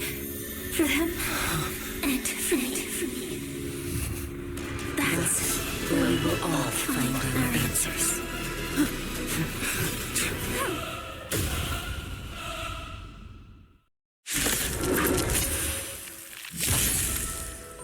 Mr. Sunday, it's time for you to wake up from your dream. The future of Penacony won't belong to the Order, but will be determined by human will. The divine power of Enna, actually. So be it. It wasn't my intention anyway. Let us discern in human form the final conclusion. Did the gods create this world? Do the gods love all beings?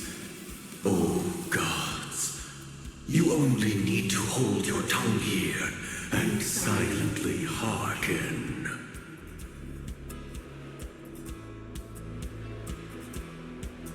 All life shall grow as nature intended and reach its end.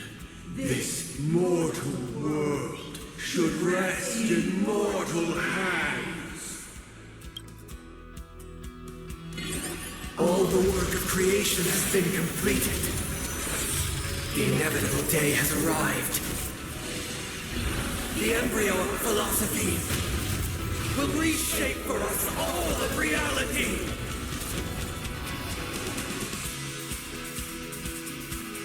No more gods will ever stand here again. This paradise shall be forged by the King of humankind. The order is ultimately flawed. By this decree, it shall be ended. The remembrance is fleeting and impermanent. By this decree, it shall be ended. No way! Rosalina gave her life to protect the Sweet Dreams path. The hunt brings only futile misery. By this decree, it shall be ended. Hear this bullet still protects the Sweet Dreams present! The nihility leaves no light unextinguished. By this decree, it shall be ended.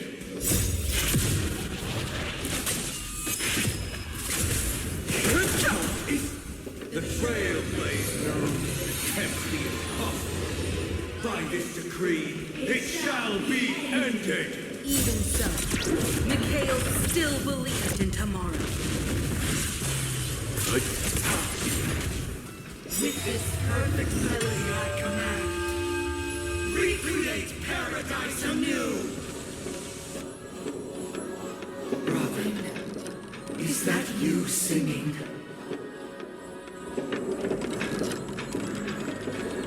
Now, it's time to become the new watchmaker.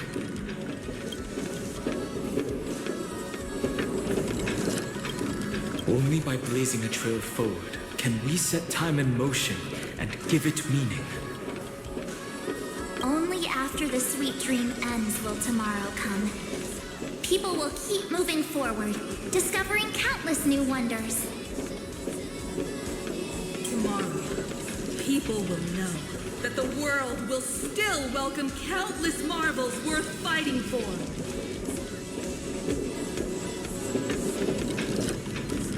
A stagnant sweet dream can't imprison our desires.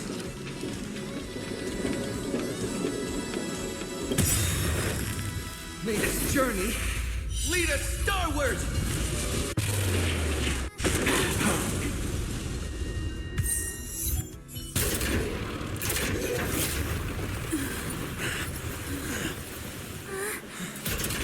So, why does life slumber?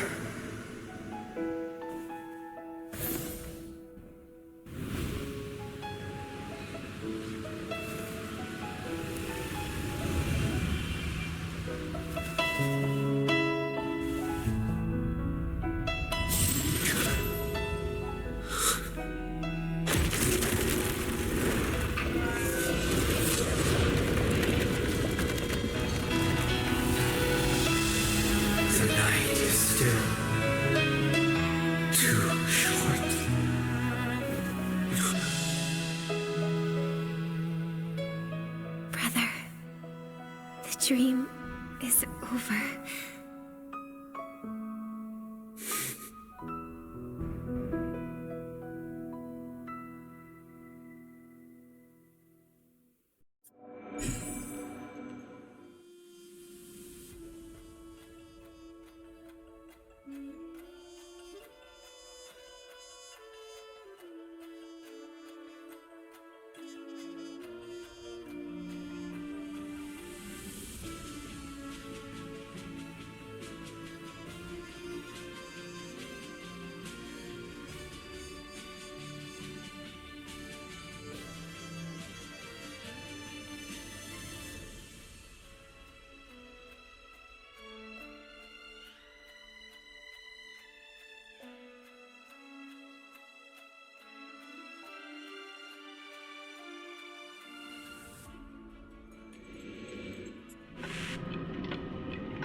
Wake up.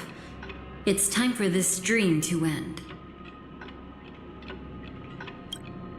Destiny won't let me give you the answer, and the true ending is too sad. I'd rather you forget about it.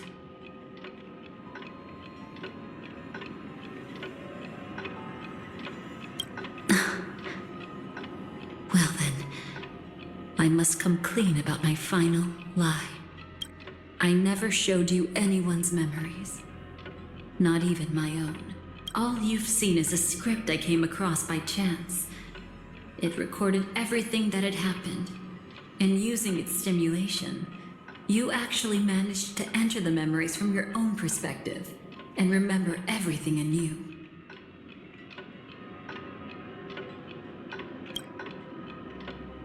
It means you're different, unique. You've done something no one has ever done before.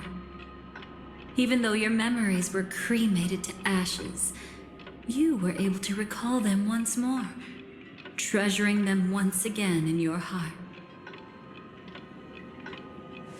The Stellaron Hunters say you are the one who can turn the wheels of time and give it meaning.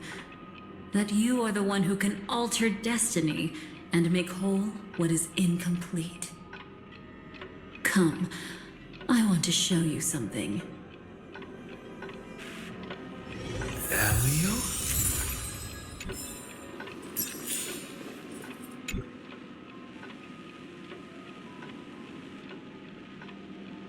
This is what I promised to give you. The truth about the finality. This cat is not Elio, but a strand of Terminus's divine corpus.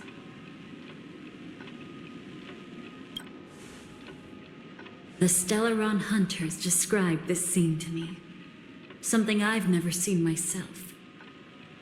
When Terminus ascends to godhood once more, they will manifest their 1,000-armed divine form and proclaim,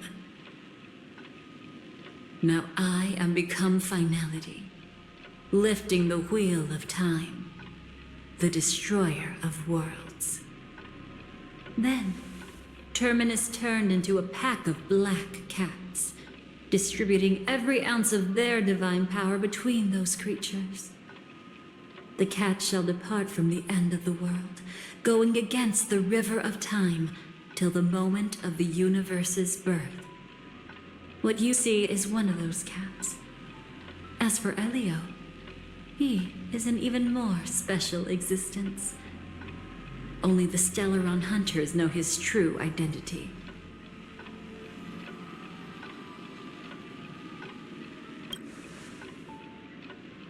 It will tell you the truth regarding the ending you haven't yet remembered. But you must be prepared. What really happened is that Firefly didn't meet with anyone between the fall of the Great Septimus and when she left Penacony. Not even you. She knew how tragic her third death would be, so she only dared to watch you from afar and hid on her lonesome when she was about to fade away. But even sad memories are precious. If you can accept farewells with grace, then you'll gain the strength to create reunions. When you bid farewell to loved ones, you should cry while they can still hear you. That's the only way they'll know just how many people love them.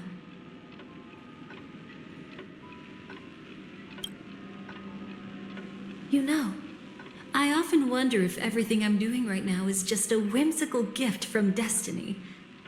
That I haven't really decided anything, but merely being tossed around at its mercy. But right now, I don't care. Because my joy is real. My sorrow is real.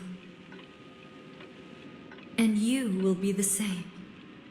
Remember, if you have regrets that must be mended, then shout with all your might from the depths of your heart. Let it be passed to the end of time, and make Terminus, who is about to set off, hear your call. The fact that you can see this black cat means Terminus is in the process of passing by you. The power of only one black cat cannot change much, but your past is Terminus's future. If it remembers your voice and decides to change something in its own future, your past will change accordingly. Perhaps it is because the world is destined to shatter that an ordinary girl can obtain the bouquet she yearns for.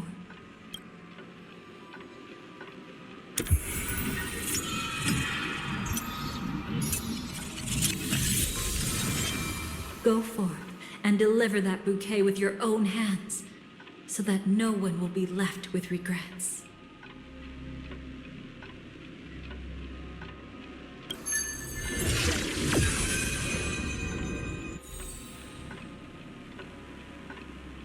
I hope we'll meet again. The only one who could ever please me. Father, destruction is not just a single glorious moment, and the same applies to destiny and memories. Only by enkindling the winter wilderness with flames that cross the sky can we make the indestructible manifest once more. This is the experience from cultivators who had remade the world, and the wondrous creations from those who painted the world. Sitting among the embers, they drew the morning star, knowing best that only in times of extreme hunger do the stars begin to turn. Why does life slumber? You will eventually find your own answer.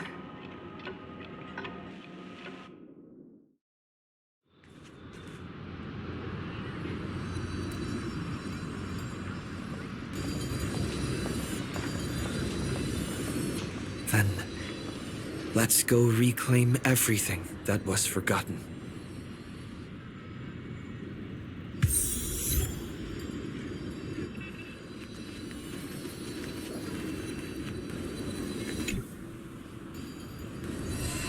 Creating a brand new path. That's truly astonishing. You must have some ideas as his sister, right? If he really managed to do it, what kind of path would that be? I think it must have been a battle between different kinds of the Trailblaze. However, my brother came to the wrong conclusion. His original aspiration was similar to the Trailblaze, yet the road he walked was one named the Domination, or the Conquest. Even if someone wishes for everyone's happiness, that's still a selfish wish. There will always be those who don't want to be saved, who want to save themselves. Do you also think that there shouldn't be any God in this world? No. Even a God who does nothing can at least give people something to believe in and find comfort in. But this world definitely no longer needs a king of humankind. That's why I believe my brother will come to understand all of this one day as well. He made mistakes, but he was stopped. I don't want him to spend the rest of his life in prison. I want him to also have a chance to save himself. No wonder you came looking for me. Yes. I want to make a deal with you. And after that, we'll talk about what position Penacony will hold before the IPC.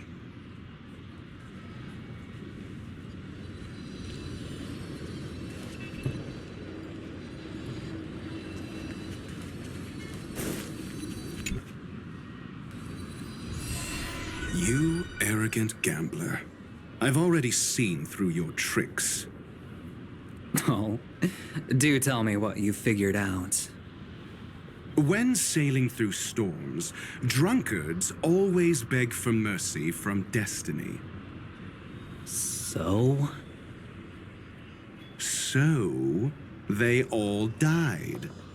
Destiny loves to watch them crash onto the reefs. A fool deserves a fool's end. I feel like I need to read between the lines here, Professor. But you know I'm not that well read. You're not lucky at all. You chose to forever remain sober, never becoming a drunkard. Let's make an actual bet then. It's the perfect day for a few drinks. Once I'm actually drunk, you'll see just how wrong you are. But I don't even care about the outcome. In this world, what could be more precious than possibilities?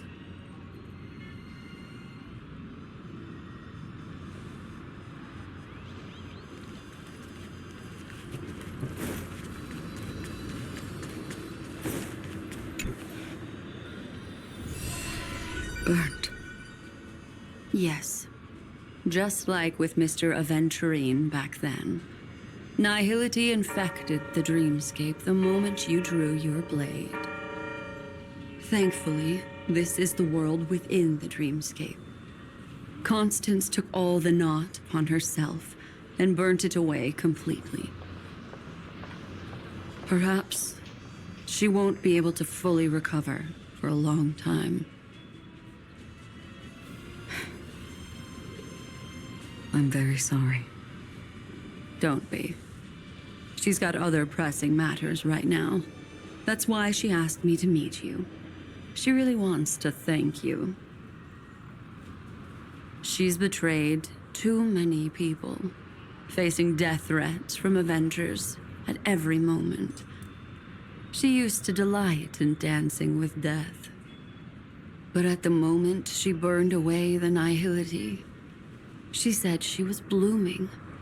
She said that, for the first time, she felt the joy of being alive. Come to think of it, people all believe that the Dahlia's floriography means betrayal. But on the planet where it was first discovered, the locals saw it as a symbol of life and prosperity.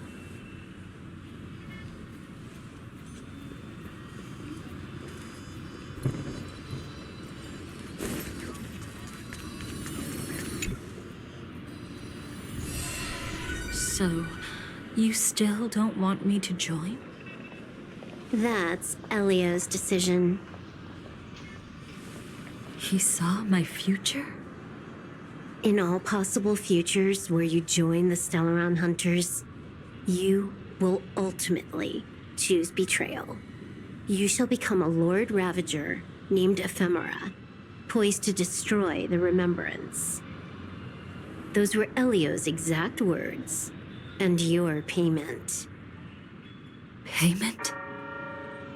After everything is over, we want you to burn some of his memories. May I know why? He can't head to the next stop with these memories. It would draw the Destruction's attention to him too early, and he'd die there.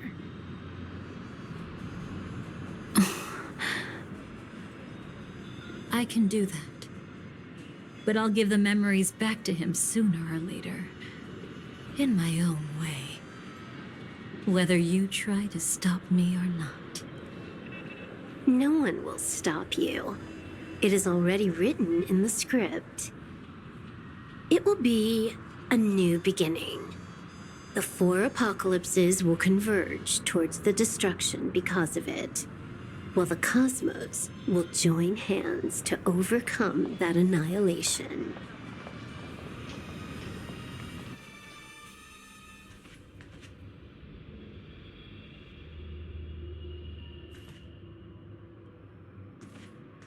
But where's Firefly? I haven't seen her anywhere.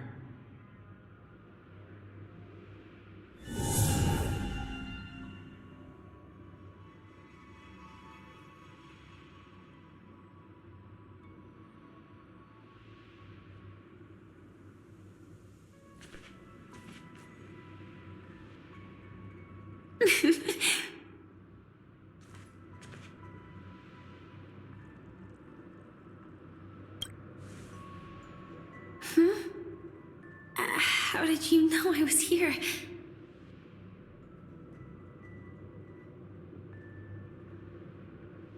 I'm doing okay.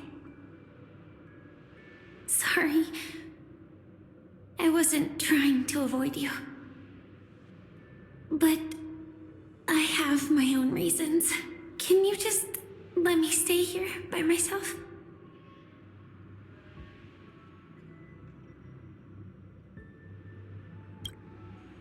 How did you know about the promise?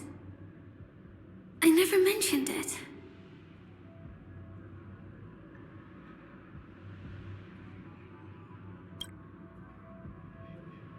Maybe it's not just mysterious, but also gentle. I don't think I've mentioned it, but I wrote down everything I wanted to do in my journal before coming here. I'm staying here because I want to fulfill the last wish written in it. I've been quietly following you and watching you from afar for a while, but I still didn't want to disturb you. I hope your dreams begin with a smile and end with one too.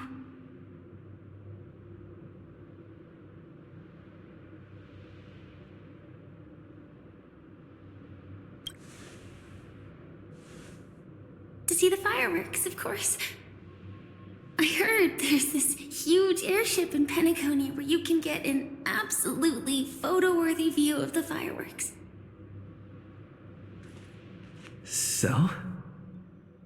Let's go watch the fireworks.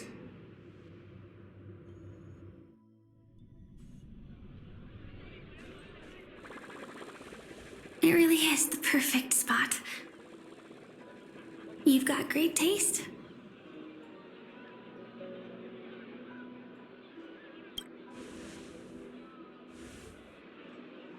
Either way, thank you. Looks like it hasn't started yet. Let's sit for a while.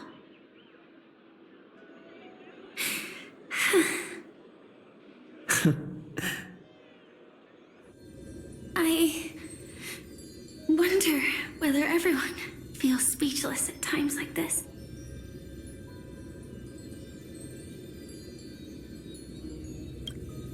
Maybe it's neither. There's a saying that I always liked. When it comes to someone we want to meet, we always imagine the scene before it happens. Imagine the words we'll say that would make them smile. Slowly but surely, all the things we want to say would have already been said before we even met the person. And when we finally meet again, we realize they're even more beautiful than anything we could have imagined.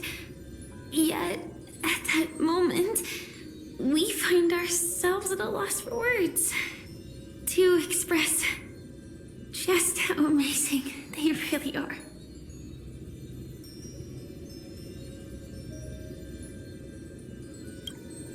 I'm sorry, but I can't tell you. Elio told me that it would lead to a terrible future. If I say even a few words more, you'll die at the next stop. All I can tell you is why our paths crossed again. Long ago, you promised me that if I could dream, then you would make it a beautiful daydream.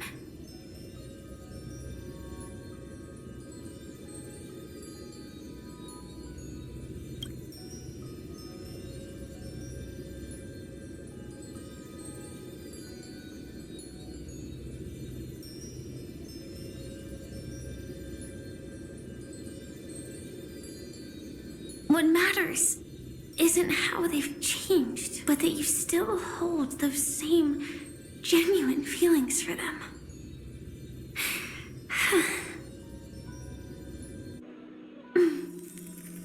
I'm sorry.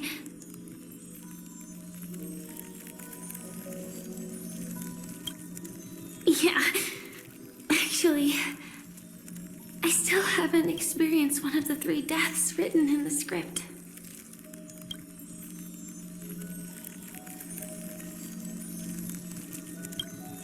I only realized it after Anna's dream dissipated. I've made a mistake. Being sent to the Dream Flux Reef by death could hardly be called a death at all. That would have been way too easy.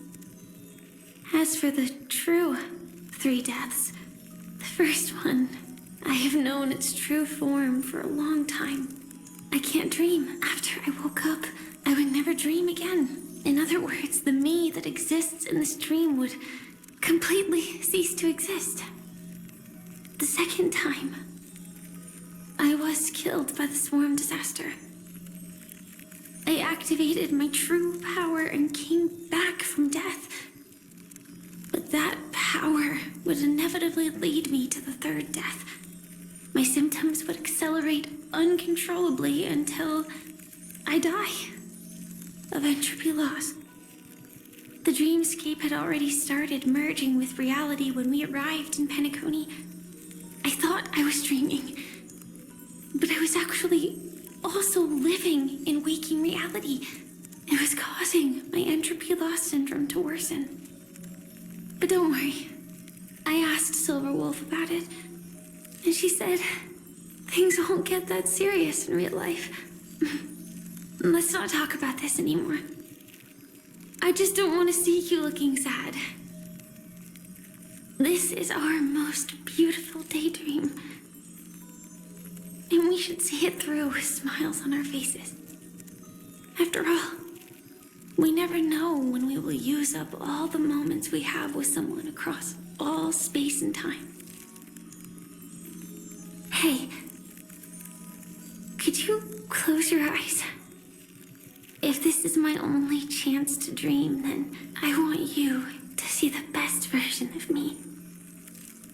As we near the end, let me indulge in a bit of perfectionism. Just like what I used to do. Let's close our eyes and imagine ourselves being together. Even if you can't see me, you'll still know that we've never been far apart.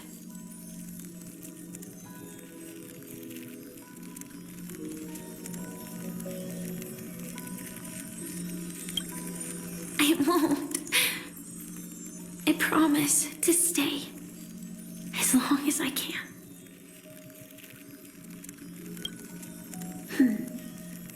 Let me think. Where should we start? Right. We should start where everything began, of course. Right at that golden hour. When you came to save me. That being said, we could also pretend we're strangers who just happened to meet there. Me, I'm a student traveling to the golden hour, and it'd be nice if I had a bit more pocket money. Oh, and when I show up there, I should dress up a little fancier.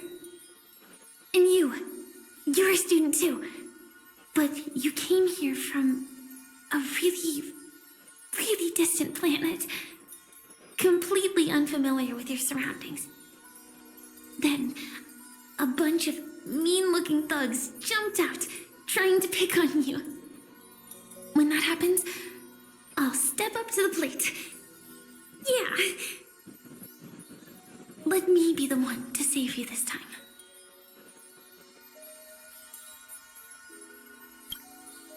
No worries. That's exactly what I'm going to do. The result doesn't matter. And even the process isn't important. What matters is how we take part in this journey and how we choose to view it. So, grant me one more wish. Remember how I held you and flew into the sky when we fought against Enna's dream?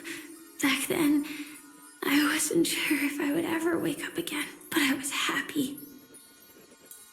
We were standing shoulder to shoulder once again, fighting against things that we believed were wrong, and we'd do anything for each other.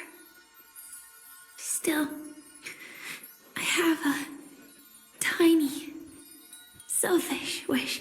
I know you won't forget this moment, but when you look back on it, I want it to feel lighter. Maybe there were no enemies at all. It was all just a prank. And when I carried you up into the heavens, what we saw there wasn't the terrifying swarm, but rather the fireworks that I never got to see.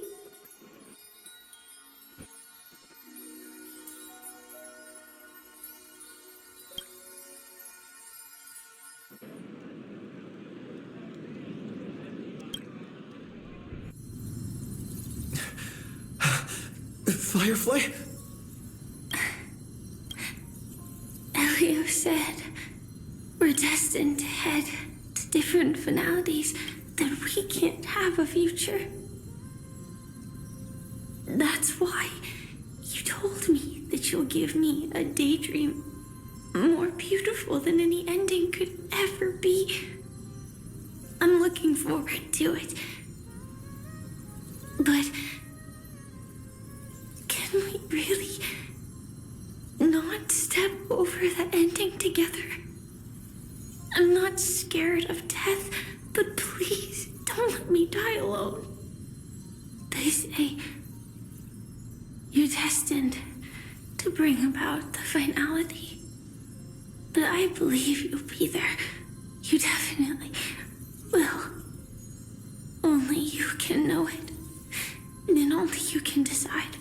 This cosmos certainly doesn't exist solely for you, nor does it flow only under your gaze, but it's forever waiting for you to save it.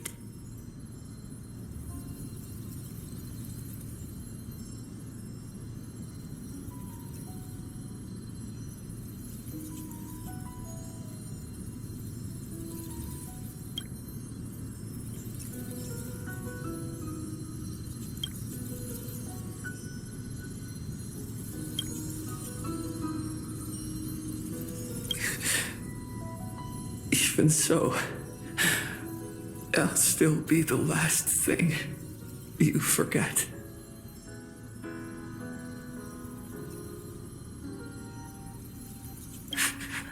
Fireworks.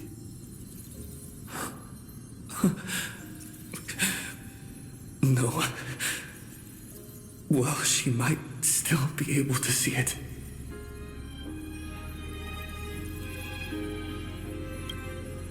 The result doesn't matter. And even the process isn't important. What matters is how we take part in this journey. And how we choose to view it. I'll do everything I promised you.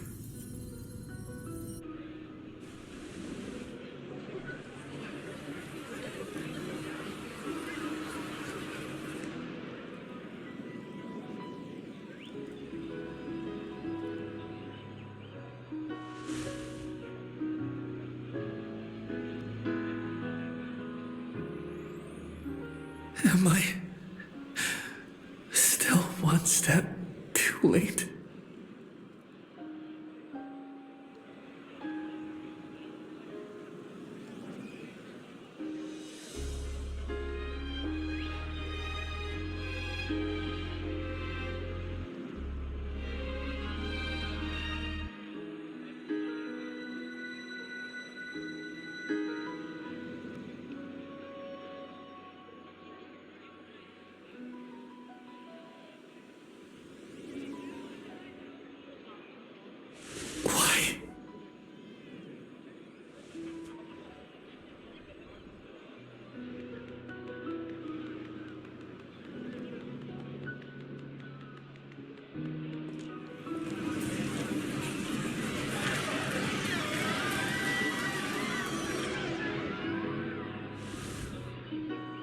But Firefly can't see it anymore.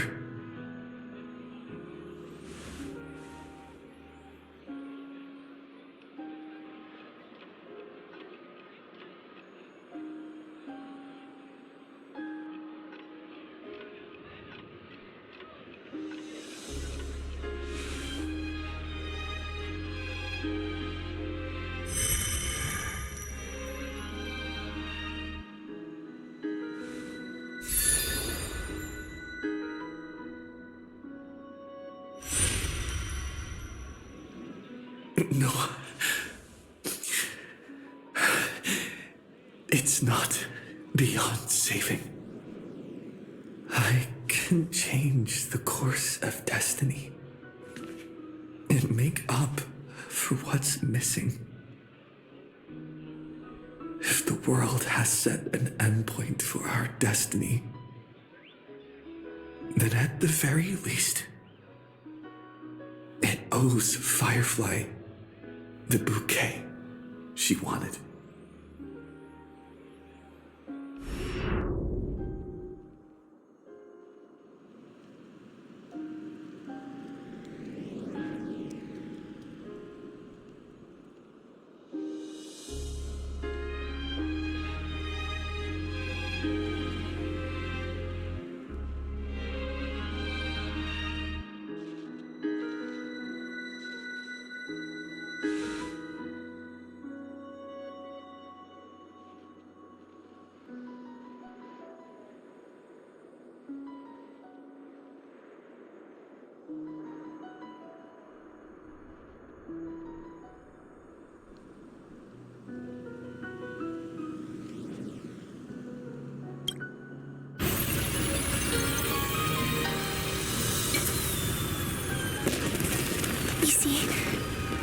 Everything is possible in this land of the dreams. We each came here with our own goals and realized them in unimaginable ways. Whether the outcome was sweet and dreamlike or bitter and real, it is still the answer we longed for. So, why do people choose to sleep? I think it's as you said.